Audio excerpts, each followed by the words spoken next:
almost have a book. Book. We love books here. Okay. I think it should be up now. I am pressing refresh on Bell's YouTube until the light. There Until it we does are. that. Where is Live Clown Theater? Okay. I always forget what's... Oh, Stream Enjoyer. I set that up, but I forgot. Shocker. Misspelled literally every word in these 2 words that I was about to write. God. I'm very proud of you. Somehow I misspelled lore and stream. I mean, you misspelled stream already, but you know. Yeah, that's on purpose. Obviously. God, the thumbnail is so fucking funny. It kills me every time. My friend said that he has to update it. Yes. Well, yeah, sure. You feel free to update my thumbnail. Okay, so this is fine, I think, and I believe, yeah, we have a creature. Maxi is there. Present. Yes. She's so... At least physically. She's so good. And being very, very useful for the stream. Mm-hmm. By sitting directly behind your head. Yeah. So apparently the TWAB said that they're essentially unsunsetting all of the weapons. Really? Yes. Dog? Oh, so now, Please. Oh god, here we Please. go. Breach light o'clock again. Yeah, literally. Please. Yeah. So Steel Feather, come back to me. the first thing that who said that? Someone immediately said, as soon as that was announced, someone said, "Oh, here comes Bell with the breach light." Yeah. Yeah. Whomsoever was that? Yeah, that was Lily, of course. It was Lily. And then the first thing I said was my breach light. My goddamn breach light. Yeah, we know. It's never listen if they tell you to delete something from your vault. Never listen. Literally never listen. Also fireteam power. So oh yeah, so the fireteam power will be on. Yeah, the player with the highest power level in the fireteam will become the power leader, and all the other players in the fireteam will be brought up to the 5 power level below the power leader. Okay. If the Even power if level... it's sunset stuff? Yeah, apparently. Wow. Even if the power level isn't already higher. Only affects activity difficulty, and your unadjusted power level will still determine the power of your rewards. Okay. Fascinating. Yeah, that's gonna be very helpful. And they did say that doing the legendary campaign will get you up the power for contest mode. Awesome. Yeah. Obviously, it's like for the base. Yeah, obviously for the base of the contest mode, like contest mode like. But that's usually. I mean, you can't even go up above that. You can go above for contest mode. Like you're locked. Yeah, it limits it. Yeah. It's like GMs. You can be as high as you want, but. Yeah. And then artifact. Okay, I'll read that later when we actually, because that is a lot of stuff. It's a lot of stuff. It's pretty cool. But yeah, breach light. So Raph, your breach light will be usable. Yes. Same. But yeah. The perfect paradox. Finally, yeah, my Trent barrel. Fuck. I'm leaving. However, they did also say, where's the fucking quote? Yeah, so we understand that many old power limited items have been dismantled by this point, and we regret that we have no recovery mechanism for these. Going forward, we intend to reintroduce sources for most or all of these, updated to modern Destiny sandbox standards, with added properties such as origin traits and build crafting perks. So Please, please, please, they're please, not bringing please. like you can't like bring back if you deleted them, and if you held the old ones, you can use the old ones. But they're gonna bring back most, if not all, of these. Hi, Lily. We don't have a trench barrel command though. We should. I think. Finally, I can use the Curse of Osiris. I can use the Osiris Arsenal. Yeah, you literally have it all. I've seen it. I have them all, yeah. And I was like, I deleted this because like I needed vault space desperately, and there was nothing else to move because This is homophobic to players who started playing in Arrivals and Beyond Light. yes, Just saying. Just saying. yeah, that is totally true. I agree, and I think just I don't know. I need my bridge light back. It had osmosis. I know that. I know that it did. I remember. You remember? Yeah. Trench barrel. Set the Titan. Oops. Helpfully. Yes, I'm typing it by memory. Don't even look at me. Activate command. Now, Lily, you can You try. do know that looking at you is the point of, the camera. Yeah, listen. Also, hi, Maxi. Our friend Maxi, not my cat Maxi, who is there behind me. Maxi. Maxi is going to be sometimes visible in the frame. Most of the time, she's not going to be visible. Oh, what she's doing? She moved. Yeah. She's very EP, as she always is, obviously, because she's a cat. Yes, her cat's called Maxie, but it's short. Yes, it's short for Maxima, which is Latin for the biggest. Because she's Of course huge. it is. Yeah. And that was actually given to her by the breeder, because like she was Oh my born God. and she was the biggest in the litter, and they were like, "What the fuck is this creature?" And we're like, "Yeah, she's Maxima. She's the biggest." Yeah, Your cat has a transformer name. literally. Oh hi. You get to see Drifter a little bit. Shockingly, Latin is used in multiple places. This I'm always saying this. I'm always saying this. So we're leading Constellations today. Last time we read Aspect. And this time it's 3 of us. That's all the Raptors. Hi, I was missing last time Yeah. because I was doing museum work. Yes, which is very acceptable as far as excuses go. It was And also why we're doing it today instead of a Friday Yes. as well. That's actually interesting because like originally when Finn and I were like thinking when, Finn suggested Thursdays, and I was like, yeah, that seems okay. Like that's fine. And then like maybe if we want to do another one, we can do it on the weekend or something. So that actually works. So happy to hear Cyrus's voice when I saw Constellations on screen. Yeah, I mean we couldn't do Constellations without the full team. Frog on a lily pad. Yeah, literally, like it's impossible to do Constellations without the Traveler guy. So, the the quotes are returning. Please. Reminder to the chat that you two can use the quote command, at least for the Yeah, and then you can see summoning a quote, not for the adding it.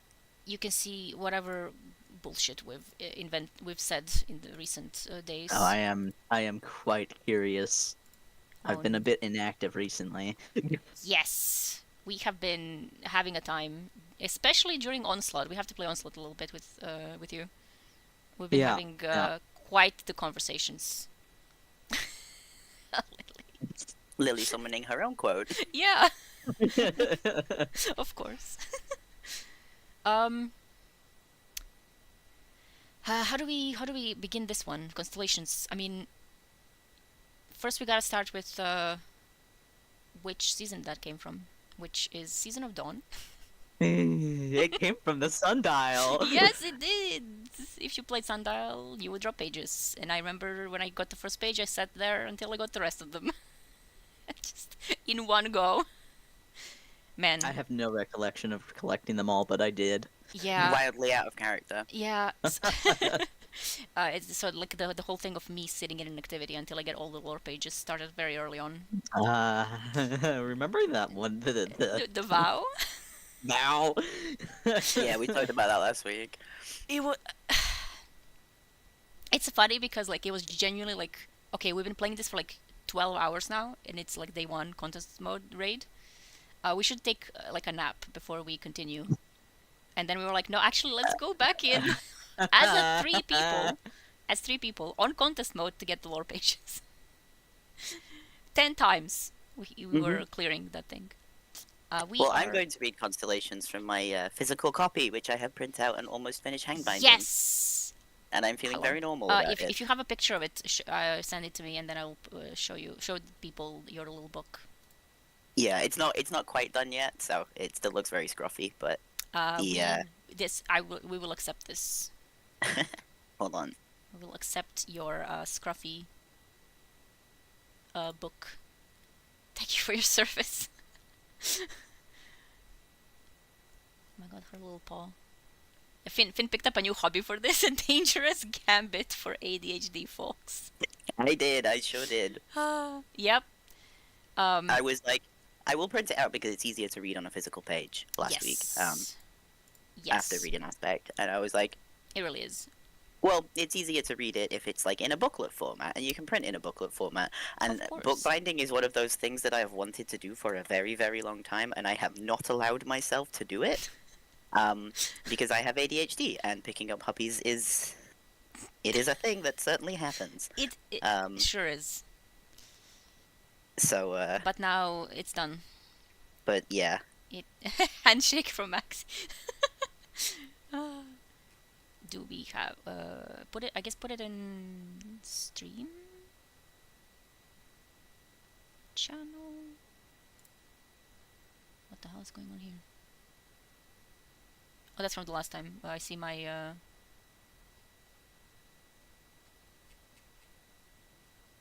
still haven't got my laptop to get fixed, or maybe get still fixed. Yeah. These that is completely out of context for you. Actually, yeah. That makes no sense. I think it should stay out of context, to be honest. I mean, so this is pensive edge transit. Oh, I see. And this is Pog transit. There's two of them actually. Oh my god. And I made that for unboxing. And obviously there's phase glass and simulation seeds because we're summoning the planets. Wait, are you wearing a fucking Vance cosplay? Have you not didn't seen this see? yet? I have not seen it. Oh my god!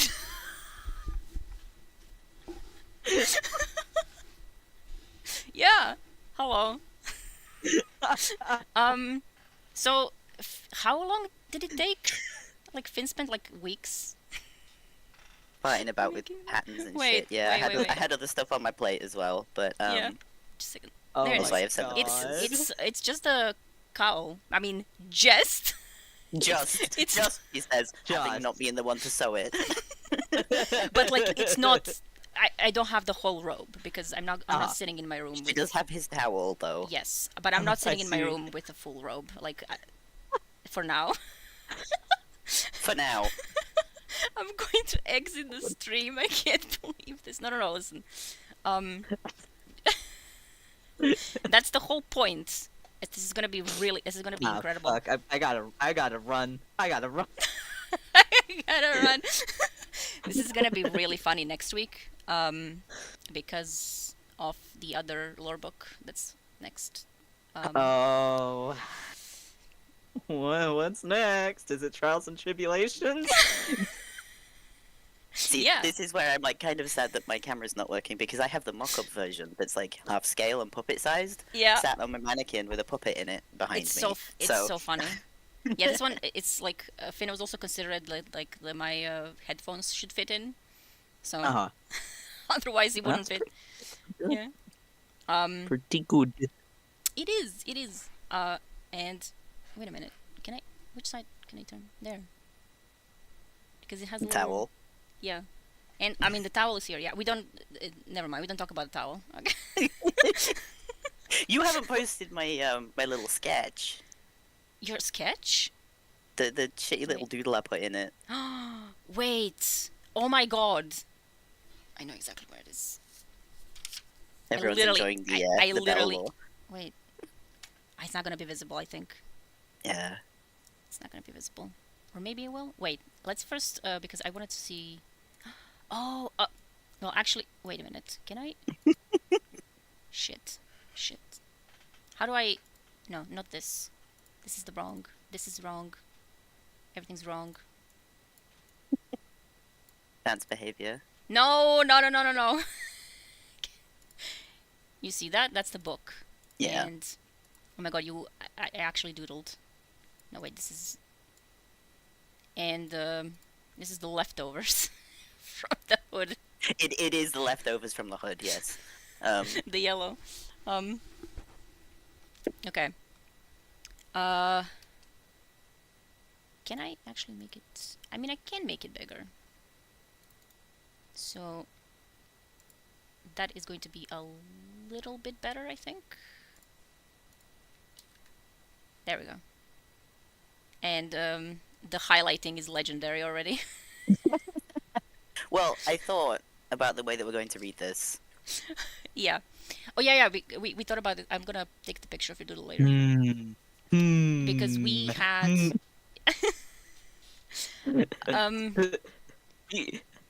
Speaking. Oh, he's We're already... explaining lore first is the important Yeah, thing. to I know. know. Yeah, We can't go off on crazy theories. For now. Yeah, We can at the I'm end. joking. Yeah, at the end we'll that's... I have a lot of hair that I should put in a ponytail, but it's fine. Never mind.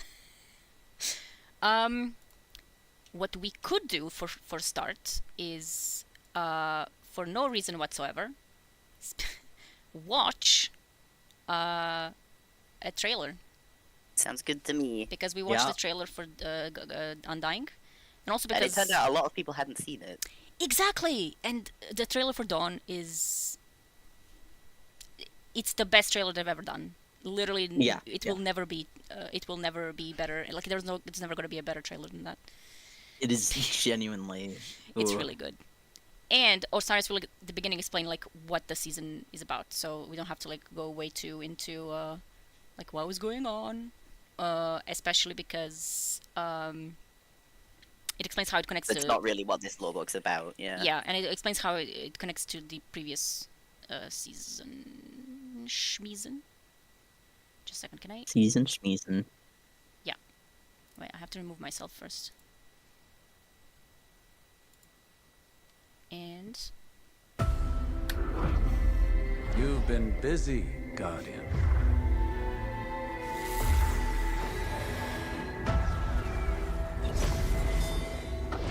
When you slew the Undying Mind, you changed the course of history. Now time is broken on Mercury, fractured by the Legion. They intend to write a new history, a new ending to the Red War. If you're willing to help, you'll need to walk the corridors of time.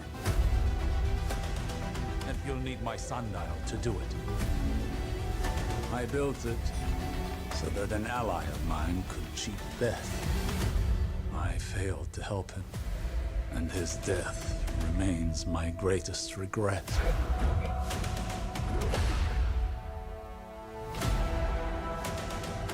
They call me the greatest Titan who ever lived.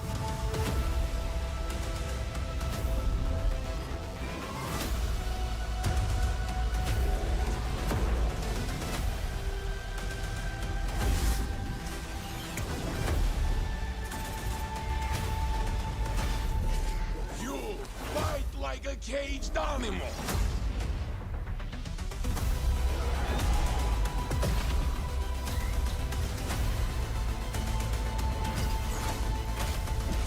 Triple down.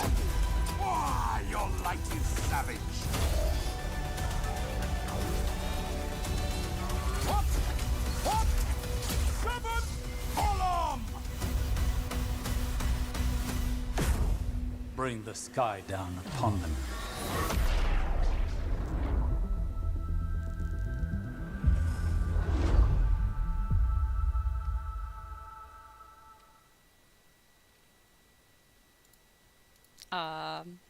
I'm so incredibly normal about Season of Dawn in general, but that trailer is just... It's Sorry, I'm clipping, but like, it... a life-changing. Like... Life-changing. The cubes, yeah? The cubes. His fidget cubes. Season of Dawn is genuinely what got me actually interested in the lore, because I was kind of a casual player before Season of Dawn. I barely knew anything about the lore. And then Season of Dawn dropped, and I'm like, okay. They were Okay, allies. so who's this man? And they were allies. They yeah. They were allies. They really were. Yeah, so at that point, like I already, like I started with Shadowkeep because I saw the pyramids. I mean, that was my lore Wildly moment. out of character. Yeah, but like this, at this point, it was like, oh, this is serious now. Like, it's more serious than it was before because it's like some wild shit is going on here. Honestly, I think Dawn was like the paradigm shift of Destiny's story. Yes, 100%. Yes, I mean, I have said it many times, but yes. Everything very with much so. Saint, like, there's like unfathomable situations Yeah, happening. there's a lot of setup as well. Yeah. Like, For man. Things that came later, and things that we're still Which- dealing with the repercussions of now. Yeah. Um, Especially The because of change Saint in the stuff. storytelling with seasons also, from going from Yes, more or less, yeah. like, turning it into like character based yes. stories. Yeah, that as well. Because before that, like, we saw last time when I was playing Undying, there wasn't much actually happening, like properly happening. Yeah, it was just They went off with the animation. Yeah. Oh, But yeah. like in general, like the stuff was not like. It kind of felt like a different. nothing season. Yeah, as I keep all of the forgetting seasons, about it. all of the seasons that were like first seasons, like with expansions and stuff, but like Yeah, it was the but first it season also they made alone and to stuff. happen as well is worth mentioning about Undying. Like everything that happened in Undying needed to happen for any of the rest of it. Yeah. So like yeah. it's really big in terms of what actually happened changed the shape of Destiny's future, but Yes. a lot of people don't remember it very well because it didn't feel like that at the time. Yeah, and honestly, like if you didn't play it at all, it's just there's not much you can what tell happened? We people. killed the Undying Mind. Yeah. Yeah, but then at the beginning Haha, of isn't it got a funny name? yeah, but as Osiris said at the beginning here, when we killed the Undying Mind, we changed the course of history. Like so, we changed everything. So symmetry was done. Yeah, it was Yep. at the end with the PvP map. That's symmetry. So I mean that pretty much explains Dawn. We were like, we were doing the sundial activity, and the Scions were attempting to rewrite history with it, but the sundial was not made to do that, so we were able to defeat them. Bozos. Rip bozos. And in the meantime, we actually used the sundial for what it was supposed to be used, which was saving Saint, which Yeah. we finally did after failing the first time because of reasons. I think I don't even know like why it didn't, because we couldn't find the right one, right? Yeah, it wasn't the right time. Yeah, it wasn't the right time essentially, and it wasn't the right. We found Saint. not the right saint several times, which Osiris did many times. Yes, and found him dead, and then went to look Yes. at his dead body because he's normal about this. And like we found Geppetto as well. Yeah, we did. So we also failed quite a few times, and Osiris was like, "Give up," because I did. Yes. And yes, perfect paradox. Yes. So we Yeah. That's a good point, Lily. Because when we went to save him save him for the first time, we found the perfect paradox on his body, and we had to take that perfect paradox so that we can, because we gave him that, and it's a perfect paradox. So it's literally a paradox. Like we gave him the weapon as we went back into the past. which is an interesting way to tie this in, because the lore on perfect paradox It's a letter from Saint to us. which was released in Curse of Osiris, so like they knew that he's going to be coming back. And also the poem that's on it. Oh yeah. A tale different from the rest, the thread unfurls against the clocks. The one the speaker loved the best must have a perfect paradox. Yep. And yes, it is a bootstrap paradox. Yes. It's an endless loop, yeah. And that was Osiris's little prophecy, because it was part of the prophecy weapons, so. Yeah. Do we want to talk about who/what a/the speaker is? We probably should. Because quite a few people watching will probably have never played D1 or Red War stuff. Yes, and this is about the speakers, so this lore book. And it came from the Sundial, we don't know why, but that is, you know, we're not gonna go insane yet. What is the speaker? Looks at Cyrus. Cyrus, if you wanna talk about the speaker, feel free. If you're still with us. We lost. Oh my god, I was muted this whole much. time. I was muted. No. I'm so. No. Okay. I was saying stuff. I was just like, fuck. You're saying something like they're oh shit, they're ignoring me. Fuck. Yeah. Was I exiled? Okay, Vance. No, stop. Listen. Stop. Help me. Okay. Okay. So speakers are. Were chosen back in the Golden Age by the Traveler to speak for it. And well, Constellations will go into greater details about it, but basically they are the Traveler's specialist little people who get awesome visions of doom. Yes. And they've eventually evolved what with the collapse into kind of a religious figurehead, which is what happened with the speaker that we know in Destiny 1 and the start of the Red War, who died. Yeah, the speaker is Spoiler like alert, I guess. Like a Prophet is exactly the word, and it's the word that some of them chose to use as well. Yeah. Yep. As you'll see in the first lore book. Yep. Yes. So that's what a speaker is. Yeah, and actually, let me add one more thing. It's not that the speaker is actually being spoken to by the Traveler. It's more so that they're given visions, and it's their duty to untangle and interpret the dreams that the Traveler He's gives sending. them. Yeah. Because the Traveler doesn't ever, like, the Traveler doesn't say things directly, because that's not what it's supposed to be doing. Like, it doesn't want to tell anyone, hey, do this or do that. It's like just, it gives, like, vague visions of things for reasons, and then the speaker is the one who can actually hear them, because it's like a innate ability of sorts. It's not, you can't learn to be, I mean, you can learn to, like, talk like a speaker, I guess, but, like, you can't, like, actually get the visions. Yeah. Which is why it's important that so in the Red War campaign, when the speaker gets killed, there's a really important line that a lot of people misunderstood or misinterpreted, because at the time we didn't know too much about them. Where he's like, I said I speak for the Traveler, I never said it spoke to me. Yeah. Because it doesn't. It beams him. Yeah. It beams him with so many visions of like the end of the world, but he doesn't have conversations with it. Yeah. Which is something that a lot of people misinterpret and misunderstand about speakers. Yeah, anyway, because at the time people were like, "Oh my god, so he never actually did hear this. Like he's lying. Never, he's a liar. He's a fraud or like whatever." And no, it's difficult. But like we'll get to that because it's actually an interesting point with in this lore book specifically. Mm-hmm. Yeah. Yeah.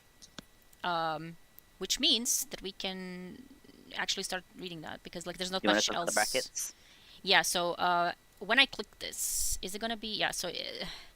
There are some in the first one, yeah. Yes, there are these things, these lines, that signified that someone else is speaking in between the text. And for this one, we know that this is the Traveler. So to make things simpler, one person can read normally, and someone can read brackets, just because it's easier to hear the difference rather than Because us. sometimes I it read the interjects. brackets. You want to read the Traveler? Okay. Yeah. Yeah, so like, because sometimes it interjects like mid-sentence and mid-thought. Yeah, especially in the yeah. And second one. it's a lot easier than being like, blah, blah, blah, blah, blah, traveler bracket open, thing that the traveler Yeah. says, traveler close bracket, you know, like, because that's going to get really confusing really quickly. Yes. So And messes with the flow. can any one of us do anything normally? I mean, we are very normal here. I do believe we have a quote about that, I just forget the number. Yes. We 100% we do. Okay. Do you want to read the first one, Belle? I actually want to read the second one because Okay. it's the collapse. Okay. Well, I'm shocked Of by this, course. frankly. So you can read I wanted to say traveler with read the brackets. Yeah, like Raph is a traveler now. Am I gonna have to make him an orb to wear? Like the ones in Last Wish. Just make me an Osiris cowl, or better yet, make me a speaker mask. Oh my god, real. Make both. I could probably make my own speaker mask. You can if make I both, really and then you tried. can wear the speaker mask with I'm the Osiris cowl. Fairly sure that the speaker mask already exists as a paper. Oh, is it? Papercraft file. Interesting. It does. One of the Okay. lost masks. It does. It does. It does. It does. Yeah. Rubbing my hands Sure, I've together seen it. evilly. Anyways. Anyway, Anyway. so this first one is dreaming. And, yeah. You are the first to dream. In the dream, you are shaping coarse sand with your hands. You lift a handful, and it feels like the shifting of mountains. You drag your fingertip through the dirt to make a twisting line and hear the roar of moving water. You breathe and feel a rush of clean, bright wind in your hair. Suddenly, you are far, far, far up in the air, higher than you've ever been. You have gone to the very top of Freehold's tallest skyscrapers, but this is much higher, and you see the world below with much greater fidelity. It is a beautiful green world, much greener than any place you've ever seen before. It looks like home. And then we have a line break. I am the first to dream. The dreams can happen at any time. A veil drops in front of my eyes, and I see strange moving images. I am someone else, or I am myself reimagined. I can't say. In the dreams, I shape planets with my own hands. At first, I believe I am mad. The clinicians at Braywell call it interplanetary relocation maladjustment psychosis, a psychobabble catch-all for mental disturbances that they can't explain. Other people, searching for certainty, call it prophecy. But all I can offer is a loose, tangled connection that I painstakingly unravel when I dream. I am drawn to a bright and attentive star. I speak to it through movement, through feeling. It understands implicitly. Now I stand before a crowd. Their murmuring is the bone-deep rumble of shifting tectonic plates. A screen behind me plays looping blurry footage of the Traveler terraforming Venus. The images radiate with pale light. We've watched this footage many times. I glide through space as if through water, tugged in 9 directions by 9 impulses. In front of the crowd I sway a little, a copse of trees bending in a dream wind. I can't help it. I'm dreaming more often than not. There is whispering from the deep dark, alluring and terrifying, a reminder of things left behind, bittersweet and abhorrent. A crackle of static on the screen behind me brings me back to Earth, resettling my feet firmly on the ground. These people have come here for my insights. I lean forward and speak to the crowd, 4 tenets aching with truth. The Traveler is a force of benevolence. The Traveler is a sentient being with free will, dreams, hopes, and fears. The Traveler will save us. The Traveler will leave us. Whew. Man. It's almost like those are important words or something. Yeah, a little bit. Mm. That is very important. So this would be the first speaker ever. Yes. So that was like the first guy that was chosen as the Traveler specialist little creature. Because he says I'm the first to dream. So, and like one of the abilities of the speakers is to be able to have these dreams from the Traveler. So that's how. That's why a lot of the people are like, "Oh, Crow next speaker," because like he had a dream from the Traveler. But like he had Traveler? yeah, I want to say a dream from the. So like, but like it's not like the Traveler can send dreams to anybody.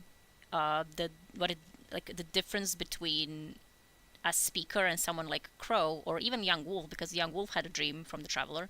Clovis had a dream from the Traveler. So The difference is that like the Traveler will send dreams to the speakers repeatedly, like all the time. Especially like the way it's described here, that like he's getting dreams like literally as he's not even sleeping. He's just like about to have a speech, and he's like still being beamed by these visions. And obviously, like, there are other things that the speakers can also do, like being able to attract ghosts, but that's something for later. Because at this point, ghosts do not exist. We also see the first of a repeated thing that comes from the point of view of the Traveler, which is repeating words 3 times. You'll see it a lot more in this lore book, but the far, far, far one is the first time we get it. Yeah.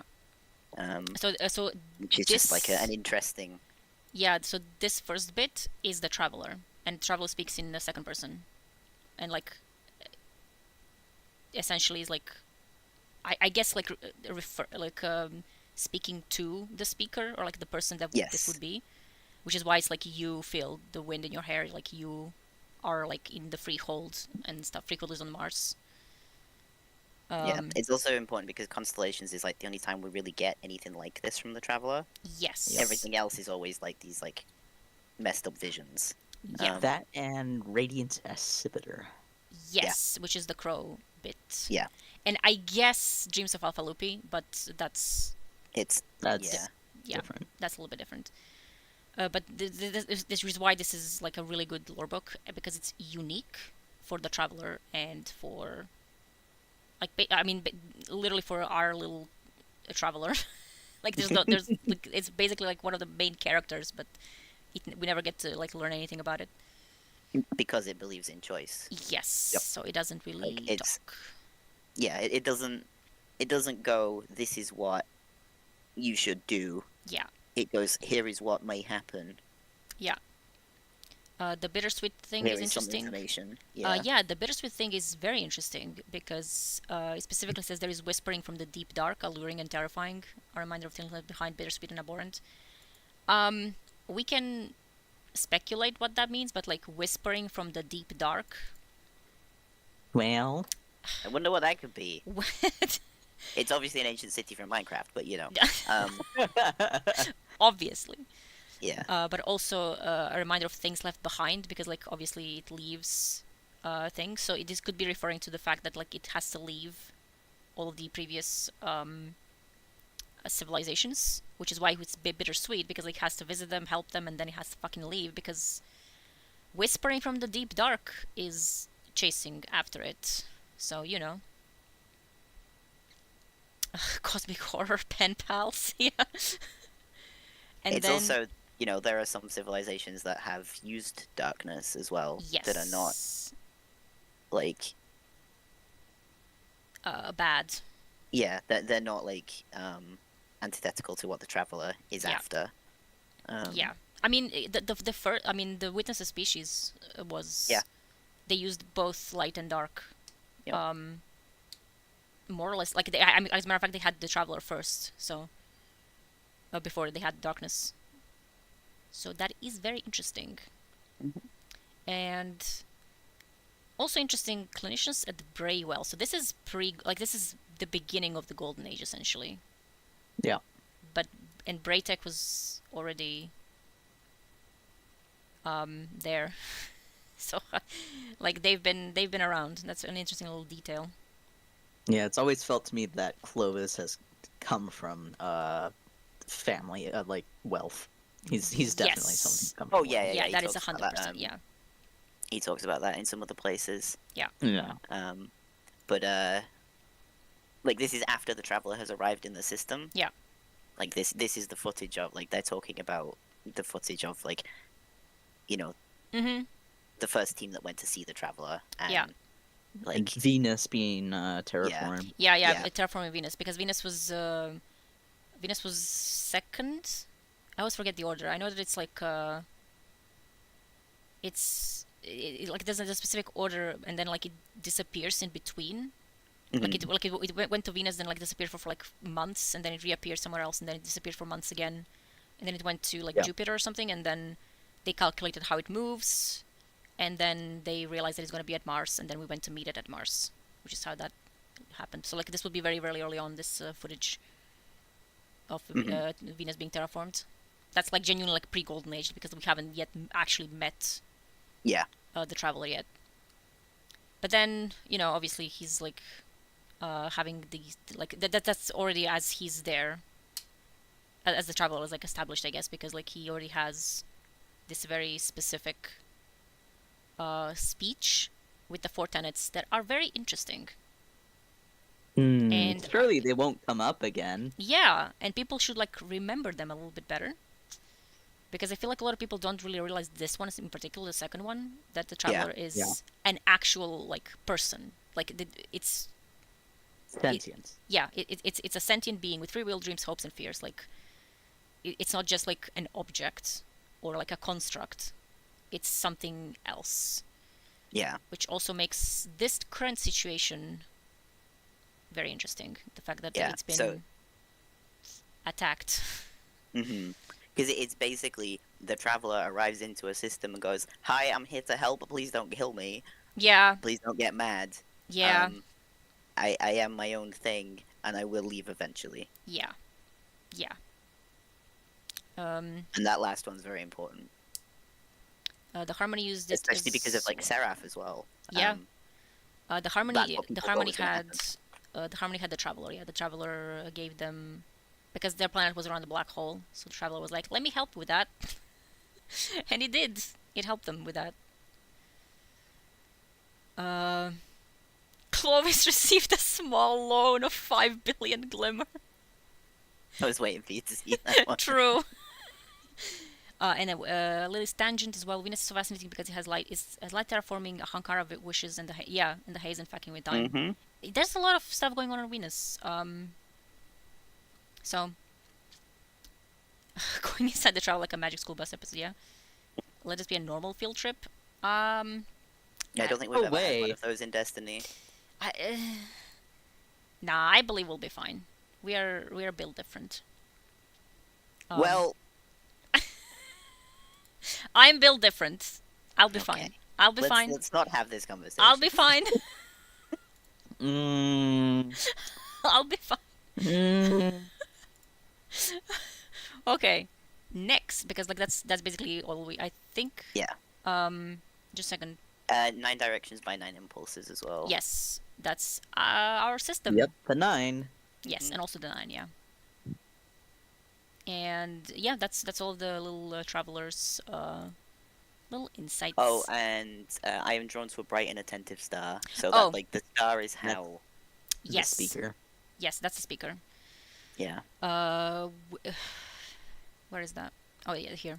About I'm drawn to a bright and attentive star. I speak to it through movement, through feeling. It understands implicitly. That is how the speaker gets beamed. Yeah, and it's called Star, which is again something that's gonna be popping up again.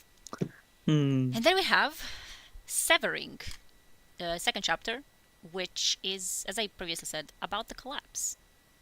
Also, hello. Your favorite lore book? Yes. We are on the lore book grind. We are a lore book bit. Okay, I'm not gonna. We finally got around to doing it, so now that we're doing it, we have to stay on the impulse and keep going. Yeah, because otherwise, also we have to like keep reading because we can go on tangents. Like I had like several tangents on the previous chapter that I could have gone into. Yeah, same. And I was like, no, staying vaguely on topic. Okay. Mm-hmm. So the second one is. You doing this one? Yes, and then Raph can do the little traveler being not very happy. Not very happy about this. Severing. You feel it before it happens. It has happened before. You feel deep in your bones that this thing has chased you across galaxies like an unshakable dread. It strives to undo. It will undo you. It will undo all of us. First is suffocation, and then pain. The pain isn't localized to any part of you, but to all of you and beyond you. You want to run, but you are pulled in all directions by opposite and equal forces that hold you perfectly still. It is inescapable this time. You are losing everything that you were. You're bleeding silver into the air like the air is water, and you watch your silver blood float away from your body. Empty, empty, empty. Page break. I am the speaker who witnesses the end of the world. Through it all, I am overwhelmed by torrents of sharp static images, sometimes so fast and constant that I can't see or hear. The traveler is babbling, telling me everything and nothing all at once, in fast, stereoscopic, waking nightmares. I am myself and not myself.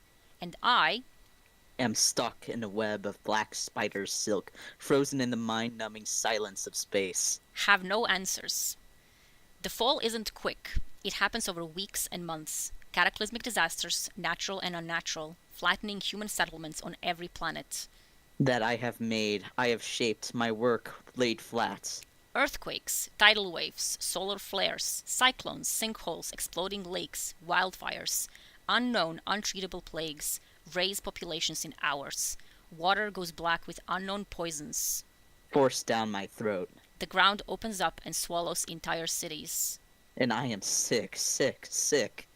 This has happened before. I'd watched in my dreams the cities that fell, alien cities, torn down by a wind so fierce that it flattened an entire world.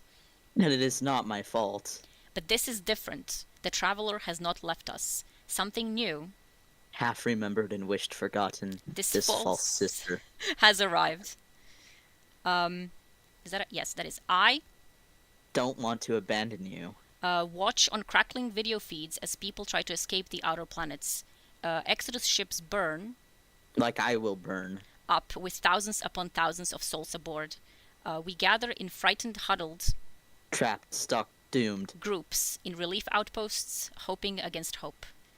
I try to aid the relief effort, but my thoughts run, become more and more scattered. I can't run, keep separate my own mind, run, and the run, travelers. Run. Then suddenly, silence. And it's the silence that truly breaks me. It is scared. A lot of Have to chat for the traveler. So that's normal. Like a normal situation to be in. Mm-hmm.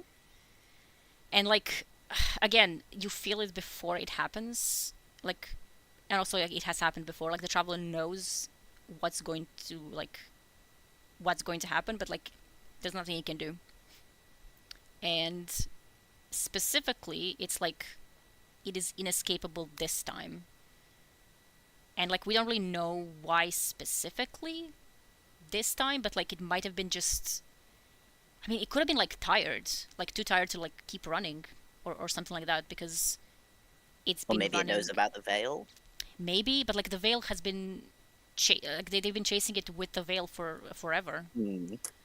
Like there must have been like, I mean, it could have just been a coincidence, literally. It could have happened like at any point, that like at some point it's like, I can't do this anymore, and I'll maybe it stayed too long. Yeah, or like it could be like literally anything. And also, this is interesting.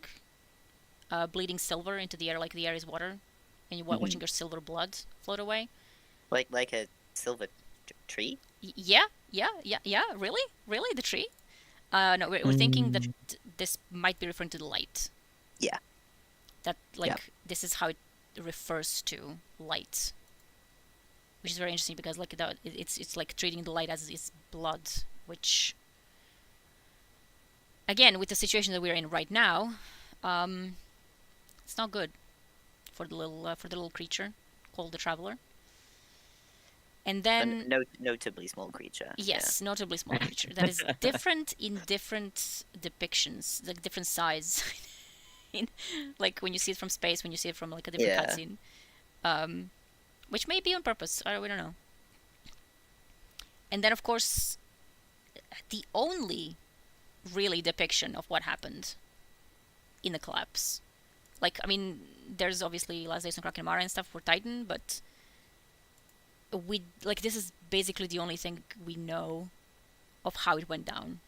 And especially we don't have records. Yeah, especially this actual collapse itself. That it happened over weeks and months. So like it wasn't like the darkness appeared one day, the fleet, and it just like everything snapped. No, it went on for a very long time, which is it's scarier because it's just like you have like, I mean, with the Final Shape lore book, the collector's edition went a little bit into that. And not like to go again too off the tangent, but like it seems to be on purpose to cause suffering. Like there's no Yes. other reason why it does, like why, because the fleet, the witness in the fleet would technically have the power to just do whatever. Like they can literally like warp planets and create tidal waves that like immediately kill everybody on the planet. So like why did like why do all of this other than like just cause as much suffering as possible? Yep. And specifically suffering to the traveler, because the traveler was also going through that, and seeing it yeah, done. Yeah, seeing it be done, especially this bit, like seeing its work being destroyed, like almost like some kind of like spite, like pettiness. Like, you know, you've done all of these, like all of this terraforming, and now it's all being destroyed on purpose, very destructively and very like viscerally, like just very very like awful things being mentioned here, especially like unknown, untreatable plagues raise populations in hours. Like man. Yeah. That's dire. Yeah, like because, it is done with the intent to cause suffering. Yeah. Because like it's trying to make the point that it's right. Yeah, and it's suffering to both like us as the people being destroyed, and also to the traveler itself.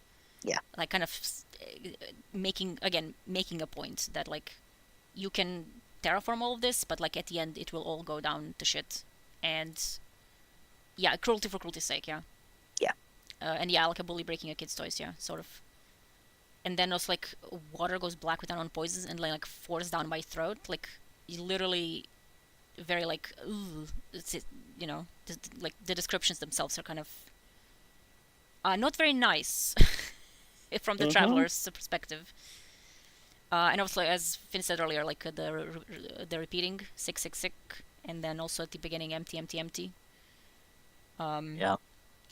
And then run. Yeah, and that's very interesting because the traveler did want to run, and like when you see all of this, you can't blame it. Like I know again, a lot of people are like the traveler is evil because it like abandons civilizations, and like sure, like it's not good that it abandons it, but like what is the alternative then? Like let's consider the last time it stayed with the civilization. Yeah. Let's consider that. Yeah, that was with the witness. Yeah. Yeah, I'm pretty sure that like it's like because with the witness it was the first time, so like he didn't know that he has to leave. And after what happened, it was like no. So what I have to do is I have to terraform, give them everything, and bolt, like as soon as possible. Like do not linger around for too long, because otherwise they might go insane, and also I'll be chased. Also, interesting note on this one in particular also is when the traveler is talking about how it can't move. Yeah. It says, where is it? I am stuck in a web of black spider silk. Yes.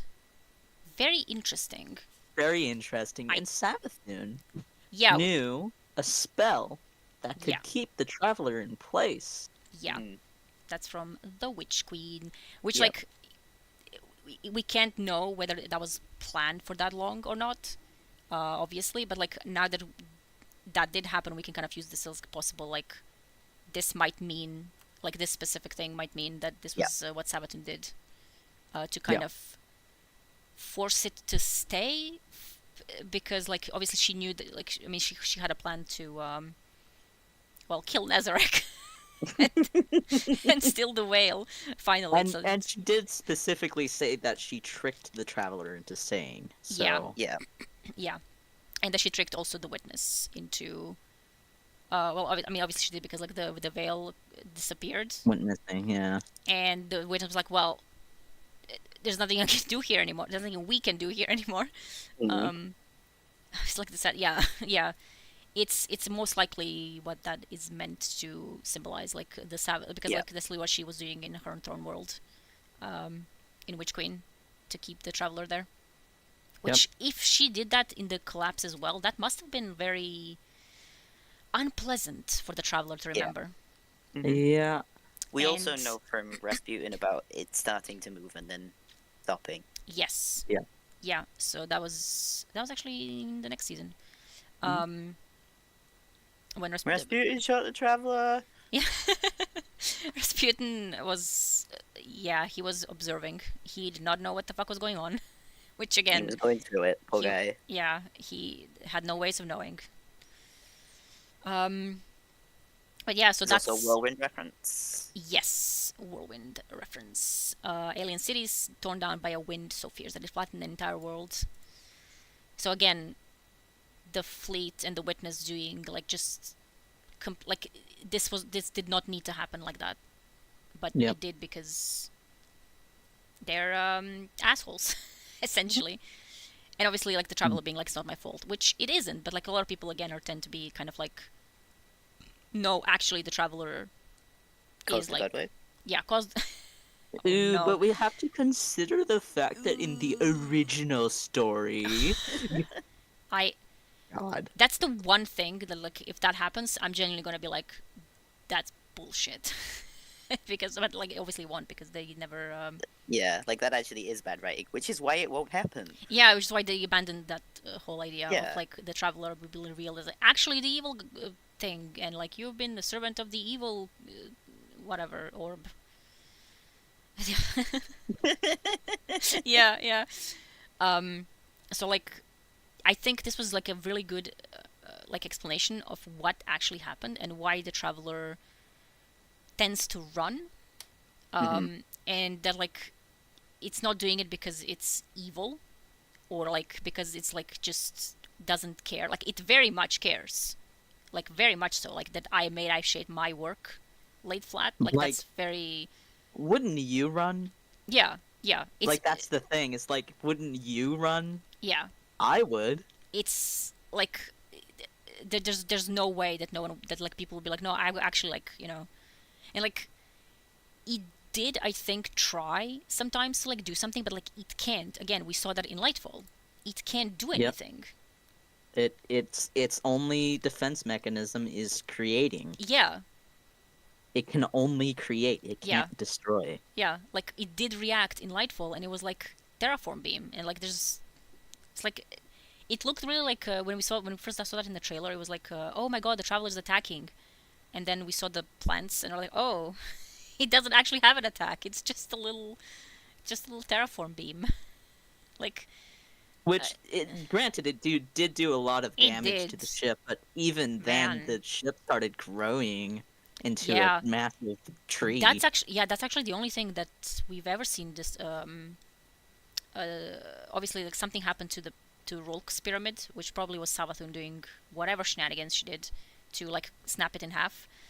Well, not really snap it, like to make that damage in the middle, but other than that, it's just this beam. Like nothing else could have ever damaged the pyramids. But that beam went straight through, and like that was the witness's pyramid, so it wasn't just like a random. Yeah, like it was very targeted. It was very, very targeted. And it went straight through and started warping the whole ship with the roots that some people are annoyed with in the raid.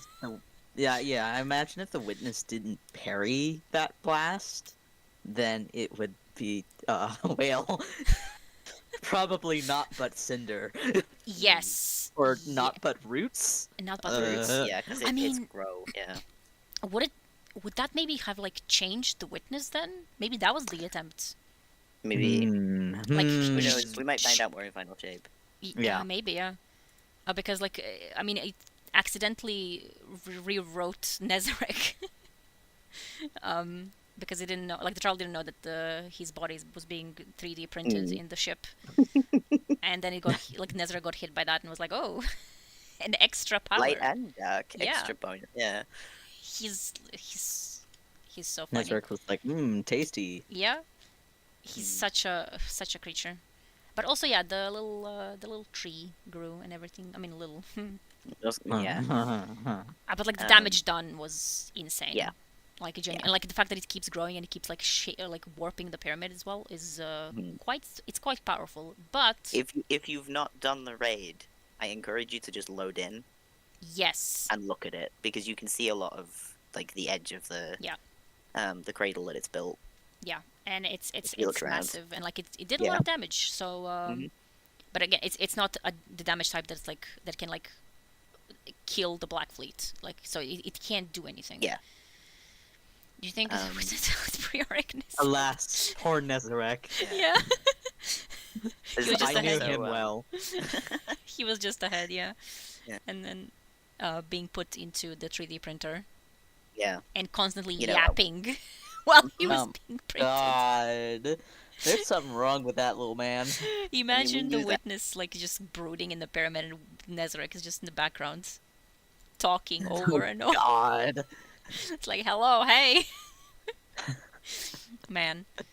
Yeah, Ron's gorgeous. Yes. And well, now we know also that apparently that's what they said in Plunder. That whatever the Traveler did, it's what knocked the Nezarek's pyramid into the moon. Yeah. So the Traveler did do something at the end here, despite it wanting to run, but it all ends with silence. So like the speaker that is experiencing this at one point just hears nothing anymore, and like before that, he kept hearing like these like babbling images and like words and stuff, and then suddenly nothing, and that's when the Traveler goes dormant, and it did whatever it did. It also lost the shard somehow. We still don't know how.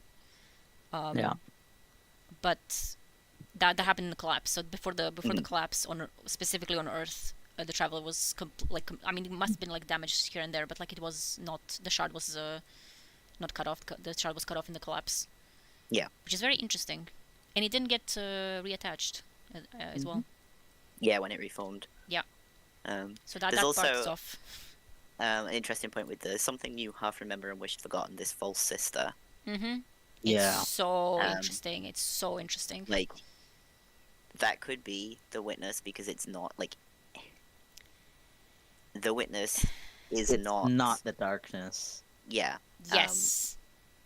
And it's not like an entity of the same kind of like level as the Traveler. Yeah. You know, like if you go back to Unveiling, right, which is propaganda. In Unveiling.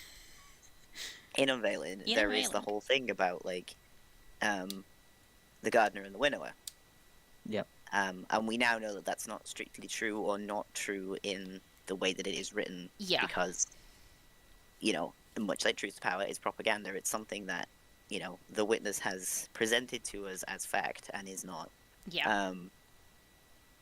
But like it is buried in truth. Yeah. To some extent. Yeah. In that there has to be some truth. There's some truth. It's the Witness's understanding of it. Yes. Yeah. And its understanding of like what purpose is and why there should be purpose, rather than just like things just happen. Mm-hmm. It really wanted there to be something. Yeah. So this false sister could quite easily be the Witness. Yes. Because it's not truly darkness or what the idea of the Winnower is, or anything like that. It could be something else entirely. Yes.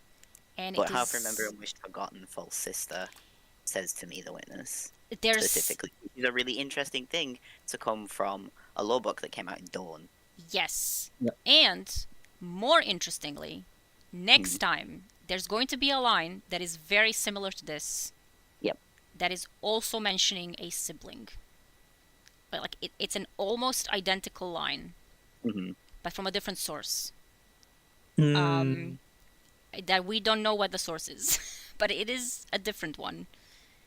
And then obviously, somebody made a prophecy about two siblings. Cleaved by time and space, the ending of the Eldritch Race. Yes. Yeah. So that's very interesting in retrospect because of the new revelation that the Traveler and the Veil used to be one thing. Yes, what Lily said. There's something I feel like just gives them, between light and dark, because of what the Vex seems to resonate with, as well as Osiris's, the Veil and the Traveler were parts of a whole. 3 normal prophecy enjoyers in a room. Could be anyone, It's a good dungeon. Yeah. honestly, I personally think that what the witness saw with Unfailing wasn't actually two entities, but rather an internal struggle, like an internal That is possible, yeah. conflict, like internal battle, Yeah. Of this entity that was once one. Yeah. So the Traveler and the Veil were one thing, probably like before the universe began, which again, there was nothing before that, but like there has to have been something before anything existed, which is incredibly difficult to think about and talk about. But people have been like physics has been like trying to understand like what what existed. caused the Big Bang. Yes, Yeah. what caused the Big Bang, what existed before existence, essentially. Yeah, and that's what yeah. Unveiling is. Possibly. Yeah. That is possibly what Unveiling is. Yeah, this is favorite reading, yeah. Yeah, but again, like, this is... A lot of people who, like, talk about lore are very keen to be like, this is definitively the answer. The answer is we don't know, we just have a lot of interesting theories. Yes. Yes. That is very important. We was mostly just Raptor. Now, listen, you were essential to us going off. But yeah, we just don't know what that means, and this is interesting because it comes from like we know who says this, so it gives a little bit more context, I guess. Like half remember and wish forgotten. Like, but again, we just don't know how. But there is a point to be made that only a few times has anything like this been referred to as siblings specifically. Yeah. Yeah. Which again is Osiris' prophecy, which is called Garden Progeny. I'm holding back. Garden Progeny talks about two siblings cleaved by time and space, which like could mean that the Veil and Traveler were the siblings that were cleaved, because now we know that they must have been. And then there's this from the Traveler calling something false sister. And there's something in the next lore book that will mention a brother to a shriveling star. Belle and I are feeling really, really normal about the next lore book. But if you think we were normal about Aspect, no, it's next time it's gonna. This is like I think it's gonna be like a 10-hour stream. It's gonna have to be. Yeah, but those are the only like 3 instances of like something really weird going on in this specific like context, like a sibling, sister, brother, sort of thing, which is just we don't know what it means, because I mean here we know that it's a Traveler. A prophecy can mean anything because it gets meaning in retrospect. That's what prophecies do. So like it could literally mean like we can like that prophecy could like fall like it could mean anything. Like I've seen a lot of people making it fit a lot of different things because that's how prophecies work. As a matter of fact, that's what Osiris says, that prophecies work that way. In future safe. Next in the next lore book we don't know who is even talking, so it could be a lot of things. It could literally be anything. Yeah. It could be something we don't even know yet. Yes. Yeah, where did the prophecies come from, Osiris? Well, if you trust the comics, I wouldn't. But, like, he keeps claiming that it's the forest. Yeah, but, like, the prophecies came before the forest. Yes. Some of them did. Some even kicked out did. He, like, in Wish, when he talked to Mara, he was like, hey, Mara, how do you do how do you predict the future so well? Like, not even I could do that so well, and I had, like, the forest and stuff, and, like, what are you guys talking? And, like, Mara is like, no, that's not prophecies, it's just I'm very smart. And I'm like... Which, like, yeah. Yeah, but also Osiris got his prophecies before even finding the forest. Yeah. Yeah, and, like, and Mara, like, literally... Like, what are you guys talking... Like, they're so autistic. They're like, no, no, we're just, like, really good at understanding things, I guess. Literally gets a prophecy. Like, same hat, but, like, you know... Yeah, but like they literally by something. They literally are predicting the future, and like they're pretending that like they're not predicting the future. And I'm like, what are you besties? What are you talking about? Hello? There is something else going on here. Also, Osiris straight up like when he receives his visions, Oh yeah. he goes like completely everything around him just kind of becomes nothing. Like he doesn't pay attention to anything. He gets this weird vision he says it out loud, and he doesn't even acknowledge Shigeru when he's trying to get his attention. So it's like he gets okay, into a trance. Like it's literally like a trance-like state of like just he just like starts reciting shit, and Sagira was like, "Hello." Yeah, and it's like I have some issues with some of the comic stuff, but that one was so like out there. It's kind of like somebody has to have approved this, right? Like yeah, trans state. It's so true, Lily. Trans state. Yeah, he enters the autism zone. The third part of the comic is not even online, so that's only published book, which Raf has scanned for us because I've not seen it actually before that. Yeah, I should scan my copy at some point. Yeah. So we went on a tangent about Osiris. Right. Oops. I was trying to redirect. But that is interesting because we do have like unhinged theories about Osiris, if you can believe that. That might relate to this specific lore book because of the unknown visions being received by this man. But we're trying to stay on what is known. Yeah. Yes, because whatever we'll probably go into that at the end when we finish this whole thing. Because we are so normal. Because also we may be doing a There may be a bonus lore book at the end. Yes. Depends how long it takes us. Yes, there might be a secret reading. Even if we go overboard, maybe we'll still do it because we're normal. Yeah. So, waking. Does anyone have a preference for this one? I can do this one. Sure. And also, there's no more. For now, there's no more Traveler because it went dormant. Traveler EP. Yep. So, I am the first speaker to see a ghost. The way we tell it, after the collapse, the Traveler cut itself into 1,000 tiny pieces and sent them out into the world. These tiny pieces are drawn to me, and to others like me, like moths. The first time I saw them, I thought they were surveillance drones, but up close, they were nothing like our old technology, not really. The way they move seems organic and natural. They spin their shells like they are ruffling feathers, their little forward-facing blades blink like eyes. "We're called ghosts," one of them said to me once, hovering at my shoulder as I tended to a cook fire. "Why?" I asked, gentle, casual. "They're all different, these ghosts. Many of them are like children, curious and friendly. Some are world-weary for the moment they're born." The ghost spun his silver petals, considering. "Because we're searching, I think. It's a good enough answer for me. I'm searching too."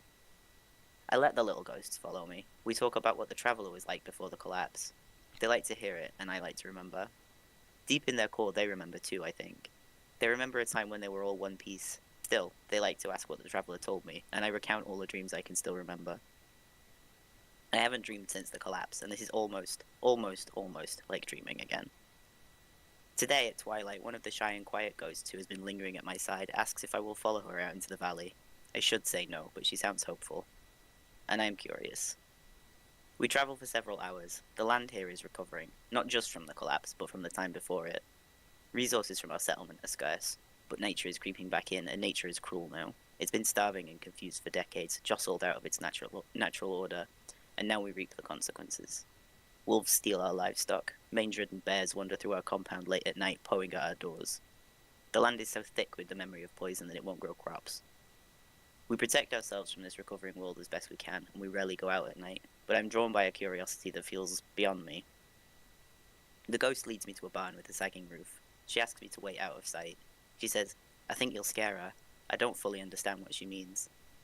I crouch and watch as she hovers over the years-old remains of a person, barely recognizable as something that was once living. The ghost floats over the body nervously, and then scans it with pale light. In front of my eyes, flesh grows over the old bones, and tattered rags stitch themselves together. The person, a woman, gasps and sits up. I can't believe it. The ghost hovers close to a new companion and says something quiet and reassuring. I can't hear. I feel amazed, and then jealous, and then ashamed. Man. Points. That's First res. Or at least one of them. The first one that a speaker sees. Yeah, the speaker sees, yeah.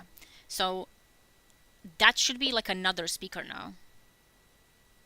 So the one that witnessed the collapse, because like they always start with like a different line of like, I'm the first one to dream, I'm the one who witnesses the end of the world, and I'm the first speaker to see a ghost. So it's probably like another, because I think it's mentioned somewhere in the lore book, but at the time of the Golden Age, there were multiple speakers, not just one. Yeah, there were lots. Yep.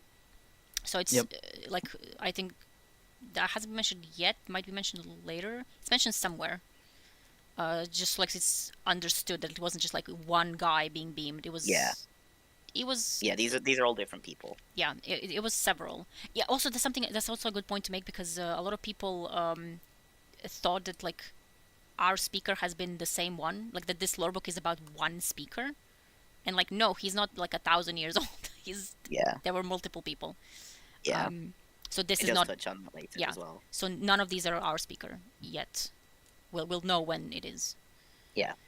And yeah, they see he sees a little ghost. And also like this is interesting because like these specific thing, these tiny pieces are drawn to me. And to others like me, like moths. So like one of those abilities of the speaker is to attract ghosts, which you could also see in D1, because the little creatures were hovering around him. Yeah, they were always around him. There were a lot of ghosts in the D1 tower, which is very interesting to think about, because after the Red War there are none, because a lot of them must have died during that attack. Like they were freely just floating around the tower. Then the Red War happened, the light went out. A lot of them probably died. Wow. And now they no longer do that. Yep. I mean, sometimes they do. We do know that Sagira was floating around the tower a lot. And Peaches. Yes, and Peach as well. Uh-huh. Yeah. But we don't see them much. See, she's a feral Sagiraling, so. Yeah. Also Imaru. She's been mentioned more. Also Imaru. Conspiracy theory. Yeah. Imaru bullying people in the tower with fake shells. Bullying other ghosts. Yeah. Man. He couldn't bully Peach though, which we assumed that it was Peach, the one with a silly shell. Yeah, it's gotta be. They just went to Micah, yeah.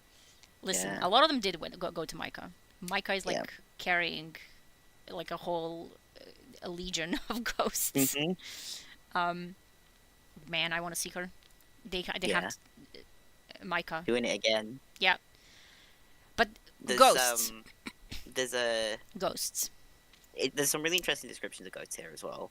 Yes. And also the way we tell it, which means that it's not really exactly how it happened. It's just the way that people talk about it at the time. Yeah. Because none of them really know, and we know this from ghost stories as well. Yes. It's really spin their shells like they're ruffling feathers. Little birds. Yeah. Little birds. Wow, what's up with Traveler and birds? Yeah, and it's like, do we? Yeah. Did they decide to call themselves ghosts, or did they just know that they're called ghosts? Yeah, that's very interesting, because the one ghost says we are called ghosts, but like that could mean.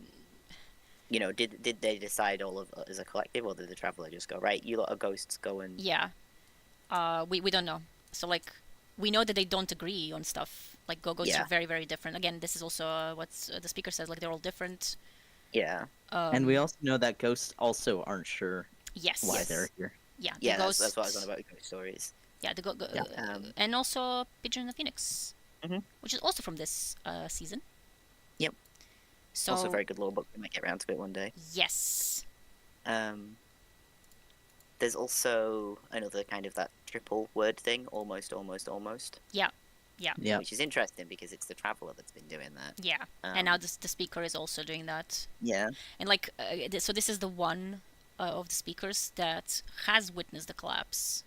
It could be the same one. It could not be. It doesn't have to be the same one from the previous chapter. It's not likely because of what the other speaker was doing at the time. Yeah. So this one is probably some other guy who also like went through, like survived the collapse, obviously, and realizes that he hasn't had any dreams since the collapse because the Traveler has become Slim G. It's very EP. The Okay, missile Milo. is EP. But also it's very interesting that like ghosts ask about the Traveler. Mhm. So like, which again is corroborated by other lore pieces from ghost stories and other places, that they don't actually remember. Yeah. Like specifically, Balthazar and Peach, where Balthazar's like, yes, we remember, we call it the womb. And Peach is like, And what she's like, what the fuck are you talking about? Yeah. I have never and will never call it that. Traveler. If you've not read Ghost Stories, please read Ghost Stories. It's really good. Ghost Stories is really, really good, especially Difference of Opinion, because it's like, it's such a good insight into how ghosts just completely disagree and how different they are, and how like there's no consensus between them. There's like nothing. They just don't know. And some obviously are like literally like religious little shits, like Balthazar, who is like revering the Traveler essentially, and he's like, yes, we remember what we were like when we were like all together in the womb of the Traveler. Yeah. And Peach is like, no, we don't. He's lying. She's like, I'm not associated with this man. Yeah, literally. It's such a good insight into the fact that like they have no clue. And also this is clear from this as well, because the speaker is like, they keep asking me about the Traveler because if they knew, they wouldn't ask. But like, They like to ask what the Traveler told me. Yeah. And he did like tell them all the dreams and stuff that he could remember, but there's nothing new going on anymore, so he can't really give them much else. And then obviously he sees so it is very interesting because the ghost is kind of I don't know if like the ghost went out to look before and then came back for the speaker. That's what it feels like. Yeah, or if like she just felt something and was like, can you please come with me so that I can check. It doesn't really matter, but like it's very interesting how it kind of insisted that someone goes with. Yeah, because she sounds hopeful is the thing. Yeah, she sounds hopeful, and I guess wants to like give that also to the speaker, because the situation is not good, which is kind of summarized here in this area, in this paragraph. Destiny's about it's about hope.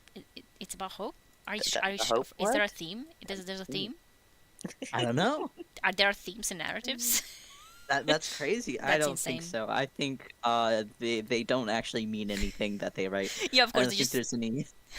I think it's all straightforward, Lily, Lily, Man. I mean, do not get her started. I'm moving on. It's really interesting that we get like this snapshot of the first res that a speaker sees. Yeah. As well, like that's kind of what it looks like from someone else's point of view, because that's absolutely crazy. That's absolutely crazy. Yeah. Yes. Like, not just to bring someone back who's like a little bit dead, but to bring someone who's like very dead and has been for a long time. Yeah, years old remains. They're barely recognizable. Yeah. So like that's a straight up like disintegrated corpse. Yeah. Yep. And like suddenly there's just flesh growing over bones, and like even like the clothes. So that's very interesting also as a insight into, it's not just the actual like, it's not just like the person doesn't get rezzed naked. They get rezzed as they were when they died, presumably. I mean, not presumably, like that 100%, because like it wouldn't be. And then suddenly this very much dead remains are suddenly a living person. Yeah. Yep. And and it was a skeleton. Yeah. Yes. I mean. Yeah. Bell's favorite Lobo. Was incredibly dead by several thousand years. Yeah, Senaret. Yeah. Yeah, that was literally just remain like. That was like 13,000. Yeah. Like. Lorbo. Yeah. Yeah. It's, man, that's insane. Also, like, it's really interesting how I feel amazed and jealous and then ashamed. Mm-hmm. Which, like, I mean, I think that's a very human thing to experience. Yes. Yeah. Like, someone was brought back to life, like resurrected, like legit resurrection in front of your eyes. And you're probably thinking, after how many people you've seen die. Yeah, that's what I want. Yeah, I wanted to say that, like, that speaker, that the person who saw this probably saw like a lot of people die, probably even people he cared about, and then you see that they can be brought back. Well, not they specifically, but like people can be brought back by these little things, and it's like, what the hell? But it's a really big like point of, again, hope in the world that's like literally dead. Because again, this one describes like how the land looks like. It's very much it's not good. The land is thick with the memory of poison, that it won't grow crops. Like, nature is kind of coming back, but everything is completely destroyed and not looking well. So to see that something can be returned to how it was is just out of this world. I mean, literally out of this world, because it is an alien creature that is capable of resurrecting people. So, very, very cool. Like, we know the whole thing about, human lifespan tripled, blah, blah, blah, blah, blah. Yeah.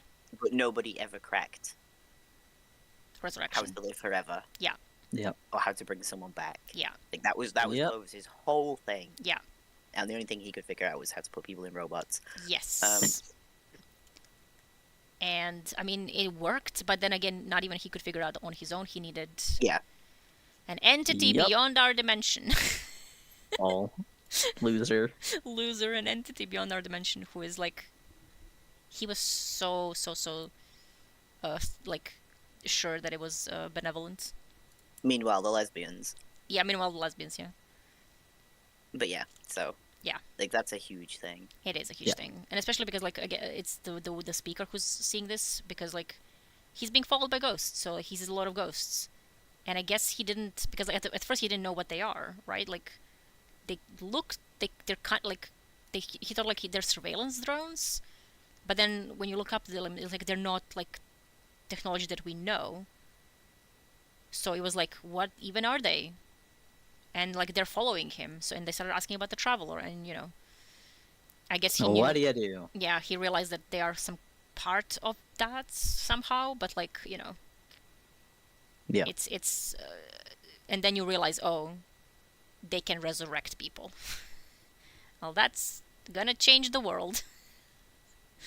And he did. Yep. Longing. I can read Longing. I like Longing. Yeah, that's really good. You can read that one. I am the first speaker to be taken prisoner. Hello? That was a quack. The duck quack? What the fuck? Who clicked the duck quack? If you heard the duck quack, someone used... No, someone disconnected. It may have been me, very briefly. Oh. Interesting.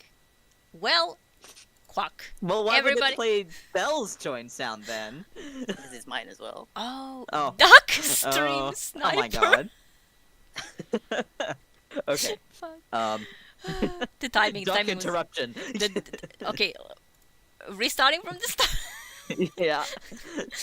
Longing. I'm the first speaker to be taken prisoner. The greatest surprise isn't being captured, it's being captured by a dreg. In the end, when they drag me, tied and bound, into a damp cave miles out from my settlement, it's 3 dregs. I look around for a Kel or a priest, someone in charge, but we're alone. There are no pikes or ether tanks, no banners, no servitors. I sit on a rock and look at my captors, more perplexed than afraid.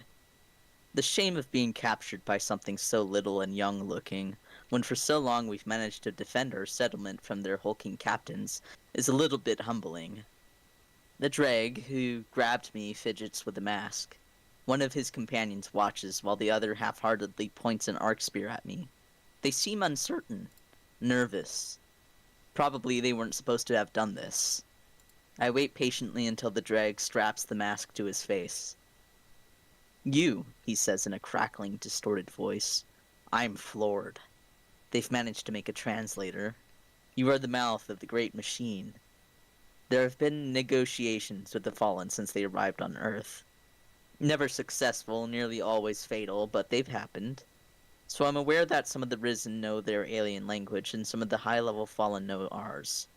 Dregs, though, it's another surprise, and the mouth of the Great Machine. I say carefully. The Dreg narrows all four of his eyes, and his tech translates my words. If he understands the distinction between I am and I was, he doesn't show it. Instead, he nods. You will tell us the Great Machine's words. It doesn't actually sound like a command. I wonder if with better translation tech he would have said please. I don't say anything. If I reveal what I can't do, what I don't know, they'll probably kill me. The other two dregs gather around their companion, watching him eagerly. Now and then they look at me. The other holding the spear has let her grip grow slack, and the spear is tipped down to point at the ground. The Fallen have surprisingly expressive faces. What I pick up from them is not aggression or hatred, but fearful anticipation. The dreg with the mask nods again, not discouraged by my silence. This time when he speaks, I can hear his hope, even through the mask. Why did the Great Machine leave us? I stare back at him. Any fear I felt before dissipates. Instead, what I feel is a grief partially forgotten in the chaos of trying to survive, and a deep and abiding kinship with the enemies who have pursued us. My voice is very quiet when I finally speak. I don't know. The other two dregs look at their friend, waiting. His expression twists with confusion, and then disappointment. There's anger there too, but it's overpowered by something else. A very familiar sorrow. We sit in silence for a long time. That one kills me. Yeah. That one actually kills me. Bell captured them.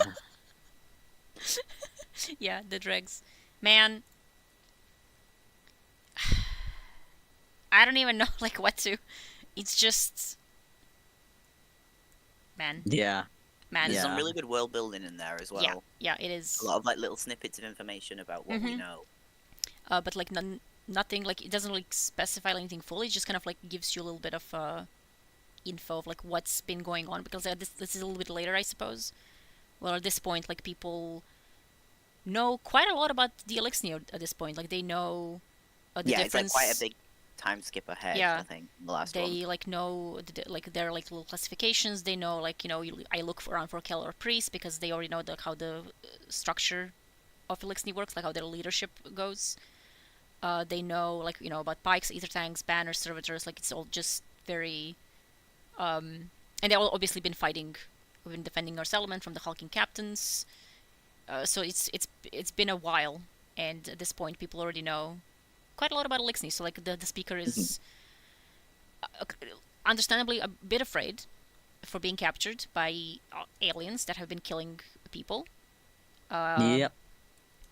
But they're dregs, and they're alone. So it wasn't orders from a superior officer or something. They're just little dregs. And they made a translator, which is so cute. It's really good.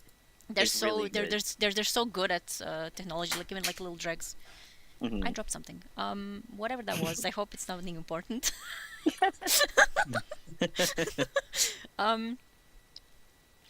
Speaker knows their genders. Yeah, that is very interesting because they don't look. They don't look different. But the speaker was "Let me get their genders before." That's the speaker's second power. It's knowing everyone's pronouns immediately upon meeting them. That's the traveler power. Traveler was special ability. You will know people's pronouns before they even know them themselves. You meet someone and they walk in and you're like, hello ma'am, and they're like, wait, what? This is news to me. This speaker is don't worry about it, we'll see you in a few years. You'll figure it out. But yeah, that is assigned gender by the speaker. Assigned gender.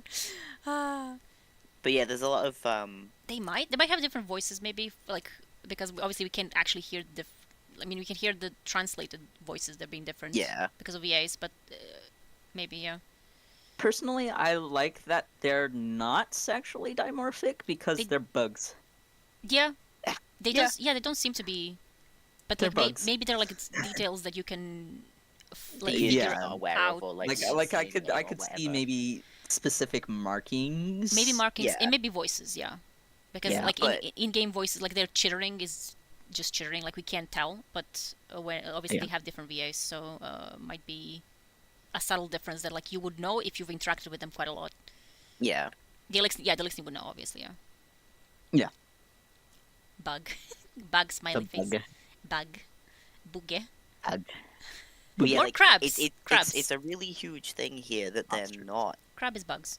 aggressive, like that this early on. Yeah. Mm-hmm. Yeah. We Yeah. know Yeah, that's such a that that's there are interactions where like they are non-aggressive and they're yeah, like, yeah, and also the look, fact we're scared and we're upset and like yeah, why did it leave us? yeah, Why did it come to you and leave us? this bit there have been negotiations with the Fallen since they arrived on Earth, never successful, nearly always fatal, but they have happened. So like we did try to Like we've tried, yeah. yeah, but it's just not working out because obviously like their leadership is quite shitty because they established the ether stuff, so it was in their interest to keep people down. And also obviously we had the warlords, which is the same thing. So the warlords and the captains and Kels, Kels and the priests were like, basically we are superpowered and we can keep these populations enslaved and controlled, and nobody cares about the little people, which is why it's dregs specifically, because dregs are like, there's not like we are the little people, and it doesn't and also, matter like, to them. how did they find out about the speaker at all? Like that's really that's interesting. I mean, there's a lot of stuff going isn't on there there. I think it might have been Varix who mentioned that they also had a version of speakers, that the Elixir also had something similar to that. So like apparently Yeah, and he was one of them. yeah, apparently like wherever the traveler goes, some people get chosen as their the traveler specialist little meow meows, I guess. And they're so human. That's kind of like a big point of like how the like literally like the random dregs are not like they're just like civilians essentially. Like it makes me feel sad about going to Trostland with a new exotic. But like yeah, it's such a good like insight into that even that early, because that's before the city. Like the city doesn't exist here. Yeah, this is a very long time before the city. Yeah, which will also come in handy. I mean, we're not gonna be reading. We might be reading something, but like in general, it's Osiris was very sympathetic to them very early on, and was one of the first to be sympathetic to them very early on. Comes back to him. Sylvia. Anyways, we can't. Yeah, we can't. But it does like show how like even here, but like and also later, there were still people who are like the Elixir just they're just like me for real. Like they're not. Yeah. They're in the same shit as we are, essentially, and which is also shown through this because they're like, why? Because the only thing they want to ask the speaker, they know, oh, you are the mouth of the great machine, so you can, might be able to ask the traveler. The traveler might have told you why it left us specifically, the Elixni. And that's quite the question. And then once they ask that, the speaker is like, oh, right, they are not here to kill me. They're not here to like do anything like bad to me. They literally are just devastated. Yeah. Yep. They're as scared and lost as I am. Yeah, they're as scared as lost. They feel the same grief. They feel like the same abandonment. They feel like the same confusion, and also obviously a very familiar sorrow. Like we both understand that something happened that we could not control. And obviously, like for the Elixir, that was like Because the Elixir did like genuinely see it as their god. Yeah. Like it like there were probably weird people in the Golden Age who also treated the travel that way, but like for the Elixir it was like a big thing. Yeah. That they There's a reason servitor is at orb. Yes, orb. Scoov. Don't scoov me. Our beloved Scoov. Oh, hi Arctic. That's for Arctic later to get scared. I know that Arctic always like when you say Scoov, Arctic always remembers when you said, "What? Who the fuck is Scoov?" Who the? My who the fuck is Scoop was entirely justified. Yeah, it was honestly. You shut up after a bit, and it was like, "What are you guys talking about?" Me testing out the gun I get from killing the witness. Oh, this gun slaps. Send an apology to your family, Trustl and Drag. You never made the connection between servitor travel. Yeah. I mean, it does get mentioned somewhere. It's I can't remember. Ido's little tour of Botsa. Yes, yeah. Splicer, I believe. Yeah. What that was Splicer, yeah. That was when we first heard her. We first heard her in Splicer. We didn't see her in Splicer yet because Mithrax was very, "You're not seeing my daughter yet." But then in Plunder she was like, "No, I gotta meet them." Yeah. Can that's why. Can we give her a rocket launcher back, please? Yeah, we need to give her a rocket launcher. Sorry, Mithrax. That's why the House Salvation servitors are damaged. Yeah. Aramis mentions it as well in that cutscene. She's specifically saying like that we built them in the Traveler's image, in the Great Machine's image. Yeah. So then she kills the little guy, which is very sad. I don't like killing servitors, except with their barrier servitors. Then stop shielding the dregs, or rather, stop shielding the Overlord champion. Yeah, be fair, it's usually the Overlord champion. Yeah. Anyway. Yeah, he was just an orb. Yeah, literally. There's not much else to say here. Like we did little details, but it's just a little insight into what's going on. Like, how's it going? How's it going on Earth? And it's this. Yep. Man. It's bad, man. Yeah, and also I like the ending as well. Like we sit in silence for a long time. Like they just kind of sit there like shocked and confused and terrified, and because like if the speaker doesn't know, like because they clearly know what the speaker is, so they're like, if he doesn't know, and they clearly understand that he's genuine. Yeah. Because like he could have lied to them, but like they clearly understand that he's not lying, probably because of how devastated he is also. Like, you can't really hide that that well. And then you just kind of sit there because like what could you possibly do? What could you possibly do? Mm-hmm. Singing. Very Is it your turn? I could do that. And there's a surprise at the end. Yeah. So we'll have Raph ready. Well, now it's not a surprise. We'll see. Singing. I am the first speaker to never dream. At least, I think that's true. In the days following the collapse, any speakers who survived were scattered to the wind, traveling with groups of refugees across the ruined wasteland that Earth became. Aside from the man who taught me, I've never met another speaker in my life. For all I know, I'm the last one alive. Before the collapse, speakers were chosen for their ability to hear the traveler through detailed, lucid dreams.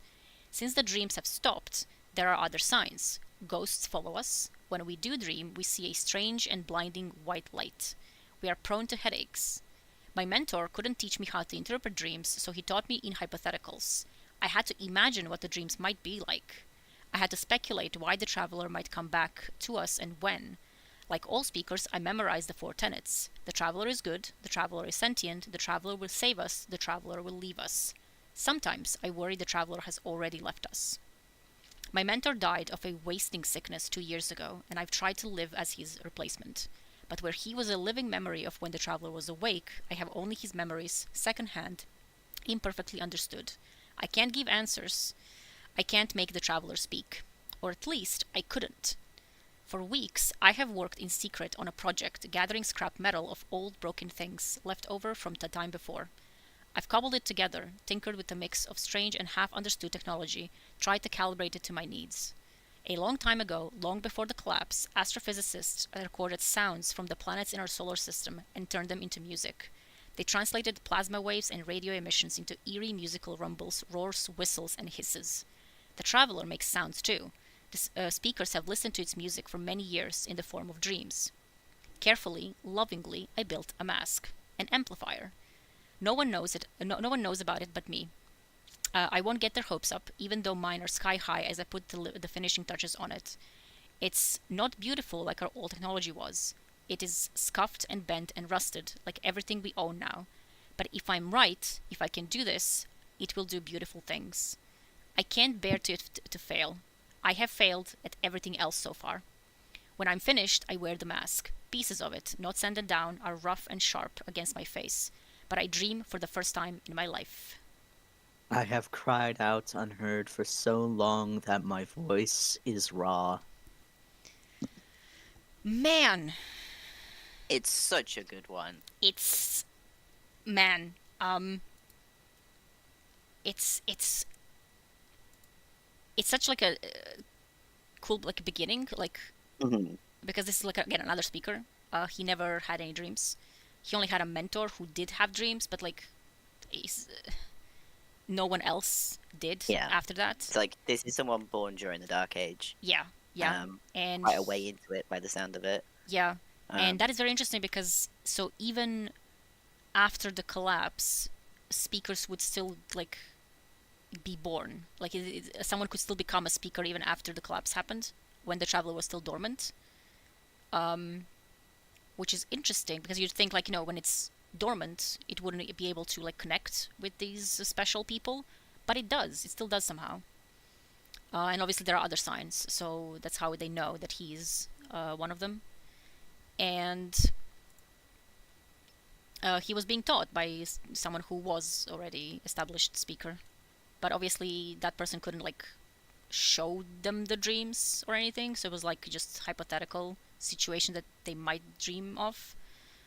But that person specifically was like just, I mean, there's nothing he can really do, which is why he later says like I failed at everything else so far, because like he doesn't have any other option. Like he can try his best, but he has not heard the Traveler ever, or seen any dreams or any like there's no connection. But then he figures out that there might be a way to finally do that by making that amplifier in the form of a mask, and that mask could capture the sounds of the Traveler. The Traveler makes sounds too, and that like apparently speakers have been listening to that for many years. So probably something that the mentor told him, like, yeah, the Traveler can like make some noises, and then like probably the Traveler is actually beaming us with something. Yeah, something that's like detectable. nonsense. So like it's not just metaphysical like dream, like some sort of dreams. It's literally something that can be detected by technology, which is interesting. Probably something similar to K1 also. Yeah. It's also something that obviously probably the mentor told him about the Traveler, and then the guy got this idea that like if he makes something that can amplify those signals, they might become detectable again, and they do. They do become detectable again, and this is why they wear masks. Yeah, the music of the spheres, yeah. Yeah, it's not just the speaker being extra. Yeah. It is actually like for a purpose. Yeah, and that's actually again in retrospect that's interesting because the Traveler making dreams, that's like dreams would fall under darkness, like memory, like they're metaphysical. They're not physical things. But again, in retrospect, seeing this, like it is actually physical. Like these dreams are caused by a physical reaction. Clearly, because this music, these noises can be detected by a mask, by an amplifier, by something that can like actually capture. So the dreams are not being caused, but the signals are not being made by something metaphysical. They're being made by something physical, which would fall under the light, which makes sense more. It makes more sense now. Now that we know a little bit more about the light and the Traveler. Mm-hmm. Thanks to Lightfall. Thanks to Osiris again. Man, that was the best cutscene. For it. That was the best cutscene in Lightfall. It was a good cutscene. It was a good cutscene. About light and dark. Man, Yeah. talk about the shift. Yeah. And he And, wears like- it. A dream for the first time in my life. And it's like to give a bit of like a sense of how long it's been. It talks about like, at least I think that's true, in the days following the collapse. So this is kind of like, this is not the collapse anymore. This is Yeah. quite a while after the collapse. Yeah. Like, it has stopped collapsing. Yeah. Collapse is over. Ghosts follow us. Like, so there's everything is like very established at this point. Yeah. Obviously, those who survived like are traveling around a ruined wasteland. Jesus. A wandering refugee, you might say. Yeah, it's interesting. What? Points. Yes, a wandering refugee, which is the traveler. For anyone who doesn't Remember lore lore. books permanently in their brain, it's from Unveiling. Yes, the traveling refugee is what the thing Wandering. calls traveler. Yeah. Which is how we know that the traveler is the gardener. Well, not just that, but like many other. And then that was, as a matter of fact, confirmed that the traveler is indeed the gardener. Grows you. Grows Anyway, grows you. but yeah, we've got the 4 tenets coming up again. Yes, they're a little bit simplified here. In the first, it's the traveler is benevolent. The traveler is obviously sentient, has dreams, hopes, fears, blah blah blah, and then now it's a little bit compact. Yeah. So we've lost that. The traveler like has dreams, hopes, and fears. Yeah, thing. yeah, it's just traveler is sentient. Yeah. And obviously, like at the end, when the traveler does reappear, because finally someone can actually hear it again. It's like it's been tried. It's been trying, yeah, and it just couldn't get through. It's such a fucking line, man. Yeah. That it's been like basically screaming at people. Yeah. To just, for someone to hear what it has to say again, and it's just, man. Like, so I mean, technically in that case, like it wouldn't even be dormant; it would just be like silenced. Yeah. Yeah, it's More just like. silenced. Yeah. It's severed. Yeah, severed. Yeah, which is exactly what it was called, the chapter. Yeah. We don't have to explain names of chapters here. Yeah, Can't believe people didn't enjoy my grammar lesson. grammar. They didn't remember the grammar. Yeah, so that's about the speaker, the mask specifically. So that's why he wears the mask. That when we get, obviously the mask that our speaker wears is a little bit newer and better made, because like this one is like completely just. This is a first attempt. Yeah, it's first attempt. It looks like crap, and it's just It's cut in his face, Yeah, it's. So, but it worked, so that was good. And then we go to building, which is our speaker. This is our guy.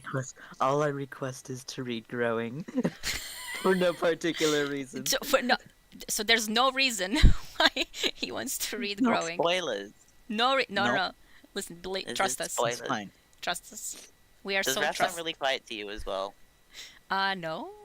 Okay, that's weird. I'll tell you about that. Anyway. Say something again, Raf. Rahaba? Thanks, that was really coherent. Yeah, Yeah, it's no normal for problem. me. Nothing changed. Yeah, alright. I love the implied evolution of meaning. The words get squished and changed, and that affects future generation interpretation of the tenets. Yes. Yeah. It's really, really cool. It's really, really, really cool. Knowing that it's aware, I'm sure the traveler enjoyed watching the warlords use its light. Yep. It had to watch that like so many times in general, like how people misuse its gifts. Yeah, but Which is also probably also why it kept it is about leaving. choice, right? Yeah. It's about choice and believing that in Yeah. the end, like the good will outweigh the bad, and Yeah. that like by giving them those options, Yeah. The one and time. it did, right? Yeah, We have the Iron Lords. And like the one time it actually did get pissed off enough to talk was with Clovis. Yeah, Like that was the one time where the travel was like, okay, this guy Do not. sucks. Yeah. Imagine sucking so bad That the God traveler basically descends and tells you stop. stop. And like, and there is the one with this one is not for you about the ghosts as well Yeah, yeah. in Vow. Oh yeah. For with Rolk, that was Oh, really yeah. intense. That was Yeah. really fucking intense, because that made the traveler like significantly angry. Yeah. Because Oh, the yeah. traveler is not like that at all. No. It was in full caps, like In full caps, like I am taking this off you. yeah, like genuinely like just beaming Rolk, like not anyone who can like who's like connected to light or anything, beaming Rolk with like a message, this is not for you, and then blows up the ghost. Yeah. Like kills its own ghost because of how Yeah. much it doesn't want Rolk. Or I mean To have it. Or to torment it. to torment it maybe, and also very possible again in retrospect, Rolk could have been giving the ghost to the witness, Yeah. Yep. because that is what the witness Oh, wanted. yeah. The witness wanted the ghost To make the connection. to make the connection, and Rolk might have Yep. known, or Rolk might have just been told, capture a ghost if you can or something. Yeah. And that is possibly why the traveler reacted with such severity of blow the fuck up, you know? And, like, because a ghost is irreplaceable. They are Yeah. completely unique. They're parts of the traveler. Yeah. There are a limited number of them. Yeah, and like they're literally like a part of its own body. Like they have its Yeah. own like they reflect the traveler's own like thoughts and fears and everything. Yeah. And it's like blow the fuck up. That's just quite like it blows you up with Like my that's mind not literally. something that the traveler does really. Yeah, it doesn't make those kind of choices. But in that case it is. And like again, maybe it wasn't as planned as that, but like now that we know that a ghost was needed for the connection, that might have been why.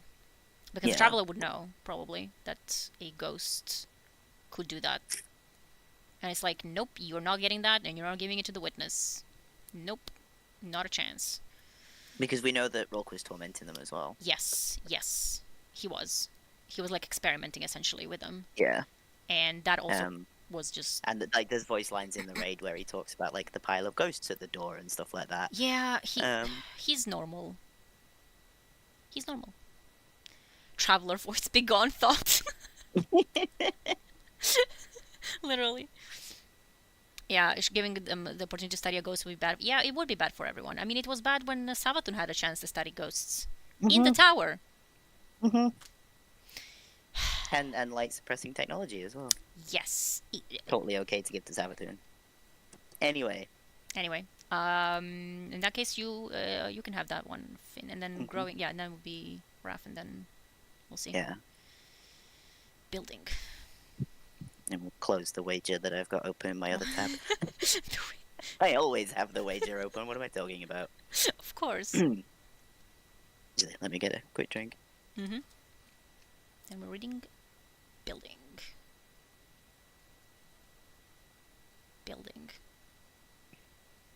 You are the last remaining star.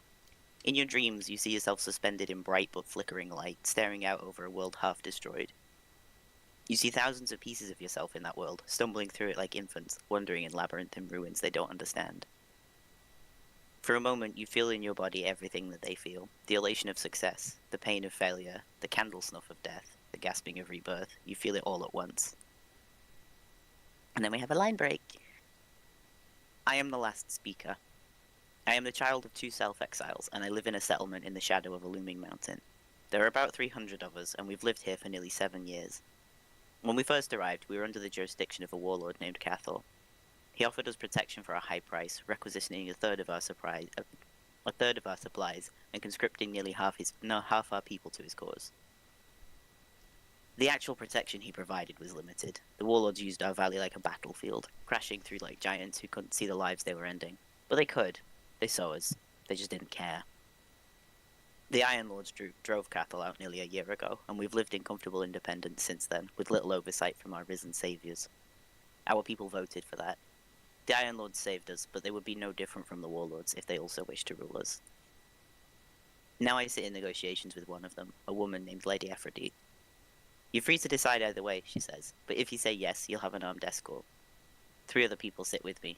Our elected mayor, our most experienced physician, and our oldest resident. We are the people our settlement chose as representation. Beside me, a silver ghost spins his shell, floating at my shoulder, watching Aphrodite. He's followed me for over a year now, and still hasn't found his chosen. He's good company. Sorry I vanished. Just like the Traveler, for real. Mm-hmm. What? Do you want to read your line? Yeah. Which line am I at? You're the Traveler. The last one? No, We he's are- good company. Sorry, I had to go grab pizza, and there was Pizza. mushrooms on it, and I don't like mushrooms on my pizza. The Traveler. I had to go and get pizza. Yeah. We can let Belle be the traveler for this one. No. I'm not Go on, allowed then. near the Traveler. That's the pyramid person. No. He's followed me for over a year now and still hasn't found his chosen. He's good company. I have given so much of myself already, but I give more. I become a beacon. I call my children home. A consolidated population like that, all in one place, our mayor says. She sounds weary. She's been in her position for nearly 60 years.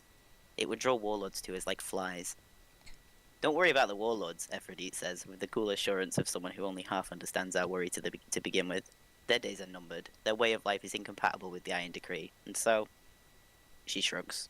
Her nonchalance is unrelatable, but I think I trust her. I trust the Iron Lords. They've given us little reason to doubt them. How would the city be governed, I ask.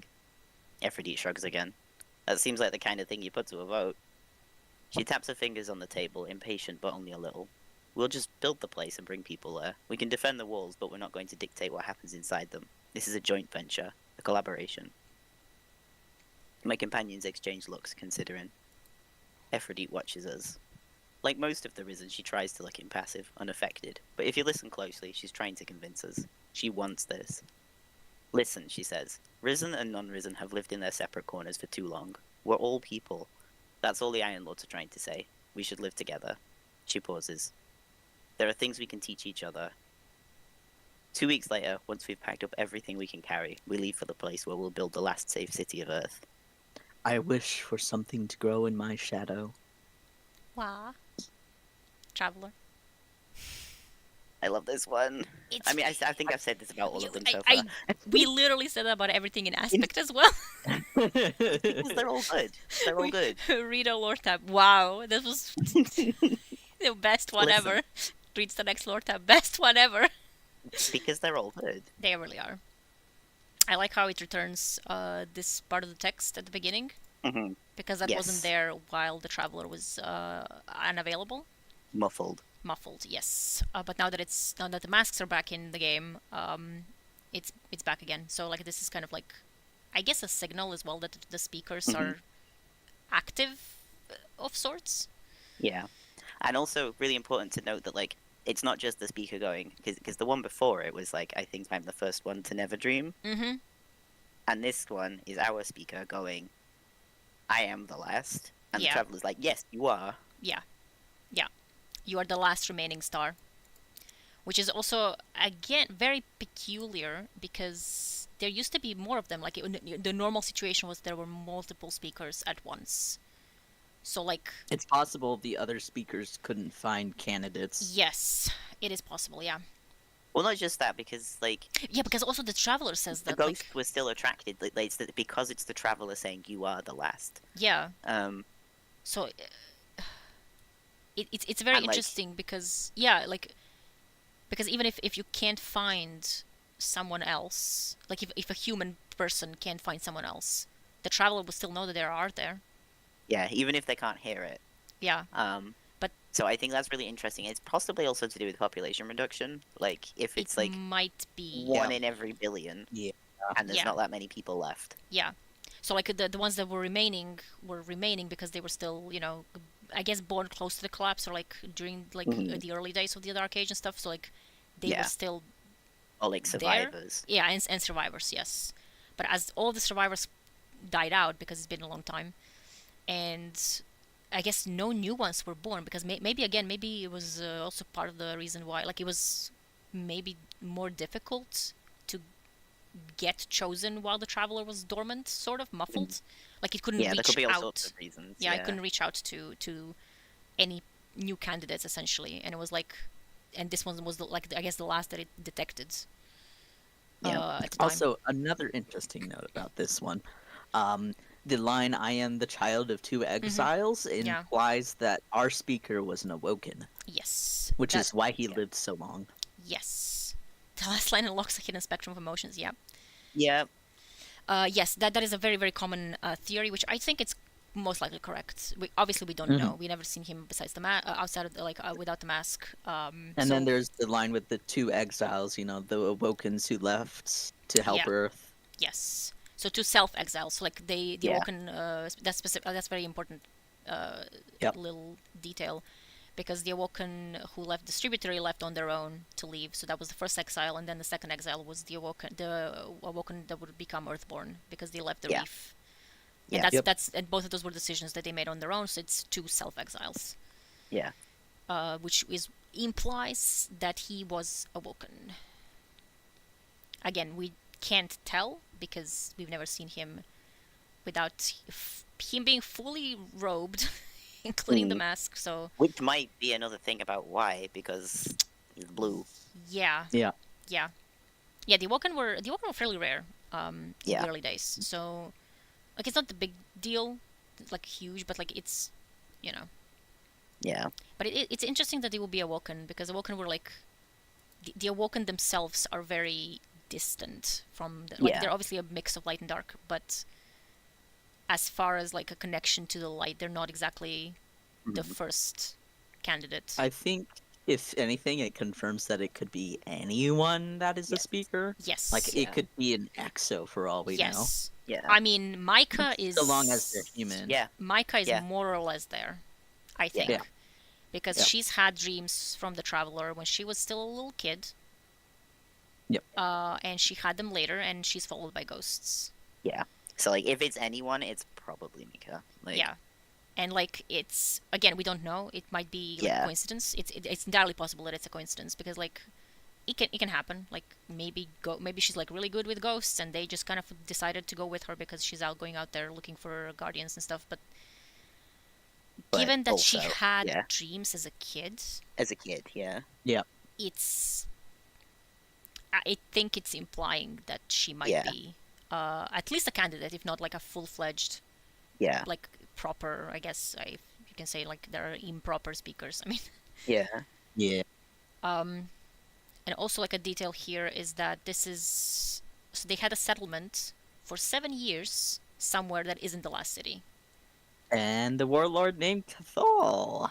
Yeah, and yeah, the Iron Lords were already there. Yeah. So the Iron So Lords... this is like quite close to the start of the city. Yeah. Well, at the end of this tab, they're like, okay, we are going to go build the city. Yeah. Yep. Yeah. But it does prove that the Iron Lords started existing before the city was properly established. Yeah. Which is just a little this detail. was about how do we do that? Yeah. Yeah. And that's really cool. Like how they like kind of like an early consensus. Like it's a speaker, elected mayor, most experienced physician because a doctor, and our oldest resident.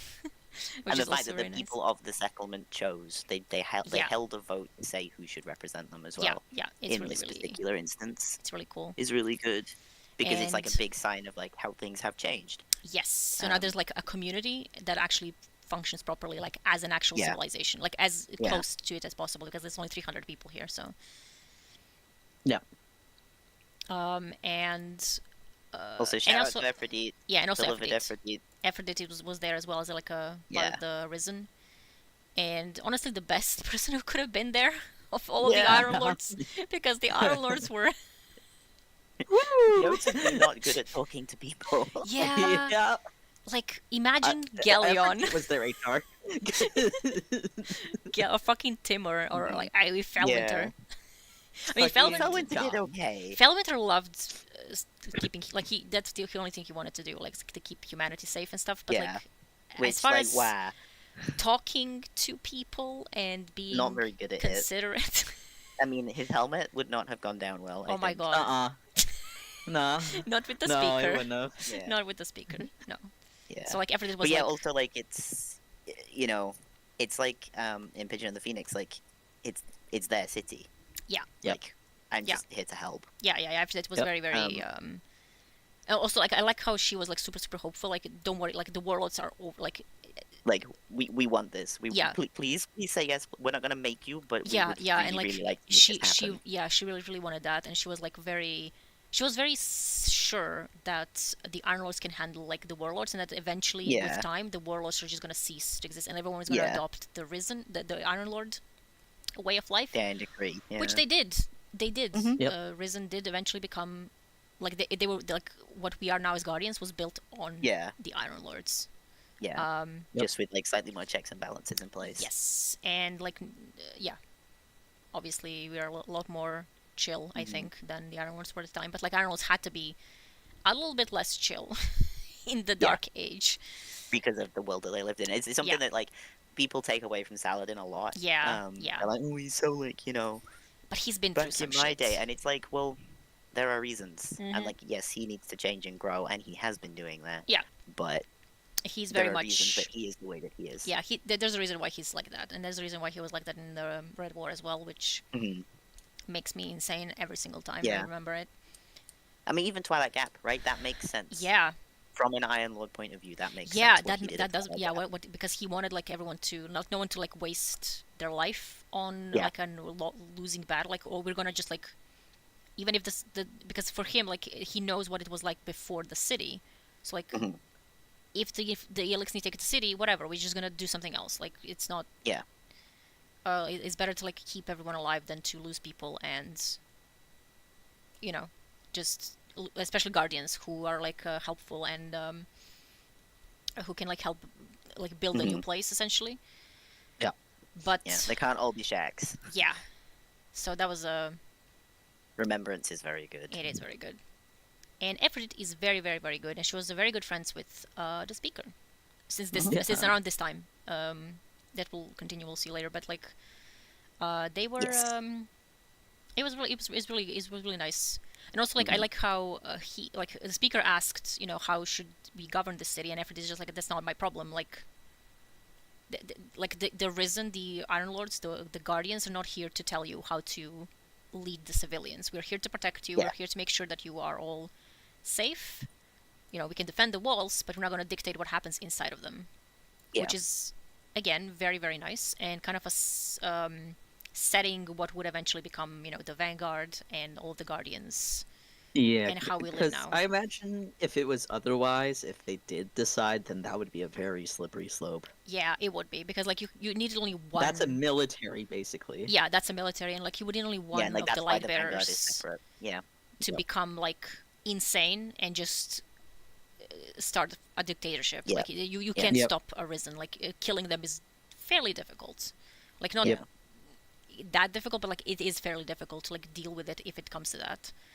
So the fact that she was like that and the Iron Lords were like that was very good for the early city, and also like again to establish what would eventually become the Guardians as we know them. And especially this as well, like she has like a pretty good speech here. Like, we have lived in separate corners for too long. We're all people, and that's what we are trying to say. Like, we should all live together and we should all protect each other, essentially. Yeah. And she was right. And all of that as a hunter, holy shit. She did that while a hunter. She was one of those hunters that took the brain cells. Clearly.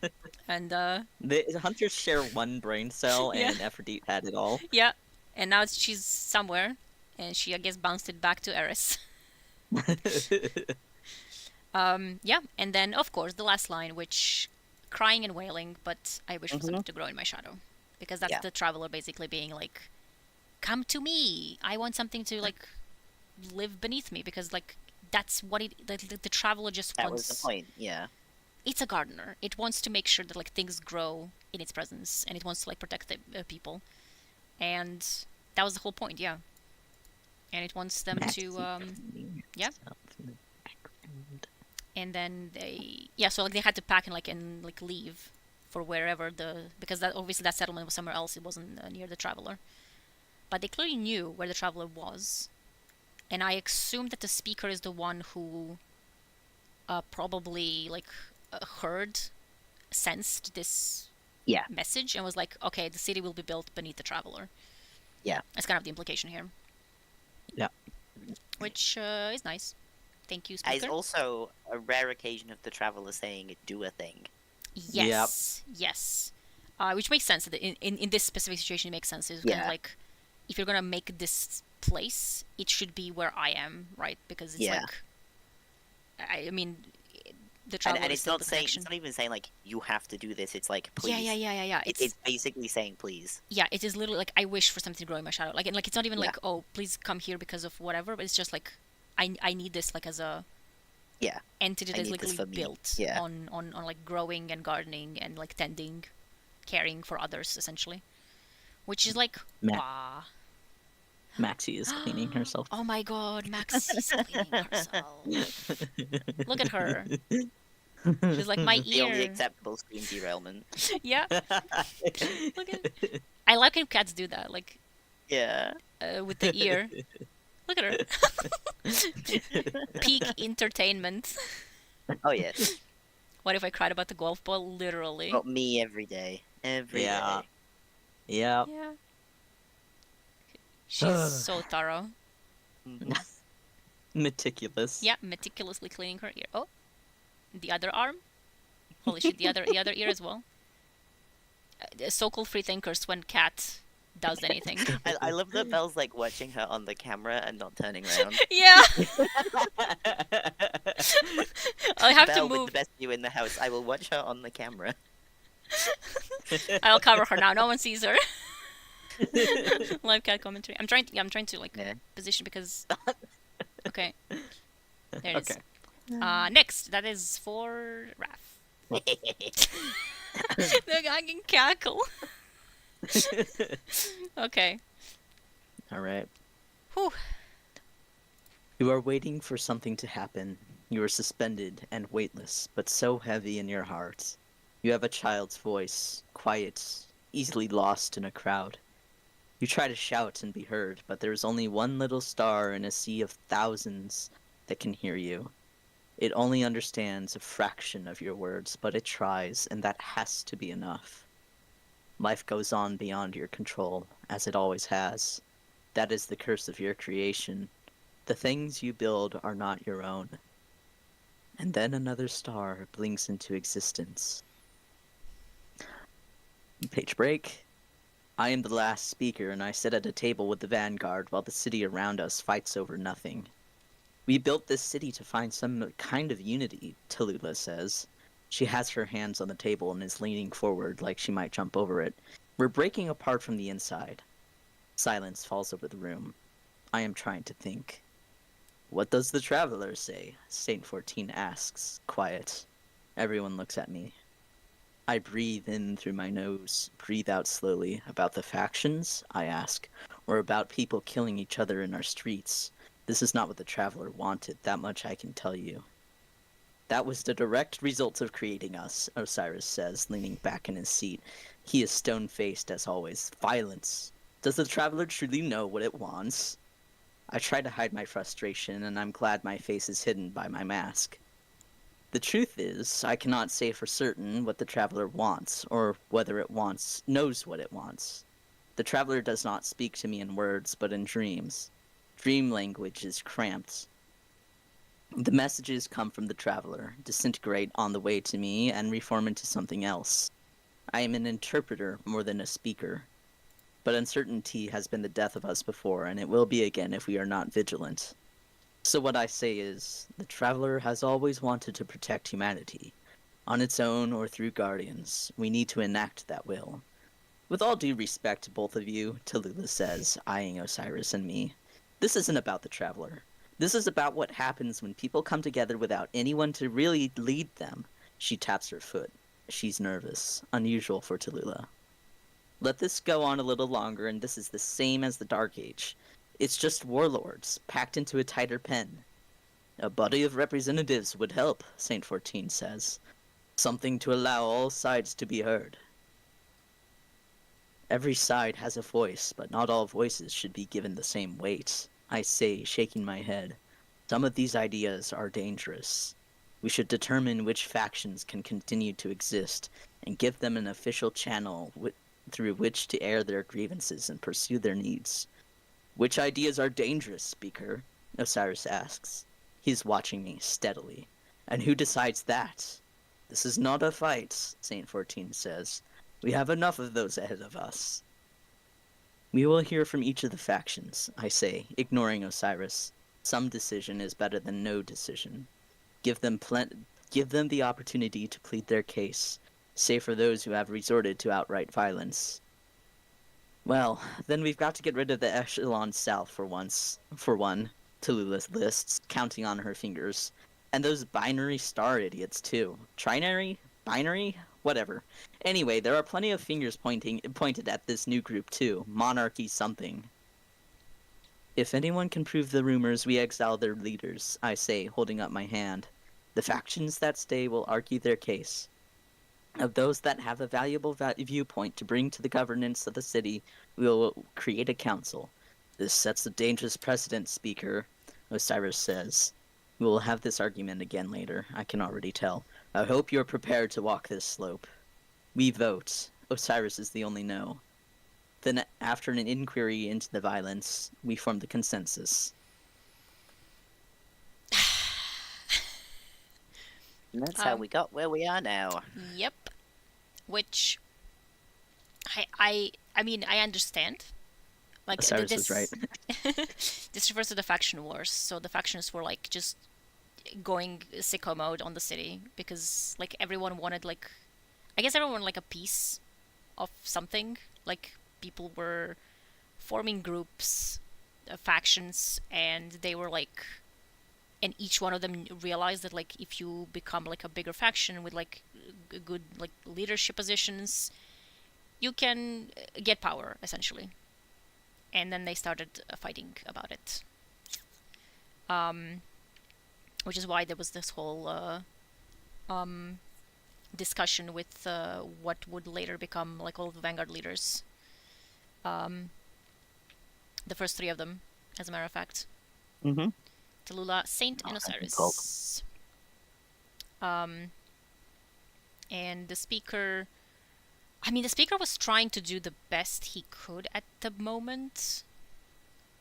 But it did set a precedent. For real.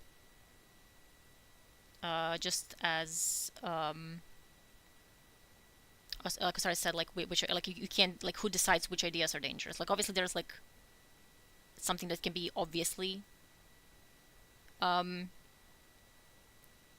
like determined to be dangerous. Like, you know, if someone advocates for killing civilians or like whatever, like that's fine. But other than that, I mean, I like how they mention monarchy. That's the new monarchy. And how Tallulah says like a lot of people are pointing fingers at them as well. But they did eventually become part of the consensus.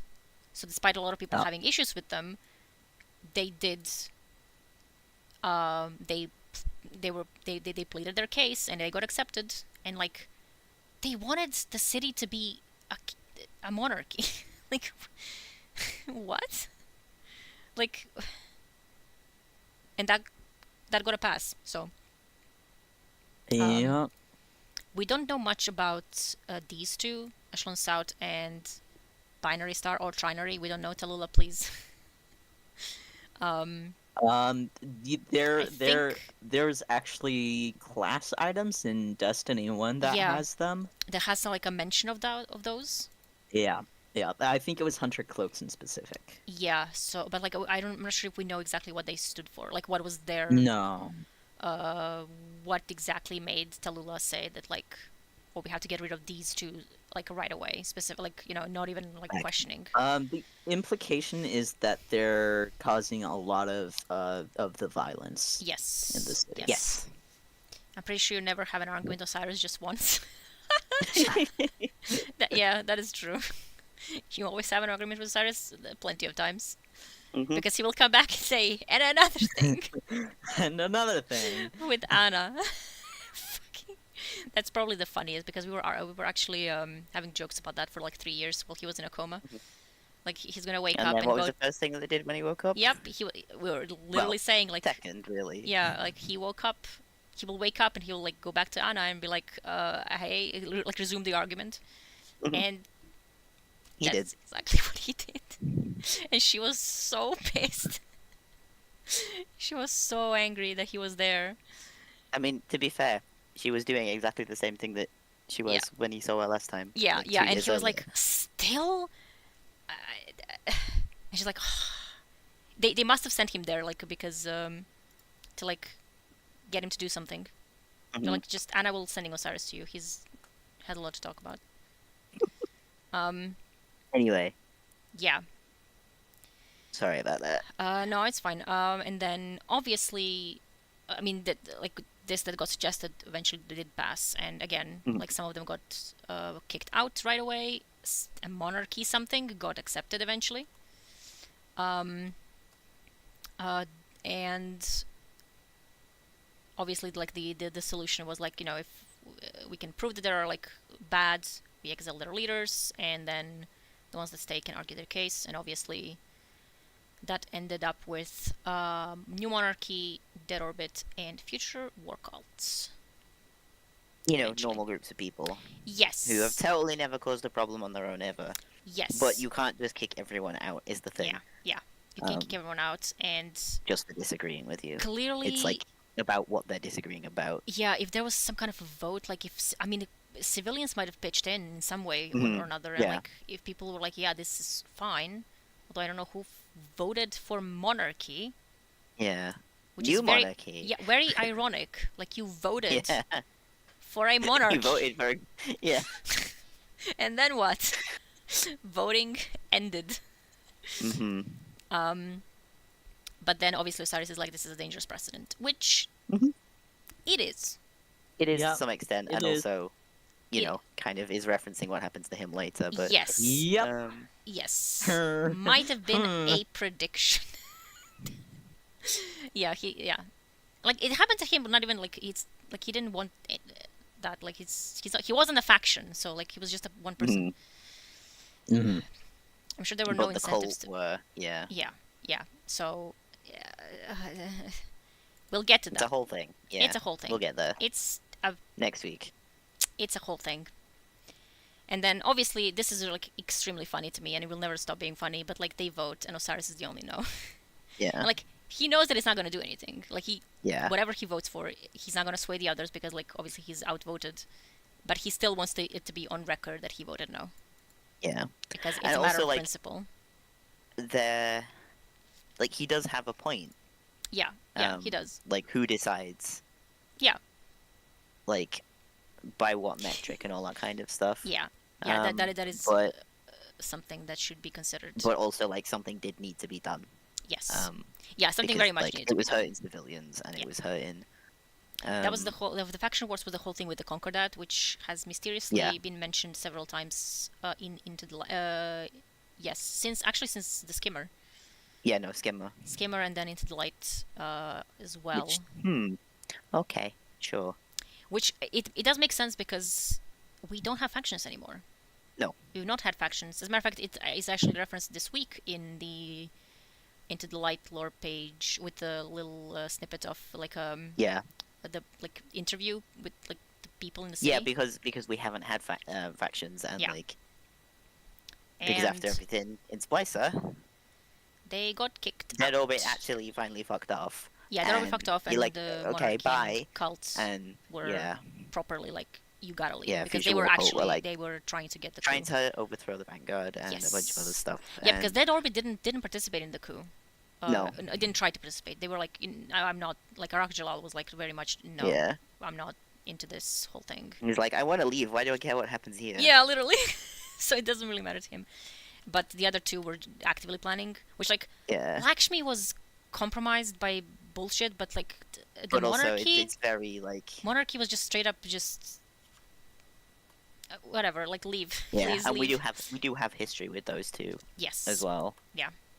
But like the faction wars were not good, so that was Yeah. there was very much like destruction in the city. Like, if you've ever been Yeah. on the Bannerfall map in the PvP, that Yeah, is where that's what that Concordat map fighting. is. Yeah. Yeah, what was happening. So it's very just like it's in the city is like very destroyed, like area, because there's been fighting. Monarchies can't be trusted in any universe, literally. So true. Not even the Awoken. I mean, they are on very thin ice. Mara is on very, very thin ice, but... I should just say, don't call me queen, so you know. Yeah. She's like, this... I've thought this up when I was a teenager. It's cringe. Yeah. Now it's gotta be like this because of everything, but... yeah. Yeah, and then they formed the consensus. Which is a little bit of a point in the timeline. Again, I mean, we don't really know what happens before, like when this is exactly. Like, it's still fairly early. It has to be fairly early, yeah.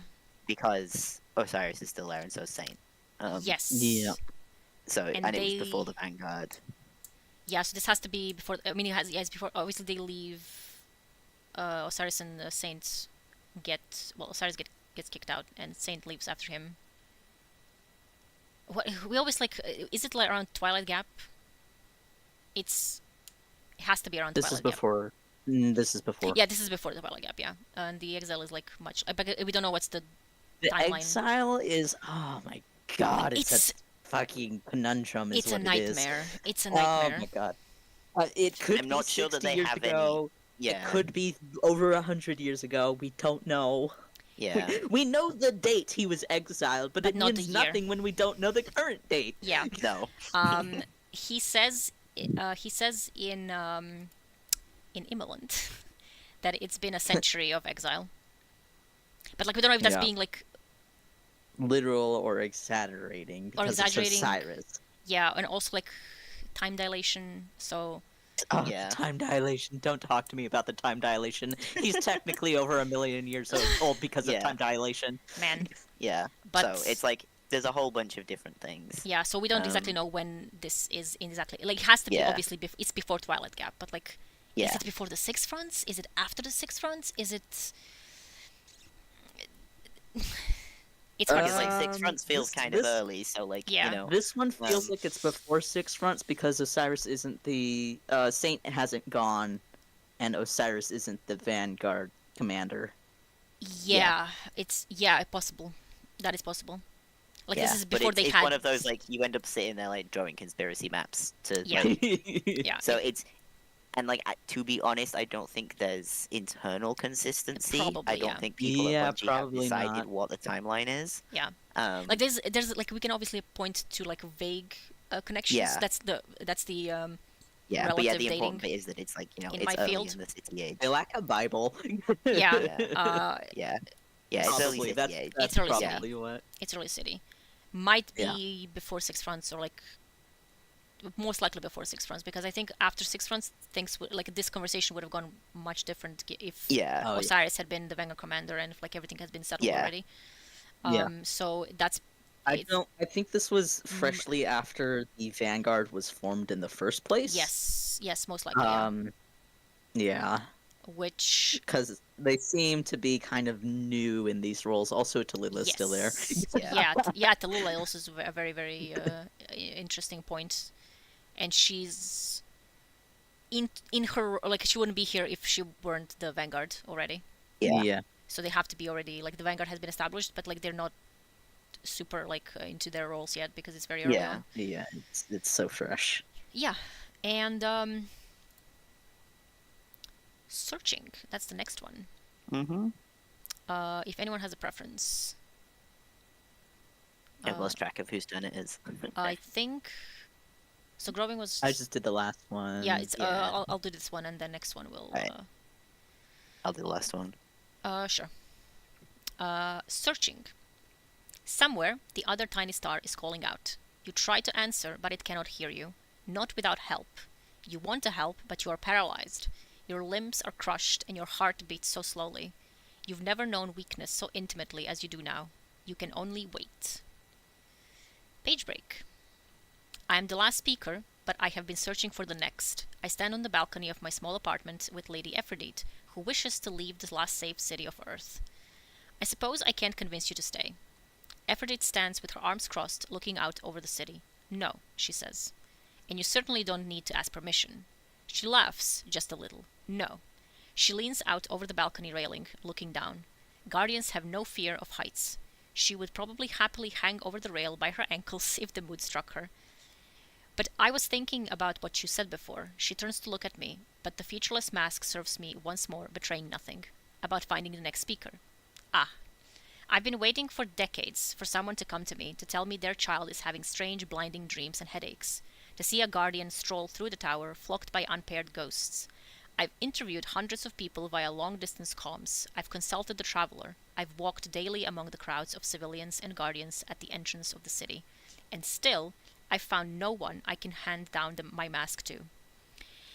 Before Saint 14 left for Mercury, I'd thought that maybe he could take my place, that I might be able to teach him.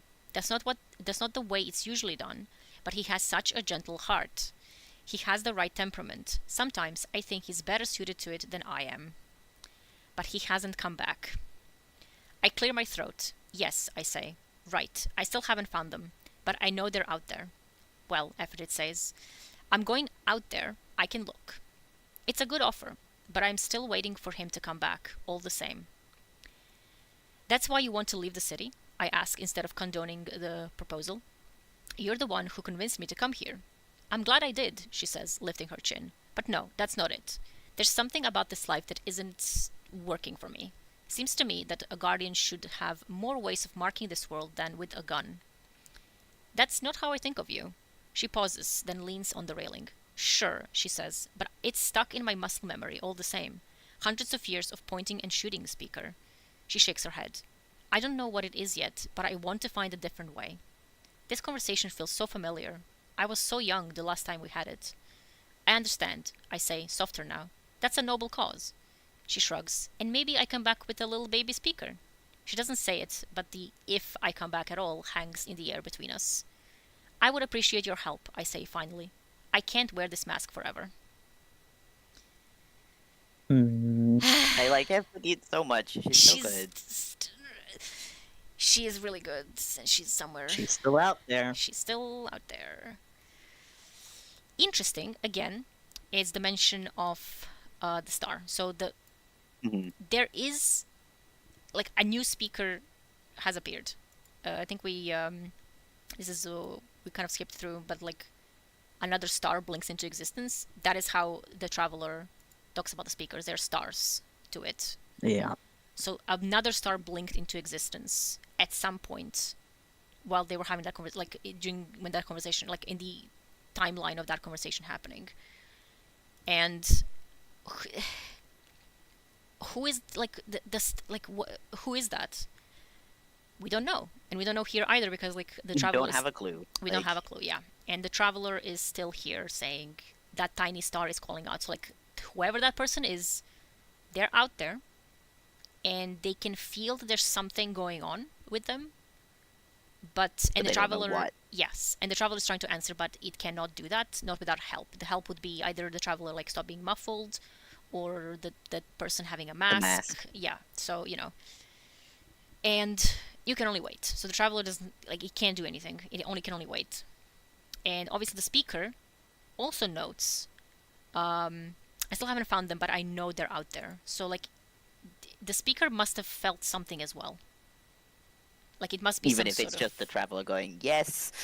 yeah. There is someone else. Find them, please.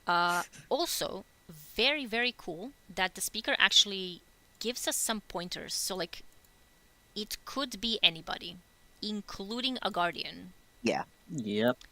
And like obviously, like, you know, I've been waiting for decades for someone to come to me, tell their like, so it could happen like as a like, it doesn't have to, it like starts as kids, like a child could be having strange dreams, and then obviously a guardian strolled through the tower flocked by unpaired ghosts. Micah 10, just saying. Yeah. But like, that does give us a proof that it could be a guardian as well. So like, because if people don't know, like the speaker was not a guardian, the speaker was just like a guy. None of the speakers that we know of have been guardians. Obviously before because there were no ghosts, and then after obviously because we would know if they were guardians. And our speaker was not a guardian. I've seen people say that. Yeah, know. it's like, no, he was just a Yeah. badass and stood up against Maybe Skull. because Like, that yeah, was... and maybe because like he was like they saw ghosts around him, so like maybe they assume because I think in D1 when you talk to him, there will be like a There little are ghost ghosts, yeah. like just hovering above him, But, like, like there's near quite him. a few. Yeah, so like I guess people maybe assumed, but like no, he wasn't. He was just a guy. And yeah, he tried. So he tried finding people, like literally, like including like interviewing people. Mhm. So like he was looking for someone, like he was looking for someone to tell him that like someone is having these symptoms of being a speaker, and I found no one that I can hand my mask to. And then crying and fucking wailing, but he wanted to teach Saint. Yeah. And like Because he's got a good heart and the right temperament for it, Yeah. and Saint's a people person and knows Yeah. how to talk to people. And the And speaker's like, I kind of don't. Like, finding a prophet over Zoom call, literally. But like the interesting thing is that like obviously Saint can't hear like he doesn't have the speaker abilities. But Yeah. the speaker was thinking like, I mean, if no one else can, at least Saint would be there like a consultant, like someone who could like make people feel safe, make people like talk to them, because that's what the speaker would also be doing, right? Like people would come to him for like advice. And in that case, Saint would be like a pretty good Mhm. person. Like you could even say, I mean, the guardians are chosen by ghosts, and ghosts are of the traveler. So technically, the traveler does choose certain people, like to follow. In What theory, he yeah. does, yeah, in theory. So like technically, like Saint could have been like given some instructions and then being used as a replacement, at least temporary replacement, maybe, or like something. And also, like sometimes I think he's better suited to it than I am. And like, man. And then, he hasn't come back. Yeah. Which, again, gives us a little bit of a timeline. So this would have to be, again, we were talking about the timeline, but like this would have to be after. Certainly Like, this is after, quite a big jump. Yeah. certainly after the Twilight Gap. Yeah. Because he hasn't come back yet. So that's kind of almost close. No, that would actually be that would Probably actually after his exile. After Osiris' that exile. even closer. That's during the game. Because Aphrodite in D1 was running Iron Banner. And then she left. Unless this is like it's meant to imply that she left, then came back to run Iron Banner and then left again. This might imply that this was after she finished Iron Banner. I think it's after Saint goes to Mercury, right? For Yeah. Osiris. It could be that, or it could be like further, but like it's definitely fairly recent-ish. Because the next one is very recent. Yeah, and this one could be because like he says, I'm still waiting for him. I'm still waiting. I'm still waiting for him to come back. All the same. It's like where? How much? Like how long would he have been waiting for Saint to come back? A hot minute. Yeah, man. Because if all that happened like around Twilight Gap, then it must have been a century. Please don't be dead. Yeah. So like again, we don't exactly know, but that's relatively recent because Aphrodite is like around still. And then she leaves. But like again in D1 she comes back, maybe like temporarily. But she leaves again after. She also she came back in the Red War. So. Yeah. To be honest, it might even be just like he has been waiting for Saint this long. Yeah, which is another option that makes me insane because he's still waiting for him to come back because he can't believe that Saint's dead. Yeah, no one could. The greatest Titan that ever lived. Like, yeah, I mean technically how can he wasn't. Have possibly died? Yeah. He wasn't. He died eventually, but like because for a while Osiris didn't know. Like he could find him, he could see him in the forest, but like he was kind of keeping him there. But then eventually he lost track, and next time he saw him, he was a corpse. So that's normal. But the speaker kept believing that Saint would come back eventually. Yeah. Which also makes me insane because he never did. And speaker died before. died thinking that Saint was gone. Yeah. Yes. Oh. Even if Saint can't hear the Traveler, he'd be on the hand to teach the next speaker. Yeah. Yeah. He was dead but got better, literally. Yeah, Saint would be like pretty good to teach like anyone. Although like obviously he wouldn't. I mean, if the speaker actually did like start teaching him properly, he would probably tell him about all of the dreams and like how to interpret and like how to think about them and how to like get that knowledge to someone else after. But alas, it never happened. Mm-hmm. And obviously Aphrodite was like, well, I'm going out there, so I'll look out if I notice anything. Yeah. And we do believe that she did. You. Yeah. Because of something that's actually going to be better read after because of the timeline. Maybe I come back with a little baby speaker. It's really good. She's really good. I get her deeply. Yeah, so Aphrodite ended up leaving and going to find, like, she founded a pacifist commune somewhere, like somewhere away. It seems to be implied that it was somewhere in the distant system, like not on Earth, like somewhere else. Like she went actually off planet and like founded this like place where people are just completely detached. But like where that is, we don't know because obviously she's keeping it hidden because she doesn't want anyone to find them. So we don't know. But that's what she did, which is like it's reflected here with how she's talking about. There must be something better for Guardians than like just shooting. Being a weapon. Yeah, being a weapon. Which is something that a lot of like Saint talks about sometimes. Yes, he does. Something that a lot of Guardians have trouble with. Yeah, it actually it's interesting that both Aphrodite and Saint were connected to the speaker and like think that same way. Mm-hmm. I mean, even Osiris in The Pigeon and the Phoenix was like talking to the speaker and saying, well, the Traveler turned us into weapons. Like, this is what it did. Mm-hmm. Yep. And the speaker is like kind of trying to, I guess, like, it wasn't really an argument. It was just kind of a really heated debate. When they were still on good terms. Pigeon and the Phoenix is such a good lore book. Yeah. And then... shockingly, also from... yeah, also from Season of Dawn, indeed. Mm-hmm. And finally, we have Suffering. Yeah, because we had a little bit of foreshadowing in the last one with I can't wear this mask forever. Yep. But, Yeah. Yeah.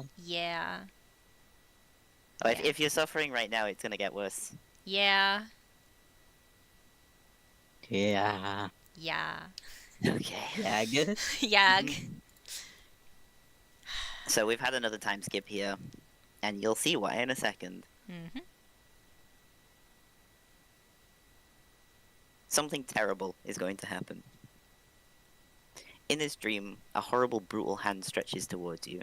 But this is not the old enemy you know. It is something new. Something that hopes to use you more than it hopes to destroy you. But it's willing to settle for either.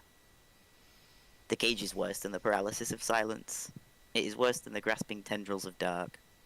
It is too tangible. It is too unfamiliar. This is not why you came here, and this is not what you deserve. The fear is enough to make you want to leave.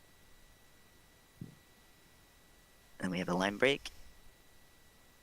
I am the last speaker, and I dream that the Traveler will leave us. It shouldn't be a surprise. The truth has been passed down from speaker to speaker for generations. The Traveler is good, the Traveler is sentient, the Traveler will save us, and the Traveler will leave us. For many, many years, I believed that the prophecy of the Traveler's departure was misinterpreted and fulfilled instead by its silence after the collapse. I stopped preaching that final tenet. It only served to frighten people. My dreams, which have always been infrequent and fleeting, come more regularly. They are more confusing than ever, more disruptive. I once so rarely dreamed while awake, but now it happens all the time. I am silent again. I am gone. I leave behind a yawning void. My dreams forecast a terrible future, a future without the Traveler's light. I see them all falling. Guardians and Lightless alike, toppled by the Traveler's absence. I don't understand why it happens, and I don't know when, but I know it is coming. The details almost don't matter. I've lived my whole life bringing people into the light of the Traveler. I've made promises and assurances all based on faith. I've crushed doubt down into myself as far as it will go, made myself sick with it, because doubt is better left unspoken. I do not recognize my world. I want to flee. It's an easy decision in the end. I tell no one. Until I can understand better what's coming, sharing this information would only be dangerous.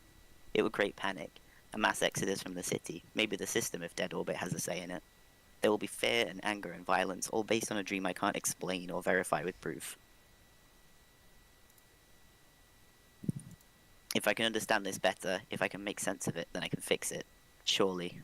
So I go on as if nothing has happened. I attend consensus meetings. I discuss hidden intelligence with Ikora. I receive reports and news from our scouts outside the city, and I consult with Zavala.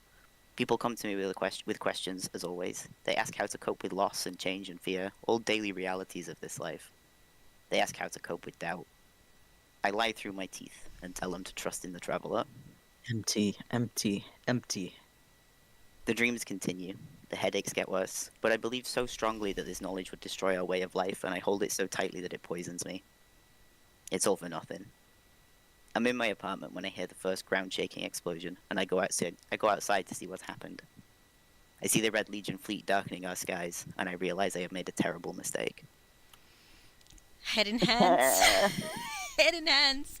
Yeah. The unofficial tagline of Destiny, it gets worse. But then it gets better, eventually. Well, then it gets better. That's the whole... No, Yeah. the hope. Yeah. The unofficial tagline of Destiny is hope. Yes. So, this image that is the cover of Constellations is the cage of the Traveler. Yep. Deployed around the Traveler by the Red Legion. That's what the cover means. So this is what the cage looks like. It's kind of like stylized, obviously, but that's the cage. That is why this is the cover, which we didn't mention before because spoilers. But that's where this ends with, which was a really, really, really, really good reframing, essentially, of what happened in the Red War. Because again, for people who didn't play, and especially for people who didn't know who the speaker was, what happened in the Red War and what he said in the Red War, that the Travel doesn't actually speak to him, felt kind of like, oh yeah, that guy's just whatever, who cares? Like, he's just a scammer. Like, he's literally running a scam. Like, he admitted that he's running a scam. And a lot of people thought that way. Like, even people who knew him from D1, I remember people were always like commenting how, yeah, sure, he had like a cool line telling Gol, kill yourself now. It was a really good line. It was a really good line. But a lot of people were like, oh, I mean, yeah, that's fine, but like, he still lied. Like, he lied that he has like, he lied that he can hear the Traveler, that he's like this, like, I mean, obviously, like, no one can really tell, but like, you know, it didn't really, like, his title didn't really mean anything. He was just some scammer, some scamming old dude who like lied to people. And so for a lot of people, it was like his death was kind of like, it was sad, but it was also whatever, because he's a liar. He lied. So yeah, it didn't mean anything to people. Yeah, like, obviously he meant like to people who've been like talking to him a lot, like playing D1 and stuff, but yeah, in D2, like, it started with like he was only in the cutscenes. You didn't actually interact with him. Yeah, he was only in the cutscenes being like questioned by Gol. And during one of them, he just kind of admits that he could never actually hear the Traveler, which is obviously not true. And this whole lore book kind of explains what that actually meant. Yeah, because his line is, I said that I spoke for the Traveler. I never said that it spoke to me. Yeah, and so people heard that and went, oh, he's a scammer. Yeah. And this is why specifically, I think specifically in Searching, where he talks about... not in Searching, in one of those others that we just read, where he talks about how dreams are difficult to interpret. Yeah, this one. Yeah. The Traveler doesn't speak to me in words, but in dreams. So, like, when he said the Traveler I did not say that the Traveler spoke to me. Yeah, that's true, because it doesn't speak in the way you would expect speaking to work. And otherwise, it would just speak to everyone. Yeah, exactly. And then obviously he says, like, I'm an interpreter more than a speaker, but like, a speaker is a better title. So, you know, people, like, that's the title that was settled on in the Golden Age, and that's what got used. But like, technically, it's not exactly the most correct title, because like, but Especially in the way that Gaul wanted. Yeah. Yes, exactly. Because Gaul specifically was like, Gaul captured the speaker because Gaul was genuinely like, you will tell me what the traveler wants from me to do. How can I get the light? And like, first of all, the traveler doesn't speak that way. But even if it did, it wouldn't tell you that because like that's not how it works. And obviously that's not something that the speaker could really relay to Gaul properly, which is why it led to the line, to the banger line, where he's like, well, you know, bravery, sacrifice, death, and then kill yourself. Now, why don't you kill yourself? Yeah. Yeah, which is like genuinely like that is how it works. That is how it works. And that's when the Gaul got really mad, and you know, it didn't end well for the speaker. But it's interesting that the traveler sensed something about the Red Legion, because the traveler generally senses stuff like obviously darkness, because that's what it knows. But it knew about the Red Legion light suppression, which kind of implies that like it knows more than just like what it can feel instinctively, I guess, with darkness. And I really like this, how like it actually classifies it as worse. Like the cage is worse. Yeah. And it's worse than the grasping It's tendrils physically of dark. bound. Yeah. Yeah. Like it genuinely is like just took away choice. Yeah. It says like it's worse than the Witness. Like, you know, I would rather the Black Fleet again than whatever this is. Shall we read Radiant Accipiter to cap that off? To cap off Constellations? We could read that as well. Yes. I want to point out something here. That it's really good how it also like this specific tab like kind of explains why the speaker, like how much it bothered him, like because he knew, like he got the vision, he got the dreams from the traveler, and the traveler was beaming him quite frequently about it as well, that something bad is going to happen, but neither the traveler nor the speaker knew what it was. So the speaker assumed that it would be the darkness again, because that's what they kind of knew, like the darkness could return again, you know. And if he and, like there's nothing they can do about it. And... yeah, there's nothing he can do about it. And if he tells people, there will be panic. Yeah. Like there will be really, really bad panic everywhere, and it's not gonna help. So he keeps quiet until he like kind of, you know, maybe if trying to figure out if there's a way that he can, you know, do something to help or get more information at least. Yeah. Like, at least be sure what's going to happen before he tells everyone, hey, something horrible is going to happen. The traveler is panicking. Yeah. Everybody run, scatter, flee for your life. Like, it's just... yeah. And then, of course, when it does actually happen, he's like, well, it was a mistake. Because if he had told them... this is my fault. Yeah. Yes. Because if he told them about something, then maybe the Red Legion wouldn't have gotten the jump on them. Yeah. Because that's the whole point of the the Red Legion compromised communications. It compromised, like their scions compromised the communications. The 9 helped them. One of the 9 helped them. So it was a completely unforeseen attack. Well, foreseen by Lakshmi, who predicted the Red War. But predicted the Red War. She predicted. Also, Osiris. Osiris predicted the Red War too. Osiris predicted the Red War way before Lakshmi. Let's be honest. Yes, he did. He predicted it again before the forest. Yep. He didn't find the forest until he left. In Conqueror 2, that's the prophecy. He predicted the Red War. Yes, and I mean, they exiled his teachers. Everyone and their dog predicted the Red War at this rate, which is quite interesting considering that nobody stopped it. Nobody's... I mean, when you think about it, it's like Osiris's prophecies were banned, and he was exiled. So, like, who even read those? I mean, besides some people who were not very well about them, and who nobody like talked to. There's someone Not wearing naming. similar robes right Maybe now. I've heard of some people. So like that's fucking off the shits. You know, who like no one knows about that one. I mean, they know, but like no one understands. No one understands That what it is means. certainly a way of phrasing that. Nobody even understood what it means. Like before, again, without context. Yeah. Yeah, because once you know, it's Yeah, easy. because it's to tower comes a war in red. Like Yeah. it could mean anything. It could mean literally anything at any point in time. And obviously the second is Lakshmi, who again, nobody gives a shit because it's the future war cult. They Of course, they're always going on about it. Yeah, they like, specifically believe, like their beliefs were specifically the war will always happen at some point. We have always to be ready for war. The war is all there is. Yeah. High Ziwarath. Bye. And like, so if your prophecies are like the war will happen eventually, I mean, yeah, you will predict the war. Like, Yeah. eventually it will happen. like stop clock everything Yeah. like that. Exactly.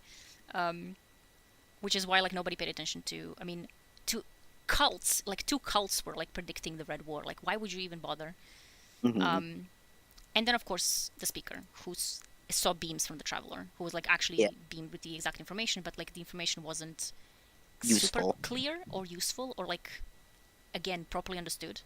So what happened is he didn't tell anyone because, I mean, what can he say? Yeah. What is there to say? Like the traveler's scared of being trapped or something, and Yeah. it's panicking and run. Yeah. So he's like, whatever. And then obviously when he saw the Red Legion fleet, it was too late, and he blamed himself essentially because, again, if he told someone, then maybe their communications wouldn't be compromised. Maybe someone would have seen them coming. Maybe, you know, but in all likelihood, it wouldn't have made any difference. It wouldn't have made any difference except people would have been panicked. Yes, but like he doesn't know that. So to him, like, he died believing that he could have stopped this. Yeah. So that's completely normal. If you haven't seen those cutscenes, I've just linked them in chat. Yes. They're very, very good. They're really, really good. Gol and the speaker are like, yeah. God's panicking, but don't worry. Yeah. Literally.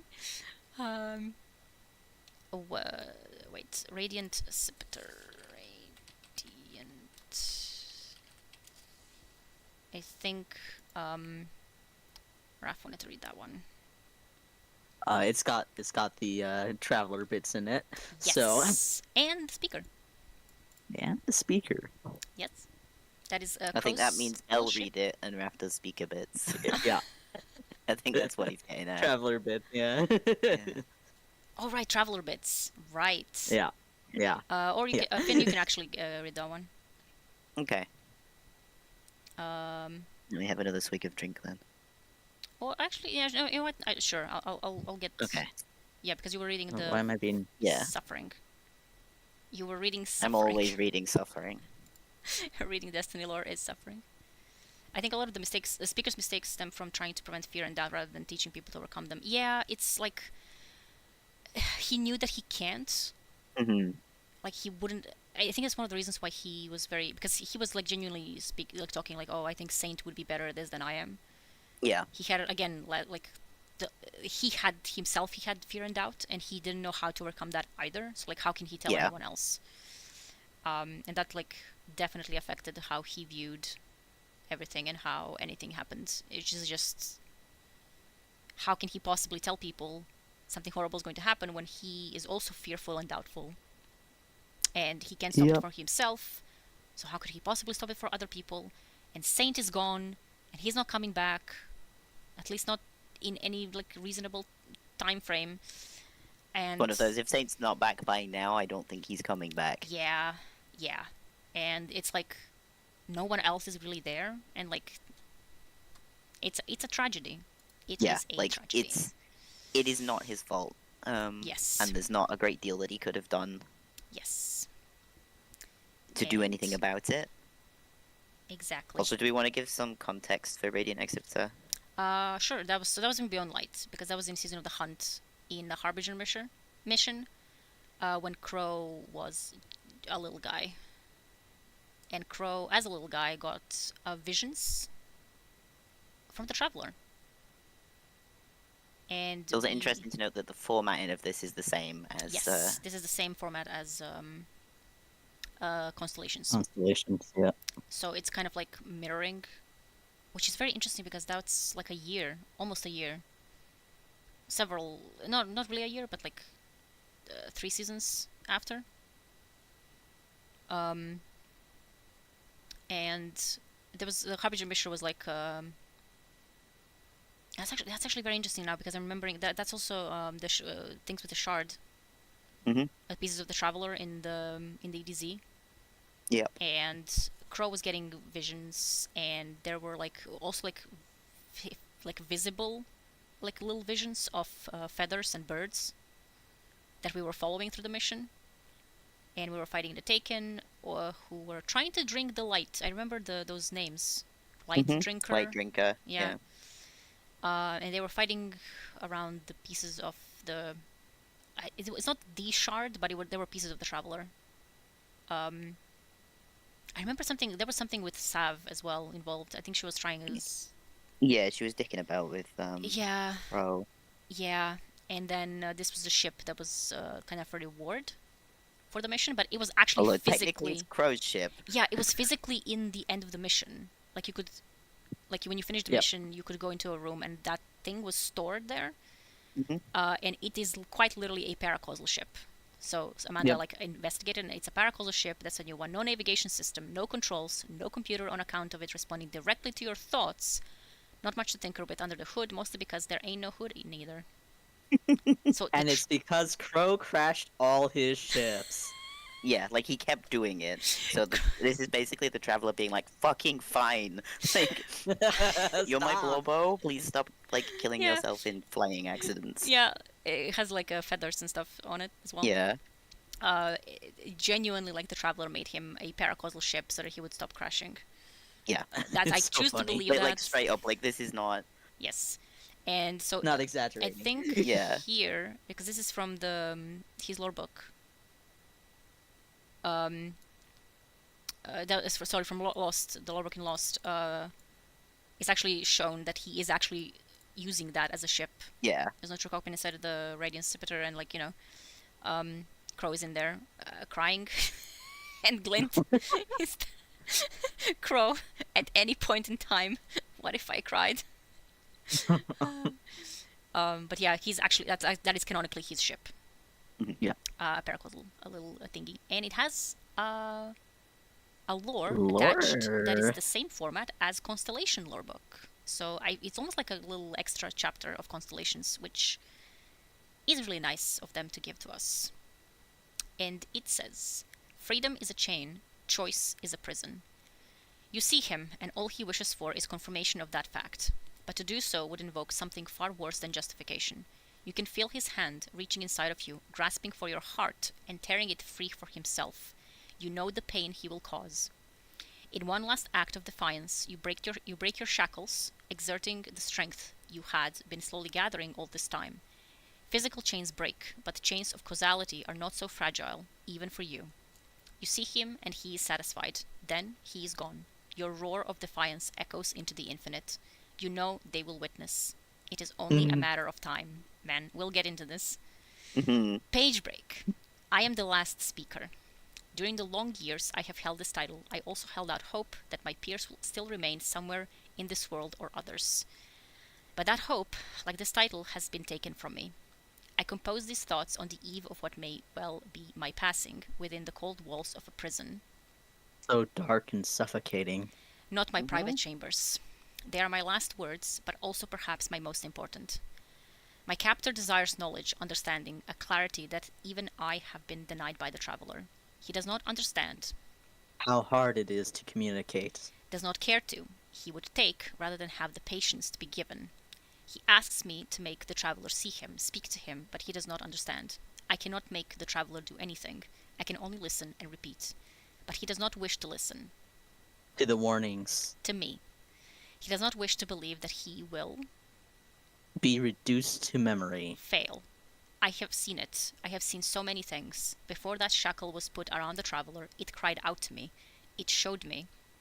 A broken mask, repaired by gold on fractured seams. Everything I need to see. a lifetime of service rewarded.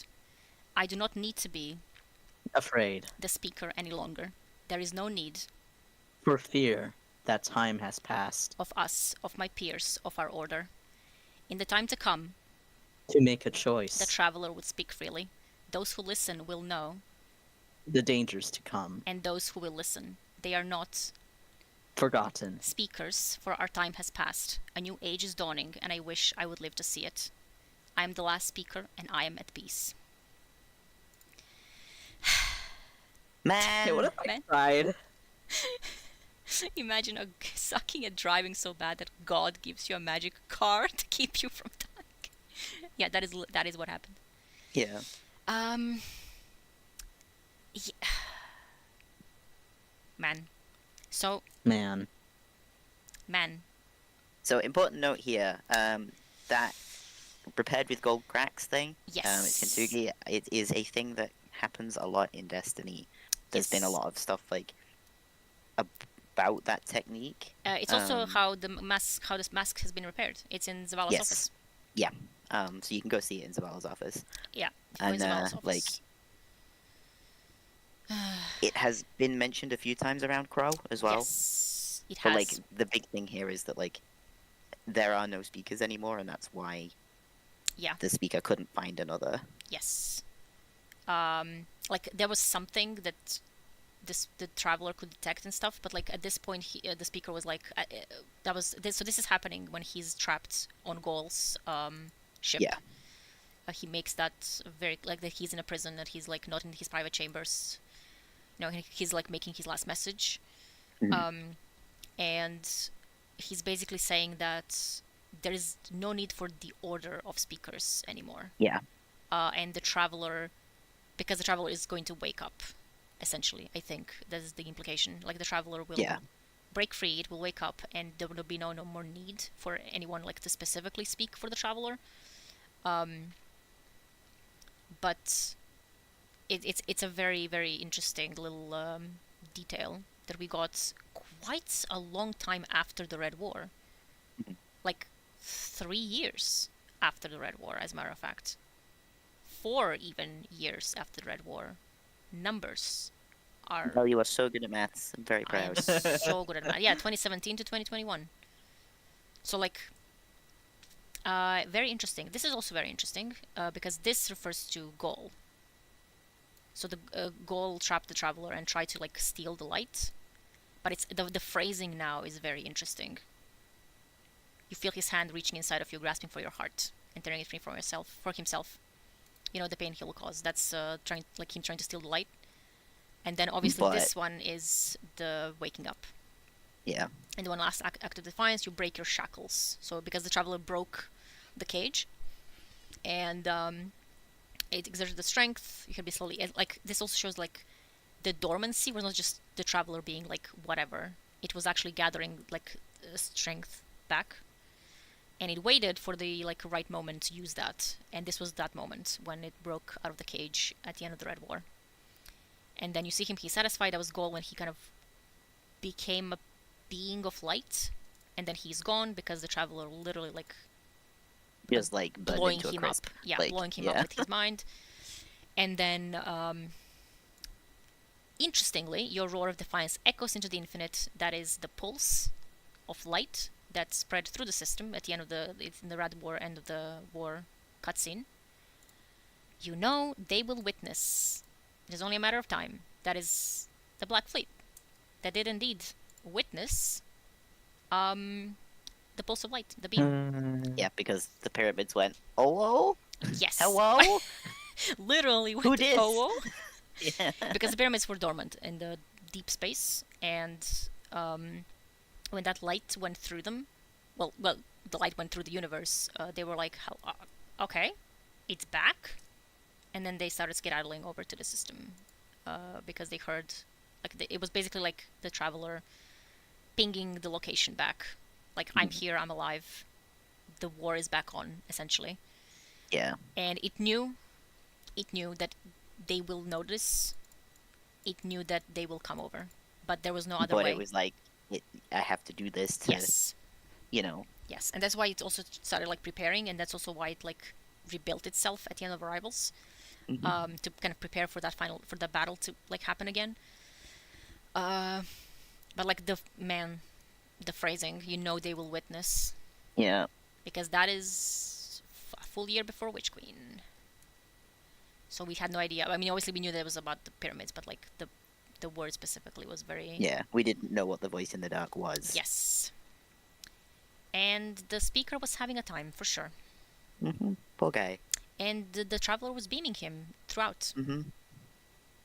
And despite being caged. Yes, at that despite point. being caged, yes.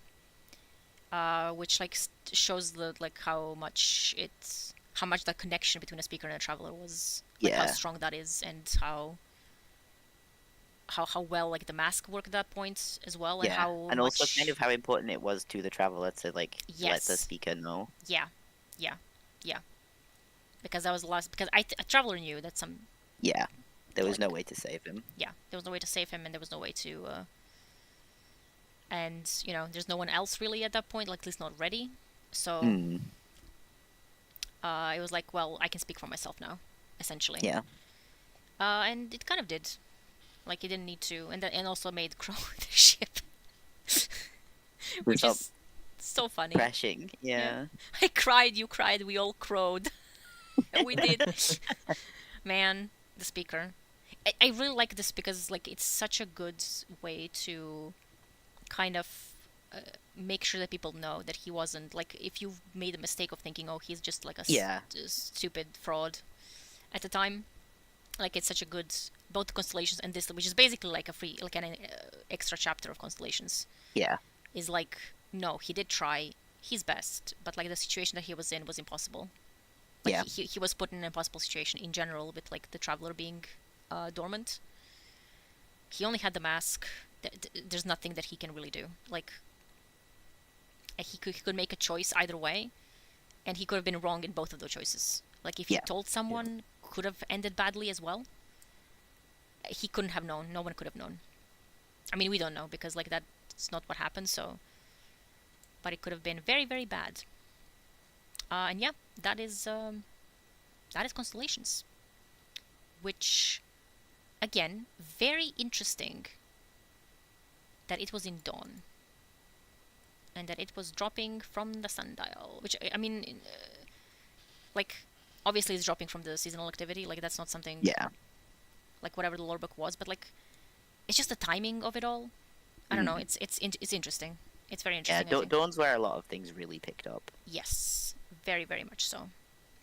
Because there's a lot of stuff that kept happening in Dawn that was like setting up other things, which we might get to. I would like to get to. Yeah. Because we will have to get to it anyway. So it's best that we get to it now. I think. You want to do it? Should we do it? Yep. Go on then. All right.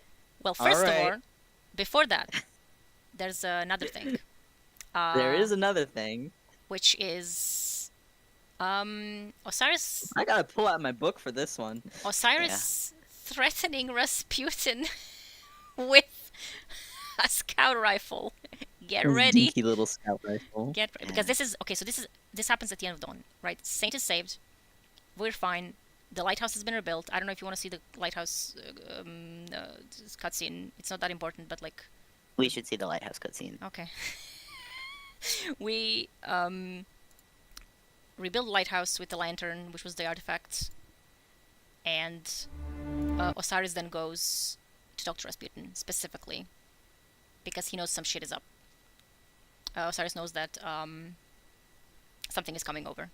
And he wants Rasputin to help him.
It's been a while, old man. The tower looks at you and sees a god. But I see a thug, a murderer, betrayer. You know why I left the Infinite Forest, what I saw. A line has been drawn in this system. Light on one side, dark on the other. Where do you stand?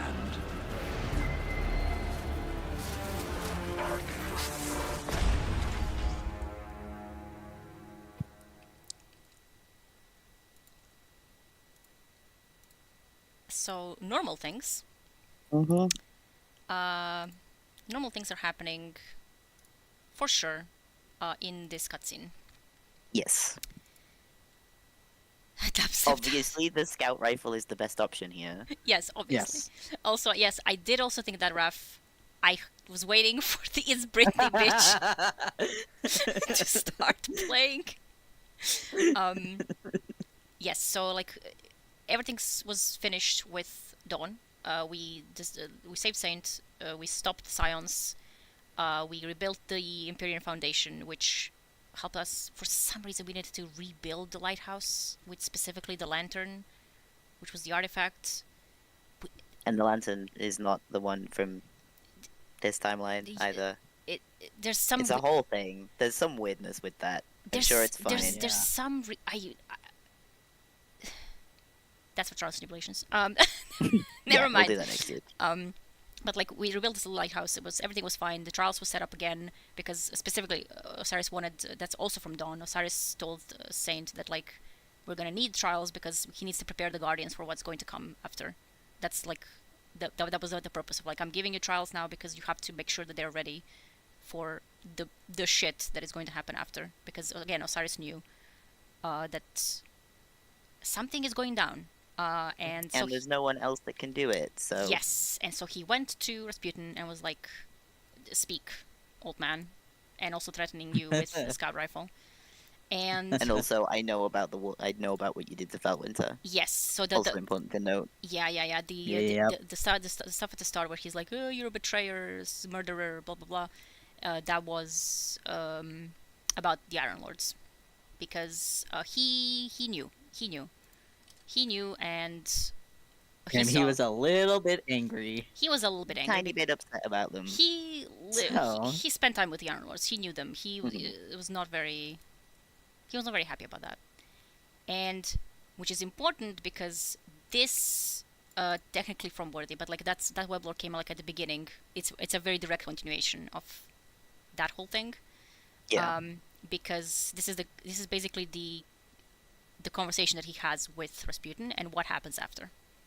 And a very nice little What image. does happen after? Well, what happens after, we'll see. Nobody knows. May I give it a read? Yes. And also like a very nice little image of Osiris being very... And Sagira. Yes, concerned. Yeah. And Sagira. Also, Osiris without his whole thing. Owl. Yeah, and also his ship. Yes. You can see his ship. Yes, you can see ship, Sails of Osiris, which is exactly like the actual model. Like it's not a random. It's not a random. That's like a little bigger. Thingamajig. Yes. Yeah. And they're flying through space. I wonder where they're going. Actually, it does says like weblore from Dawn. I don't know why it says Worthy. I know that this came out. It's not Dawn. It came out in Worthy. So it came out like at the beginning. It came out right at the end. Yeah. Yeah. So right at the beginning. Yeah. Yeah, at the beginning. Yeah. I know that it was like very, out there. Very close. Very close. It was like because pretty much. The cutscene was essentially because of a tease of like, what is Osiris doing now that everything is settled? He's not at home with Saint. No, he's off the shits somewhere. And what gives me pause, or as we've come to know, what gives me headache? What gives me headache? And you will understand very soon. This is a bonus round. Yeah. Do you want to read it a bit at a time? Yeah, you will understand. Yeah. Do we want to read it to like the head-ins, maybe? Or do you want to read the whole thing? We can get. It's not super long, but there's no heading. Well, it's there's no headings. There's one. There's one. There's one. Yeah, there's but one. then after that one is off the rails completely. So yeah, we can stop at the first heading and then. Yeah, that's what I was thinking. Yeah, sure. And then discuss and then. And then because it is a lot. It is a lot. No one fucking knows what the hell goes on here. Okay. Okay. Where's the heading? Because it's not in the book where the other heading the heading is. It's the Kuiper expense. Yeah, when Sagira says how long. Okay, how long? Yeah. Oh, I see it. Yeah. Oh, you have the book on. Oh yeah. I have the book. It's in the book. Yeah, it's in the book. Interestingly enough. Yeah. It is very interesting. I'm willing to overlook your past.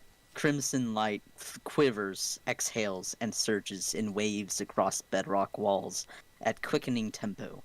Deified machination ripples in judgment. Trust doesn't come easily with you. Osiris's eyes wash in warm mind lights. He remembers Saladin's words, remembers the names that were. He feels smaller again, against the wash, alone. Osiris feels the weight of Rasputin's assessments.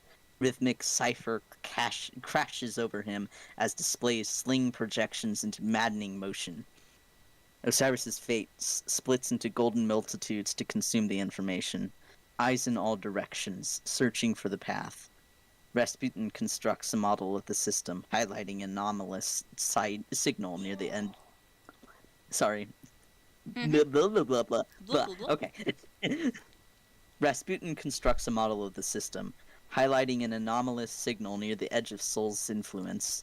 Osiris's mind sieves the data into manufactured purpose. He is led, never one to follow, with nothing left to chase. Oxidized dust scours the landing pad. Segura greets Osiris as he exits the bunker and slumps into his jump ship. How did it go? Better than expected. Did you say hi to Anna? She is busy. We have a lead. Osiris grips the flight stick. His gaze slips betwixt and between points of focus. Do we have to leave right now? Segura floats into his sightline. I'm sure Saint would... Their eyes don't meet. We have a long flight. Segura relents. Her tone sharpens. How long? As it turns out, very long. Yeah. Heliopause longer, in fact. Yeah. So it's literally like after the cutscene ends, this is the conversation. So Rasputin is like, fine, whatever. I'll tell you what you man. need. Man, your scout rifle is looking very... You want to kill me so bad, makes you look stupid. So Rasputin is like... Yeah. Ras Ras also wants to defend humanity, right? Yes. Like, that's his whole thing. His whole thing. His whole thing has always been defending humanity. Yeah. So... And he kind of recognizes that that's kind of what Osiris is after as well. Yeah, he does. And he's like, alright, fine. Like... You're not gonna like it, though. Yeah, and he gives him the whole... Like, he gives him so much information that Osiris is immediately like, whoop, time for my echoes, reflections. Is it specified? No, it's just gold. I guess, I mean, I know we know that reflections... specify, but it'll be... You know that reflections are golden, yeah. And, like, Osiris at any inconvenience splits into multitudes. I would do that too. Yeah, man. If you could do that, like to consume all of the information, because like my life would be so much easier. Man, you can I can assume that like Rasputin's stuff was like very very dense, like because he would have so much information. Like it wasn't just go to the heliopause. He must have told him exactly like what is coming, what he sees, because that's interesting. Because in Worthy, as the season progressed, we got a little wall in the bunkers that you can see them now when you do those heist battlegrounds on the moon.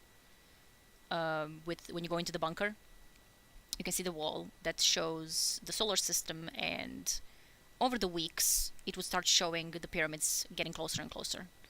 That was Rasputin telling us the triangles are coming, and they would like progress each week until arrivals, and people like counted, when arrivals is here, they're gonna be at Earth, or rather they're gonna be like at the locations, which it was very really cool. So you can like watch that in real time on his little like old-timey monitor with like little dots. It was really really fun, and you can see them. You can see that still in the game right now because of the battlegrounds.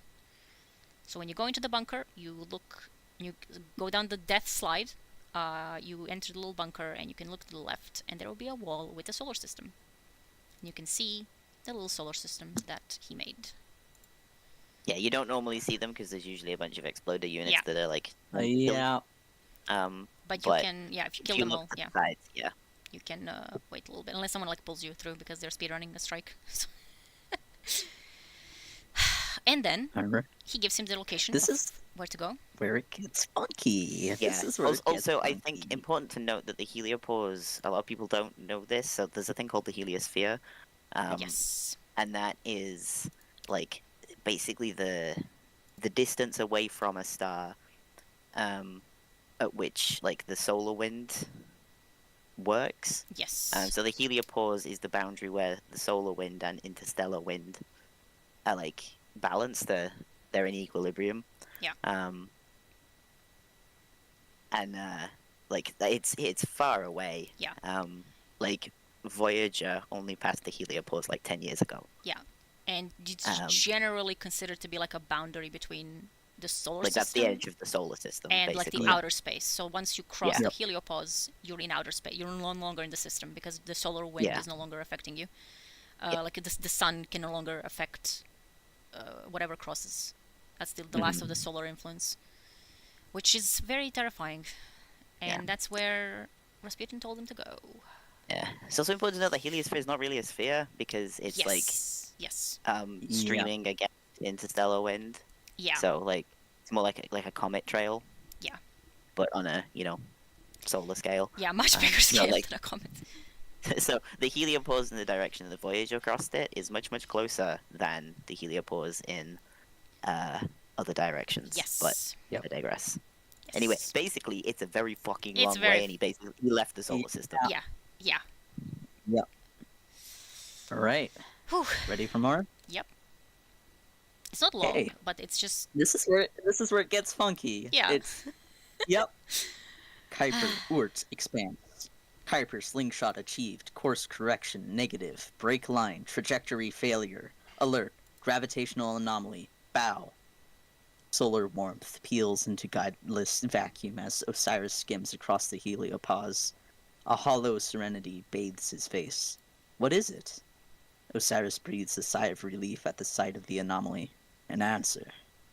I feel strange. Sagira settles from her orbit about Osiris's shoulders, her voice crackling with interference. It might be best if you stay with the ship. It might be best if you had better ideas. Osiris grunts under his breath and cuts the engines. I won't be long. High Arctic. Course correction. Negative. Brake line trajectory failure. That's never true. Sagira scans the warping stillness. There's nothing in there, Osiris. No reason to worry then. Sagira narrows her iris at him. I can't even find a point to transmat you to. No matter. What? Sagira faces the anomaly. What are you trying to prove? Osiris affixes a visor to his helmet and clips a localizing beacon to his belt. With a hiss, his head swims. With a hiss, his head swims in pressurizing atmosphere. It has to lead somewhere. His helmet radio vies with interference. Sagira droops in disappointment. Does it? He looks through her, eyes sullen and heavy. He nods. A great maw yawns before them, wicked and soft, brilliant unfurling layers of opaque invitation. They drift. The deep comfort hums through his skin, breeding a resilient calm, a silent static stasis boiling away at the brim of consciousness.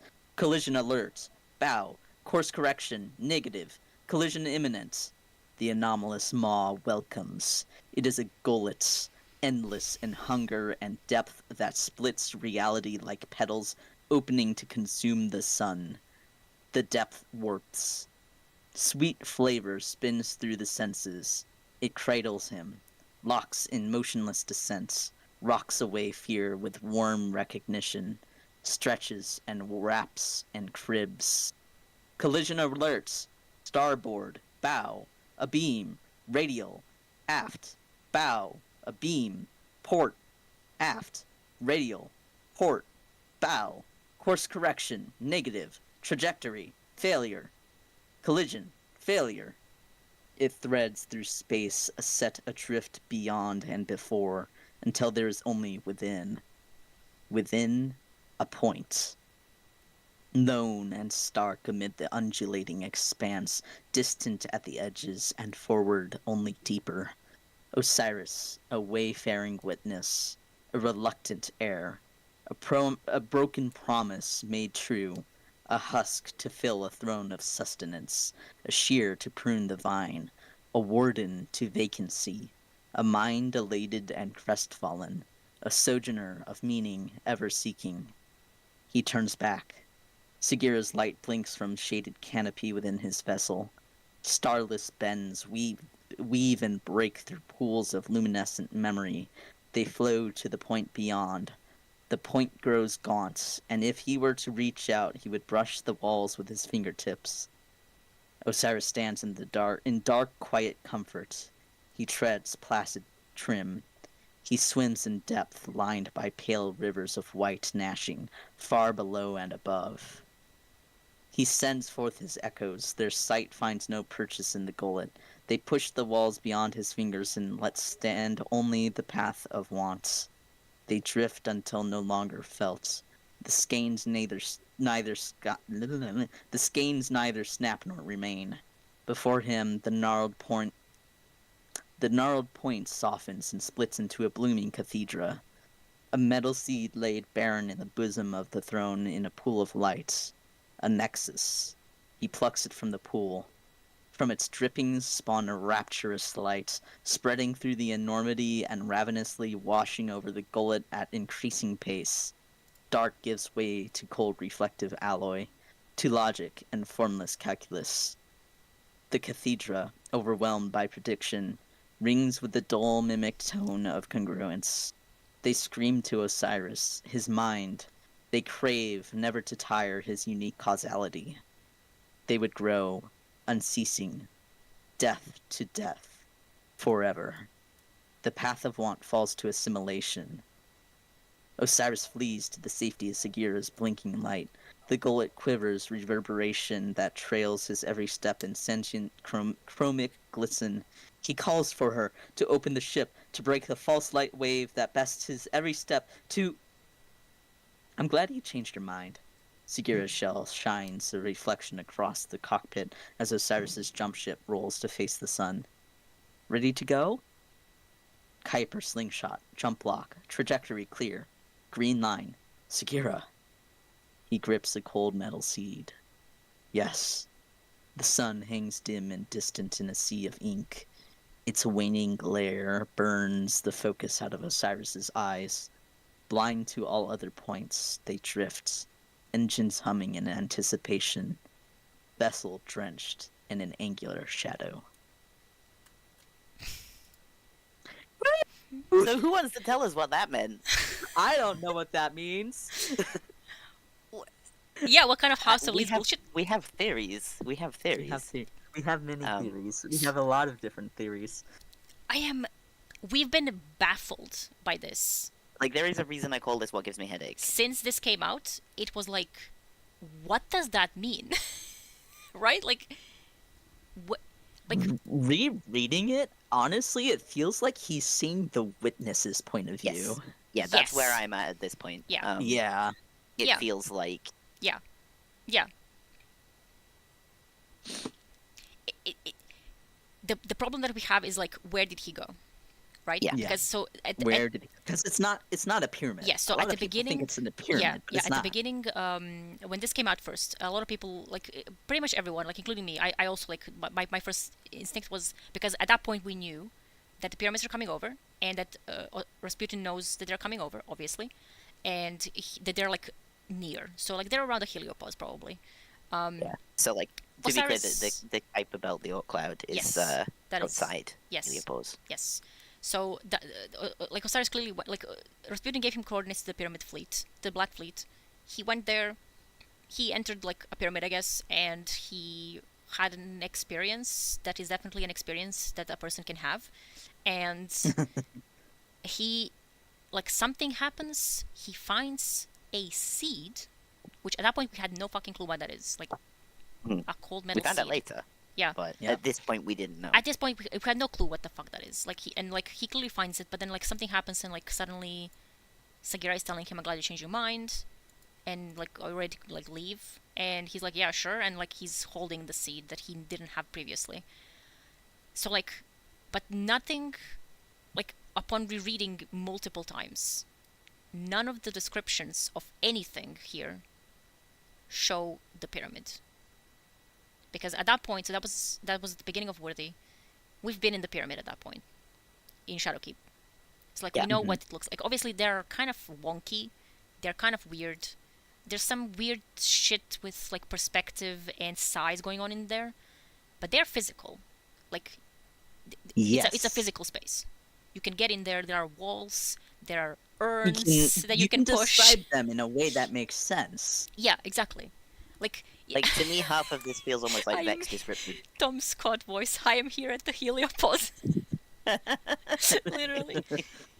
It's just, there is nothing here that shows any kind of physical, like a wall or like, I don't know, a statue, lights. Like he describes none of that. Old obsidian walls or something like that. Yeah, because again, he's very flowery, poetic kind of when he talks. So like that's fine. That's his point of view. Whatever.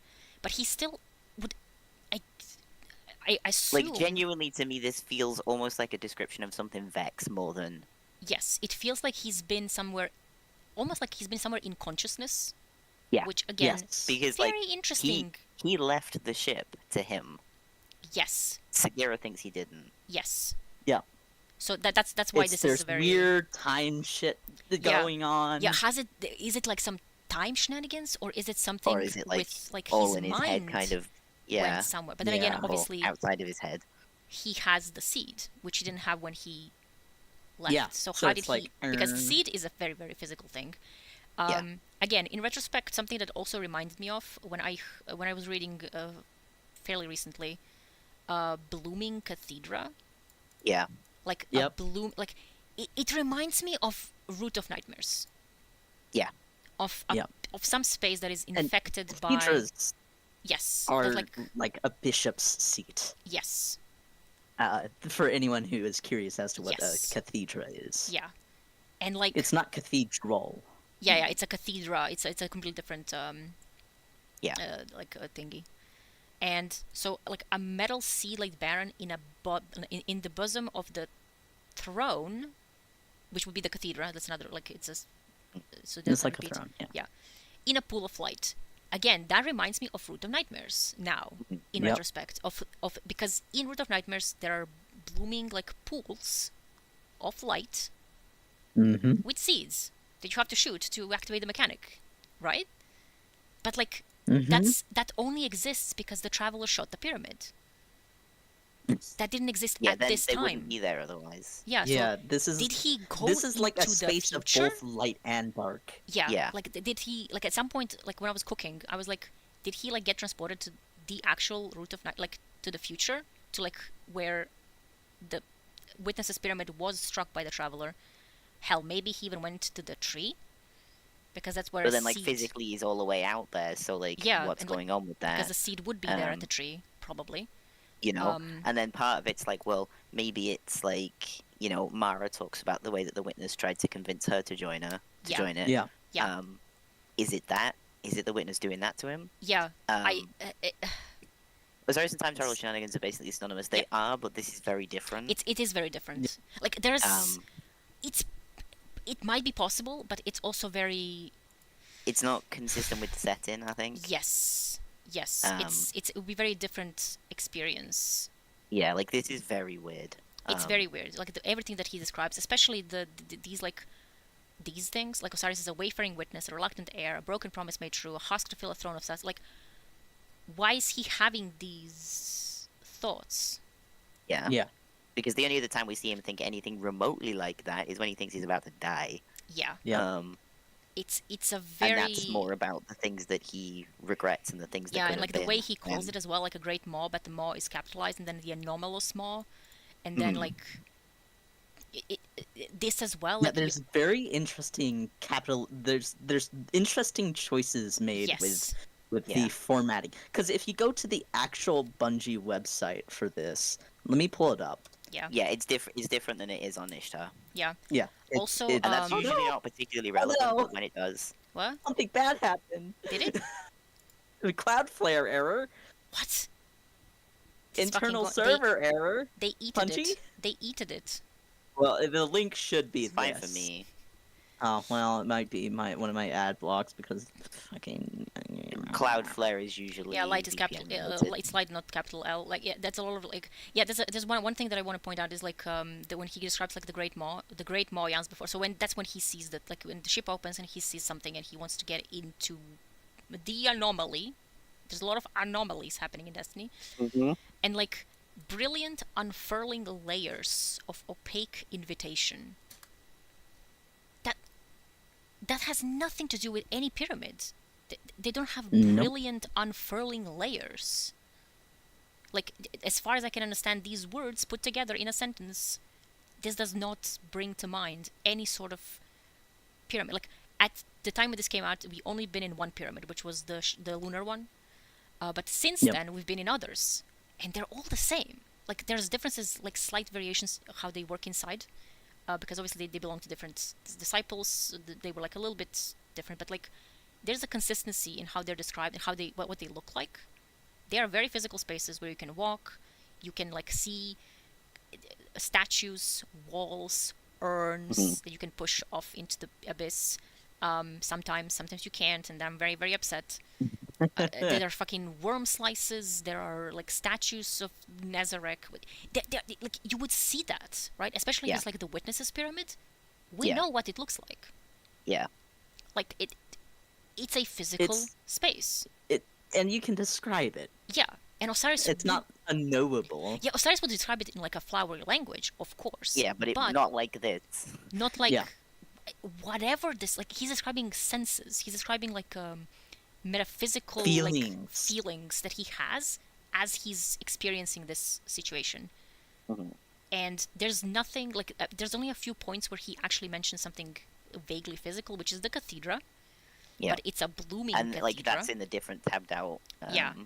And then there's also well. the metal seed is laid barren in the bosom of the throne in the pool of light. It's a nexus, and he takes it from that pool, and then it spawns a rapturous light, and then it's spreading through the enormity.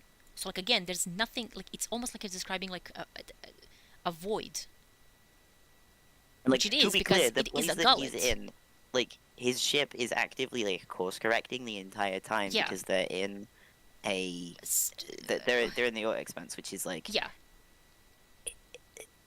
it's where comets come from. It's like it's full of shit. Like most of it's dust. But like and there are objects there. So his ship is like his ship is constantly course correcting like all through this. That's what those interjections are. And it's like and it's running into things. And he's having this experience, and then like as he takes the seed, is like dark gives way to cold reflective alloy, to logic and formless calculus. Like this, these two sentences mean nothing. What does it mean? And then the cathedra overwhelmed by prediction, which again, Vex, maybe, but like none of this is anything that we know. And then rings. All we know is that he got the seed and he took it back. Obviously, this is very of peculiar interest to me because it rings with dull mimic tone of congruence. Yes, tones. Also, another interesting note with the Kuiper slingshot jump block. When you go back to the very first time he goes, it says that there's a break line trajectory failure. But then when he's left, it says trajectory clear green line.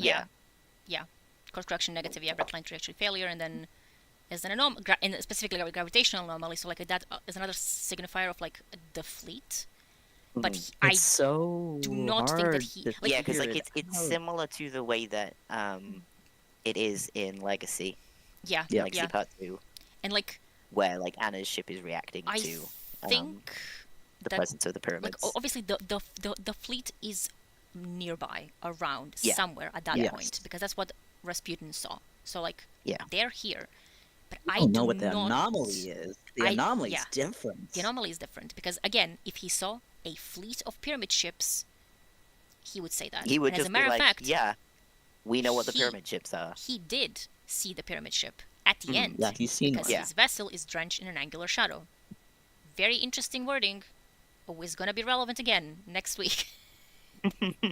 Because it's gonna repeat. Yeah. And like, but this whole thing, they scream to Osiris, to his mind. They crave never to tire his unique causality. They would grow and see death to death forever. Like, This that's is- witness bullshit. And that is Yeah. also something that Zivu Arath is gonna tell him in Immolant. Mhm. Be a god of death. Which also she said that to I think Sloane as well. Yes. And like, the path of one falls to simulation. What does this mean? And then he starts Oh. fleeing. That's why I think hey, it's wait. No, Cooking? assimilation with the witness when they Possible. connected all as one. Well, possible. Like, when this What did they call it again? I'm gonna pull up my book. it's baffling. It's a baffling Yeah. Because there are so many different things that it could be, yeah. Yeah, and none Yeah, of them they- quite fit. Yes. That's the they thing. leave Yes. it just vague enough that it Yeah. could be Yes. anything. And honestly, I think that's intentional, both Yes. so that it gives them more breathing room. Yeah, 100%. Oh yeah, no, First definitely. game. Like, it's just really And interesting also, and cool. oh yeah. Also, yeah, it's really, really cool, and it's a really like such a specific Osiris thing to experience Mhm. bullshit of this caliber. Cyrus loves experiencing the no one horrors. no one else except maybe Mara goes through shit like this. Like, the two of No. them just go through shit like this constantly. And then Ares is like, "Why didn't you invite me?" Yeah, and then like talking to each other, and they're like, "Oh no, we're totally two normal people." Like, and I'm like, besties, this is not normal. We cannot relate. This is not normal behavior. Other people do not No experience one thinks this. like this. Literally. And I'm like, completely insane. Like, absolutely insane shit is going on here. And obviously at the end, he's like trying to flee. So like, he's up to himself again. He's outside of the ship. Yep. But as he tries to Bagheera leave, does not think he's outside of the ship. yes, as he's outside, she just tells him, "Oh, I'm glad you changed your mind." So I guess he did Yeah. not. He either did not step out of the ship at all, or he like took one step and then like immediately knocked back to be let in. You know, Yeah. like a cat who changed his mind. Yeah, because it's like he calls for her to open the ship. Like, Yes. because there's no real transition point there either. It's not like he kind of. Yeah. we don't- It seems like he just reappeared back in his seat. Yeah. Yeah. Or something. But also, like, getting out of the ship, right? Yeah, like, because Yeah. we don't see when he gets out of the ship. Like, they look at each other, and he nods, and then he starts describing random crap. And like, but there's no line break there. There's Yes. no Yep. indication of passage of time. There's just the weird formatting. Yeah, and then like He's he's just like he nods. So at this point he's still in the ship, and then suddenly he's describing a great maw, and a gullet, and like unfurling layers, and again anomalous maw, and like what is happening? Like, it cradles him, What does it mean? and What then does it all mean? what does it all mean? And then obviously like, all these collisions because the ship is going through some situations, and then he just continues describing. Like, so there's no cut. There's no point at which we can say he left the ship and he entered another place. Like, Yeah. no, he left He one is- place he and is entered not. another, which is why the pyramid makes no sense because again we've been inside of pyramids. Yeah, like he swims in depth lined by pale rivers of white meshing far below and above. Yeah. Like, Autism attracts cosmic horrors. Yeah.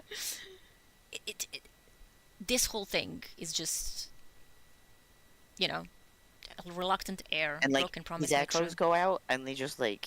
Oh yeah, we didn't notice that. We didn't mention that as well. Like, we've been going insane about that as well because like he sends forth his echoes. Although he previously said that once he finished with the sundial, he will no longer need echoes, and then he immediately uses them here. Yeah, and he's- also like, he's like, I'm using my echoes, and then they're just not gone, but they're also not like.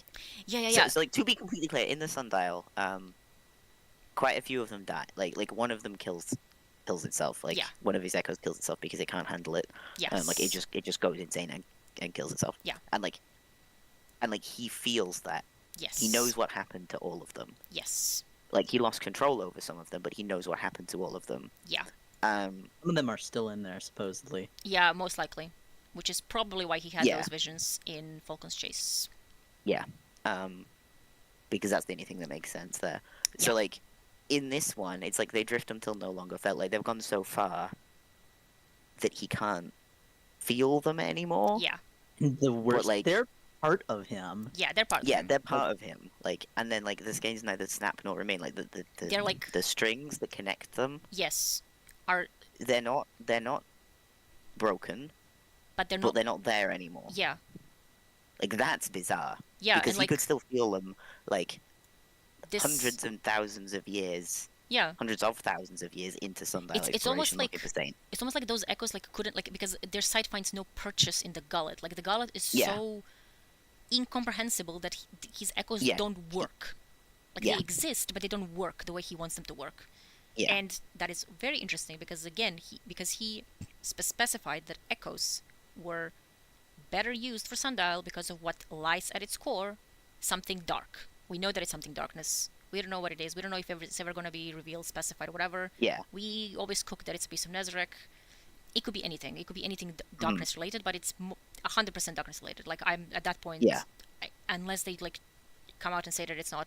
Yeah, like the whispering core, like Yeah. it can't be anything else. Yeah, and It like also eats light. it's power. eats the light. It's a whispering core, and also with all the stuff about the various predictions technologies like the device and Oxa and sundial, they all somehow link with memory, with like the veil, with the like the Yeah. source of the all darkness.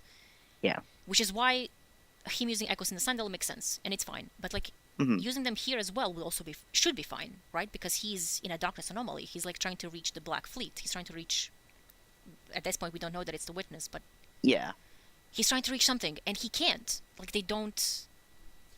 So like if it were a pyramid, I would assume that it would work because the pyramid, like they are a little bit, they're paracausal in their own way. They're paracausal in a way, but they have physical objects. Yes, because they were now, especially we know because they were built by a species. They're not like they didn't spawn into the universe by some unknown entity. They were made by those people. They're like completely physical object. You know, obviously they have certain powers in them because of everything that happened to these people. But you know, my personal interpretation, with the benefit of hindsight, is that he peered into a singularity containing secrets left there by Savathun. Her way of passing notes under the witness's nose. Also possible. It's possible. It is very possible. That like it's something.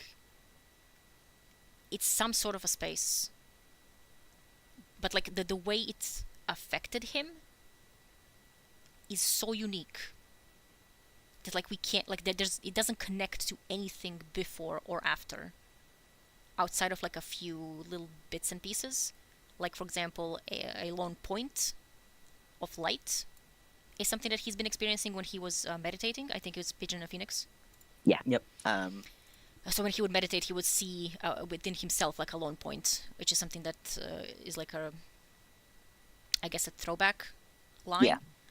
But outside of Yeah, that, like, there's a lot of things involving him and purpose, which is why like it might be something to do with the witness trying to tempt him. yes, because I think it's in Lightfall's Collector's Edition, in Elsie's part, that because she sees one of the timelines where Osiris like fights against Yeah. her, Osiris and Saint. She sees several timelines where Osiris is present as not exactly friendly, possibly being converted in some way or affected Yeah. by the darkness. Yeah. It's unclear, but Like not fully disciple Osiris, but like Yeah. he's not But, like, helping. if But still, controlling an entire pyramid. yes, Yeah. if anyone would be like the witness would want to convert, like obviously it was Mara, and I think Osiris would definitely be a candidate. Yeah. For the witness because of the everything that he knew and all his power, especially obviously before Yeah, the you know, after what he did with Oryx, right? Like Yeah, but especially before he lost the light, obviously, because Yeah. now I genuinely think that the witness would be like, oh, like no longer. He is in fact a teacup, according to the witness. Yes. Okay, yeah, apparently. Witness like, oh, fuck that guy now. But like Osiris at the peak of his power, especially Osiris at the peak of his power, with the ability to control the infinite forest, would be a prime target. Yeah. So if Osiris like in some way reached out and the witness sensed him, this could be what was happening. Yeah. Like that's my guess here. Yeah, like with all of the hindsight, because I know that at the time we were also cooking about the possibility that he went to the first garden, like he went outside of time, essentially. That he went to the beginning, to like what the unveiling is talking about. Obviously, like not literally, which is why the space is not literal. Like the space is not described as a literal space. It's described as something outside of everything, outside of time and space, genuinely. So we were thinking maybe he went to that place, and obviously that would make sense with the seed, because he would find the seed at the... Because that's from the garden. Yeah, where the thing is, where the tree was felled. And... But like, again, with all of the hindsight, we still don't know. It's actually getting more and more complicated, because now it can mean a lot more things than it previously did. Yeah. So it's like... You could like... What does it mean? You could literally what does it all mean? Point at every single sentence and be like, let's analyze this sentence for 3 years. Trust me, we have done. Yeah, we're just losing our minds. And like every few months, we're like, I reread What Gives Me Pause. I have another theory. Like, it's like, but you can never know. So like the answer is that we don't know where he went. There's a lot of good theories about where he went, but we just don't know. I do think that just being inside of a pyramid does not make a lot of sense. Based on everything that we know. It might still be, like, that is the Occam's razor. Like, that would be the easiest explanation, right? Yeah. Which could still be true. Maybe it's just affected, because we know that Osiris is uniquely affected by pyramids. He does not have a good time around pyramids. No. He does not describe them the way other people do. Like, he consistently describes them as angular shadows. Yeah, he also describes them the way that the Traveler refers to them, but you know. Yeah, and like, so you know, him going inside of the pyramid might have affected him to this extent, where like the darkness kind of like basically gave him these visions and like thoughts and feelings, and he didn't really wasn't even able to focus on the space itself to describe it. He was just completely like drawn. But we don't know. Putting on my tinfoil cap real quick. So actually, just to make sure, so I'm not like stepping on toes in chat right now, but just to make absolutely sure, y'all were there for Bell's lore read stream from the collector's edition, right? Yes, most people. Lily wasn't. Okay, because so Lily's I gonna avoid spoilers. probably should not bring it up then. I'm not sure if Lily's still here. Lily, if you're here, scream. Arctic wasn't. Arctic had to rewatch. It's very funny. Okay, well, I'll just message you guys the tinfoil theory. Give me a hint. Who's in class? Which specific part? I can't give a hint without giving away too much. So, I mean, for those people who don't know, it won't mean much. I'm just gonna message. I'm just gonna put it in after mealtime. Give me immediately, because like I'm super interested to know what the hell you're on about. Because like, I mean, we did have a lot of thoughts about the collector's edition. Yeah, we were losing our minds for most of it. Yes, it's again another one of those like banger lore reveals. Really, like it literally made for me. Like Ida investigating ancient civilizations and the collapse. Mm-hmm. She's just like me for real. Let's see. That is incredibly tinfoil. That is incredibly tinfoil. It's very tinfoil. But you know what? But see, this gives evidence. I don't know about evidence. It gives something. It gives, man. I mean, at this point, but world building, yeah. It's at this point given this lore tab specifically, given what gives me pause, I would not be surprised. I would not be surprised with anything. Anything could be anything. Literally anything at this point, because, and like technically, where he went doesn't even really matter, because yeah, that's what he experienced. He got the seed, right? Yes, like that's yes. the... So the whole point of this lore tab was that Rasputin told him there's something at the Heliopause, and like obviously, you know, the Black Fleet is coming over, blah blah blah. He went there to investigate. He found that anomaly, and from the anomaly, he got a metal seed. That's the only thing that matters here. He got that seed and he brought it back. And what he does with it will be relevant next week. Yes, which is why we read through this, because we couldn't go into this tangent at that time. No. Yep. Because that's going to have a lot of tangents anyway. And Yes. inserting what gives me pause Into trials and simulations is not... like, yeah. wild. But we do know that after the key gets that seed, he most likely immediately goes to Mercury. Because he's on some shit. Yeah. But at that point, when he goes to Mercury, he has already gotten the seed, which is why this is like important for the timeline, because of stuff that happens. But which is why like this doesn't really even matter, like where he was. I mean, whatever. It matters to me because I need to know, but it doesn't obviously, yeah. matter. Yeah. Like obviously, yeah. We would like to know where the seed comes from, because that is quite a big thing, especially because like it's not just the seed continues being important. Like it's sort of important in Worthy because of trials and tribulations, but it's not. Nothing actually happens there that we know of. It's happening in the background. Yeah. But it's then relevant again in Arrivals, because the seed is also our artifact, and also because of the tree. And apparently... And then in Lightfall as well. Yes. Because we find out that there's more of them. There's more of them, yes. There's more of the seeds. Ocalus had the seed that was probably given to him by the Witness. Actually, not probably. It was given to him by the Witness. Yeah. Osiris immediately knew, like, could recognize that, and specifically when Rohan like left notes how to enter the Black Garden, and he said specifically you need a starting seed, and Osiris immediately was like, oh yeah, that's the seed of Silver Wings. And it's like, hello, and then excuse me. Yeah, and then he was like, yeah, we can get that from the ship, from Callus's ship, because obviously we knew that, like, we like assumed that he might have had that, and then we found, we find another seed in Callus's ship, and then we used that, and shenanigans, and then obviously also,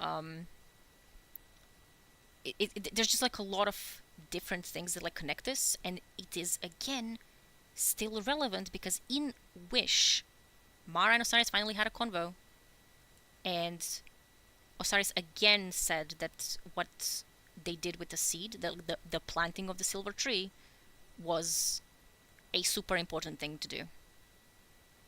So like all the way from here, from What Gives Me Pause until Wish, so like in Wish, that's when it was mentioned again. When they finally talked about it. Yeah, and it was like, yeah, that was incredible. Like that was the beginning of everything. And he also says the same thing in Immoland. Because in Arrivals, nobody knows where it's from. Yes, Osiris never told anyone. No. So literally, like specifically stated that he didn't tell anyone. Literally only 3 people and Sagira knew. Yeah. About this, which is baffling. Like the collection of individuals that were involved in this is insane. And like he didn't tell anyone. He didn't tell Zavala. He didn't tell Eris. He didn't tell anybody. Like the 3, as far as they're concerned, the 3 appeared. It just kind of appeared. Yeah, it just kind of appeared there. It's like you'd think he'd at least told Eris, but then he couldn't talk to Eris at the time. So yeah. I mean, just something. he could have talked to her maybe earlier, maybe like when he was actually going there to plant. He could have told Asher. Like Asher was on, he just went there, planted it, and didn't. Then fucked off. Yeah. He left his insignia on the ground and thought that's enough.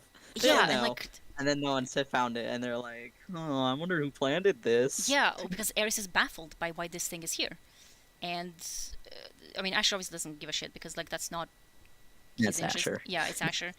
But like no one else, like, and then obviously in Imoland, like Sagira is like, well, why didn't you tell Zavala about the tree, like what you did? And like he's like, no, well, I can't tell anyone anything until I know 100% because they exiled me last time I said something, and like, yeah, men will literally go find seeds in space instead of going to therapy. Real low. It's literally real, and like, it's just. Again, it doesn't really matter. The only thing that matters is that he got the seed, which is why we need that for next time. But it's still a question, like, where did he get it from? Yeah. Where did he go, and what did he see? And the answer is that we don't know. Again, the Occam's razor most easiest explanation would be, yeah, he went into the pyramid affected him weirdly, and he had these visions. Or he went somewhere completely different that we don't know about. I don't know, he was beamed by the witness, he was beamed by whatever, he went into I don't know. It could genuinely be just any fucking thing. Yeah. Yeah. It clearly does have something to do with the fleet, because again, the fleet was because coming of the over. language used, yeah. Yeah, and the language, and obviously like the fleet, like at the end, the fleet is literally behind him. Like the angular shadow is literally like projecting on his vessel, so they're there. That was like again one of the hints of the pyramids are gonna be coming over, which is also the whole hint of Charles' tribulations as well, that the pyramids are coming back, and that's all that all leads into arrivals. But there are details here that's just completely baffling. Yeah, completely baffling, and like. They're paradoxical. Yeah, the question is, did this in some way lead to what Osiris ended up doing that led him to the moon? Because at the end of Arrivals, he went investigating anomalies again. Men will literally go investigating anomalies in space instead of going to therapy. Like, or to see his husband, frankly. Yeah, literally. Like, he really, like, no one tasked him with that. He was just like, I need to investigate this. He was like, I need to fix things. Yeah, I need to see what the hell the pyramids did to the planets. So he went to investigate every single anomaly to make sure, like, what happened. He had a particular draw towards Io. Yeah, he did. Which is... So we'll get into that another time. Yes, we will be reading Imoland one day. Obviously, for real this time. I mean, we did read it. Just, we did. You know. Yeah. I have ADHD. If we go chronologically, then it would be like a few, because it would be Tribulations, then something from Arrivals, which I think should be best to be Duress and Ingress. Yeah. And then Imoland. So in 3 weeks, if we keep up with the schedule. I mean, I'm going to Rome in a couple of weeks, so... Oh.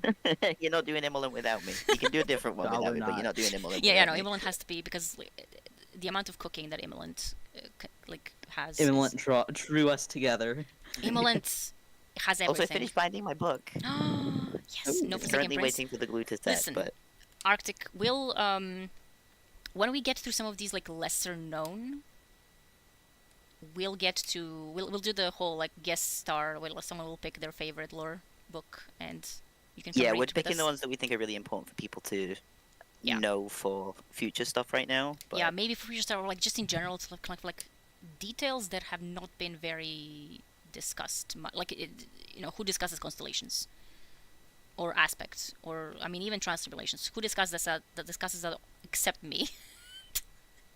Like it's insane. So like no one really does, especially because it's from Shadowkeep era that a lot of people missed. So a lot of people didn't really like these lore books. Are obviously they're open in your lore, but like who reads that specifically? Like there's a lot of lore books that exist. Like I mean, you could be sitting in orbit for 5 hours reading the lore books, so which generally people don't do because they open the game to play the game. They're not built like us. Yeah, I literally like every time something new releases, I'm like in orbit for 2 hours reading. Like activities, don't know them. But yeah, so this was a bonus round because again, we'll need the context. So, and also like might as well just get this out of the way because Oh my god, it was a mouthful. it was I because especially because of like it starts completely normal. Like he's having a normal conversation, he's having a normal thing, he's having like, even here with Sagira. Except he kind of This is all normal. Yeah, like Sagira is like I feel strange, but then he's like, you know, I'll go out, and then she's like, what are you trying to prove, right? Like because to her she doesn't see anything. There's She's nothing. like, there's nothing out there. Like... Yeah, there's nothing out in there, Osiris, and he insists that he has to go there, and that's where the like wonkiness starts, where she's like, what the fuck? Like she can't comprehend what he's seeing and what he's doing, and that's just incomprehensible. And then again, we don't see any kind of a cut of him going in a place. He just starts experiencing situations, and we will never know. Probably, I mean, maybe. Who knows? It could be. Like, I wish. Can he tell Sagira us? scans the warping stillness. Like, she's like, she can kind of see that there is something, but she's like, there's nowhere in there. Yeah, yeah. Like, there's not somewhere I can put you down. It's like a black hole, genuinely. Yeah. It's a thing that is not like there's a emptiness of some sorts. It's completely insane, and I mean, he should know. He should be able to tell us now. Like he should be like if someone. I mean, but like who knows that he was there? Nobody. Nobody knows that he was there. Only Sagira knows, and you know. Mm-hmm. Well, she knew. Yeah, because that's the thing. No one knows. Like, obviously, a few people know that he was the one who planted the seed, but like, no one knows. No one except Sagira knows that where he got it from.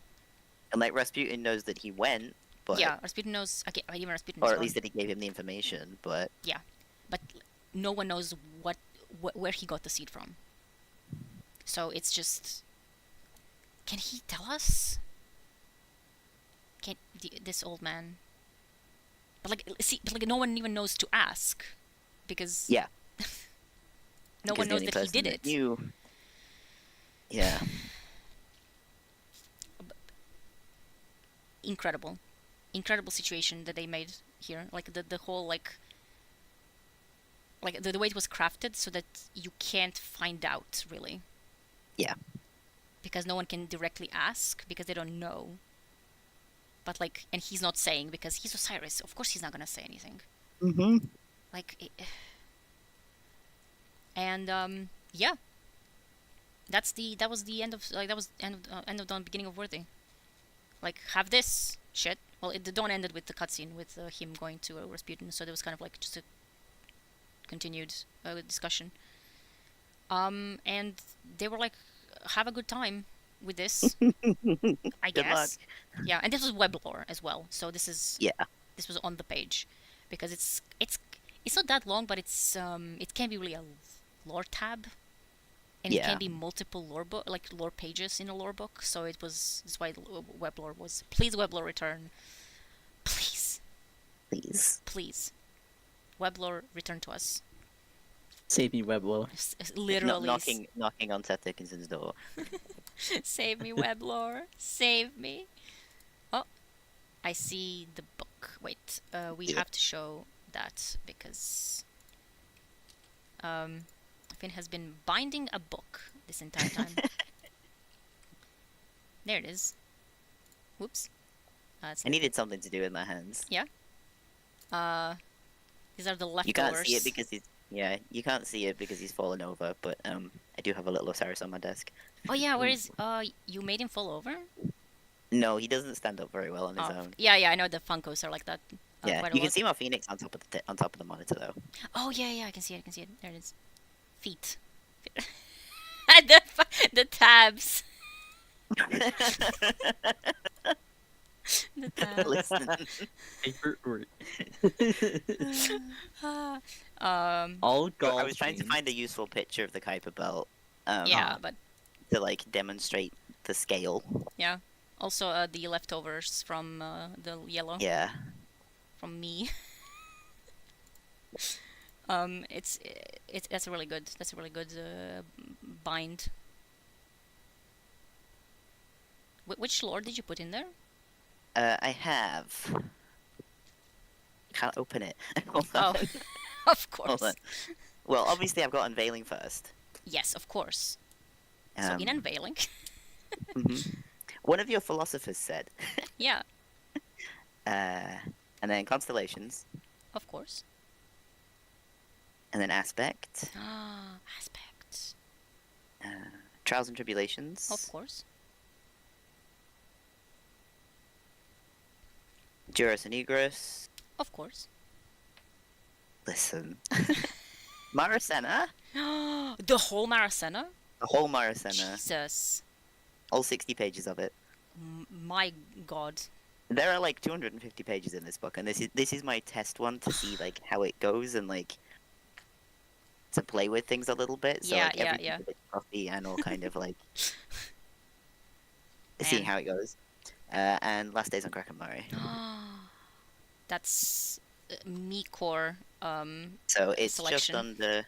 Oh, sorry, just over 200 pages. I think it's about 240. Yeah, that's I a didn't put lot. page numbers on this because I didn't decide I was doing it until I printed half of them. But Yeah, that's fine. but the next one, the proper one. Yeah. That is a really good selection. A very me core Yeah. selection. Oh, We'll have page shit. numbers. I'm needed in like Yeah. 15 minutes. Yeah, so we are definitely we wrapping it better up. wrap up. We are wrapping it Yeah. up very very soon. We kept it the same length as last time, more or less, Oh, which nice. is a surprise. Quite impressive. It's quite impressive. I thought that, given that the three of us are here, Yeah. Yeah. that it would go on a way longer. Give an Emmeline Yes. And I was like, 5 hours. because 5 hour cut doesn't exist. Yeah, and I was thinking like whether or not to include like it was like it would include what gives me pause if we have the time, and then I was like, well, I mean we'll have to mention it anyway, so like might as well, but like that Yeah. kept under normal time, so it's Yeah. we're good. Time to rewatch this. Yeah, you will probably have a good time, I hope. And yeah, but that's all that we have. There's nothing really much to say about, especially about what gives me pause. The answer is that we don't know, and if someone like says, If someone like, tells you that they know, they're lying. yeah, because like again, there are good theories, and like, you could argue that some are like better than others. Like you could even say like, well, it's most likely that this is this or not. The truth is that we have no clue. We don't know where he went. We don't know where he got it from. Which Like is the only person who knows that is the person who wrote it, and I'm not 100% sure that they know it either. yes, because it might have been deliberate way Yeah. to obfuscate the actual thing, and kind of create a way of having us do this Yeah. and think about this for years to come.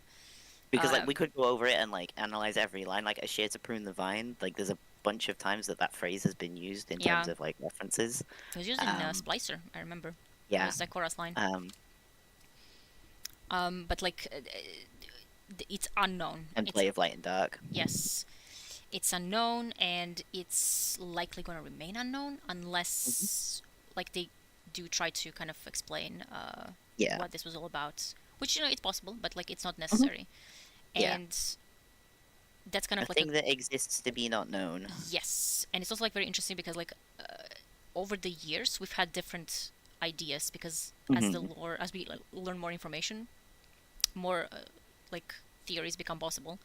Like before we knew about the witness, this obviously we didn't like think about that, but now that we do know about the Yeah. witness, it's getting quite a different vibe, so to say. So that's pretty cool that this is something that can be done with lore pieces like this that are like baffling in nature. I actually want you to put the little titles in the stream. Lore titles in your cover, just make it easy. Yeah, sure. Oh yeah, I can do that. I can do it now that it's done, especially. So that No, you it's know. not a surprise. Yeah. Last week it was a surprise. Yeah, last week is a surprise, yeah. This week was not a surprise, and next week is not a surprise. next week it's Trials Tribulations time, which And maybe my camera will be working. yeah, and I have it printed. I also have it printed. I'm not pointing at the camera at all. I'll have to notate because there are like whatever. It's it doesn't matter. Hi Maxi, who's cleaning her face again. What's going to happen next time. It's not going to be normal. I mean, it's going to be less normal than this. Even though, like... We were surprisingly normal this time around. Well, you say this, but, like... Yes, surprisingly normal. You weren't here for when we did Aspect. Yeah. We were, And, yeah. We were normal for Aspect, compared to what we're going to be like for this. Yes, Oh, and boy. also, I mean, we're going to be completely abnormal for Immoland when that comes up. Oh, yeah. That's going to be, like, the most abnormal we could possibly be. The sickos are going to be... Sicko communication. Sicko to sicko conversation. So that's it. We don't know. It might be Thursday again. I'm good with Thursday, I think. I'll have to double check, but... Yeah, or maybe it could be a day when I am not, like, limited with possibly having to get up earlier in the next day in the morning, because, again, if we go insane, it's gonna be longer than 4 hours. It shouldn't be, but, like, we don't know. It might. It's good to have the space. Yes, so we'll check. Might be Friday, might be Saturday. We'll see. But it will happen next week, and we'll be ready. And I will have so many notations on this shit. I'm kind of tempted to annotate in my book. I think that would be fun. I'm gonna put one quote for the road. I see. Okay. Okay. Now I have to. Okay. Maxi. Okay. All right, I am muted. Alright, bye. Bye. Thank you. Farewell. Bye. Etc. And see you next week. And Make babies exist. Jesus Christ, Belle. what?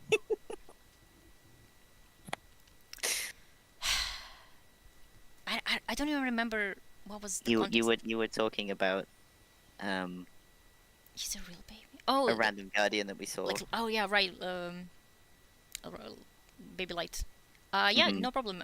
Hope you can enjoy us also next time. And whenever you want to rewatch this this thing. And because I have to say, because Belle won't, don't forget to like and subscribe. A leak and subscribe. Leak and subscribe now? We don't want links here. Yes. Don't worry about it. Oh dear. Don't worry about it. Oh. Yeah, that's it. We're leaving because otherwise it is going to go on forever. Because we can go on forever. Yep. So I am ending this now and see you next week. Goodbye. Bye. Bye.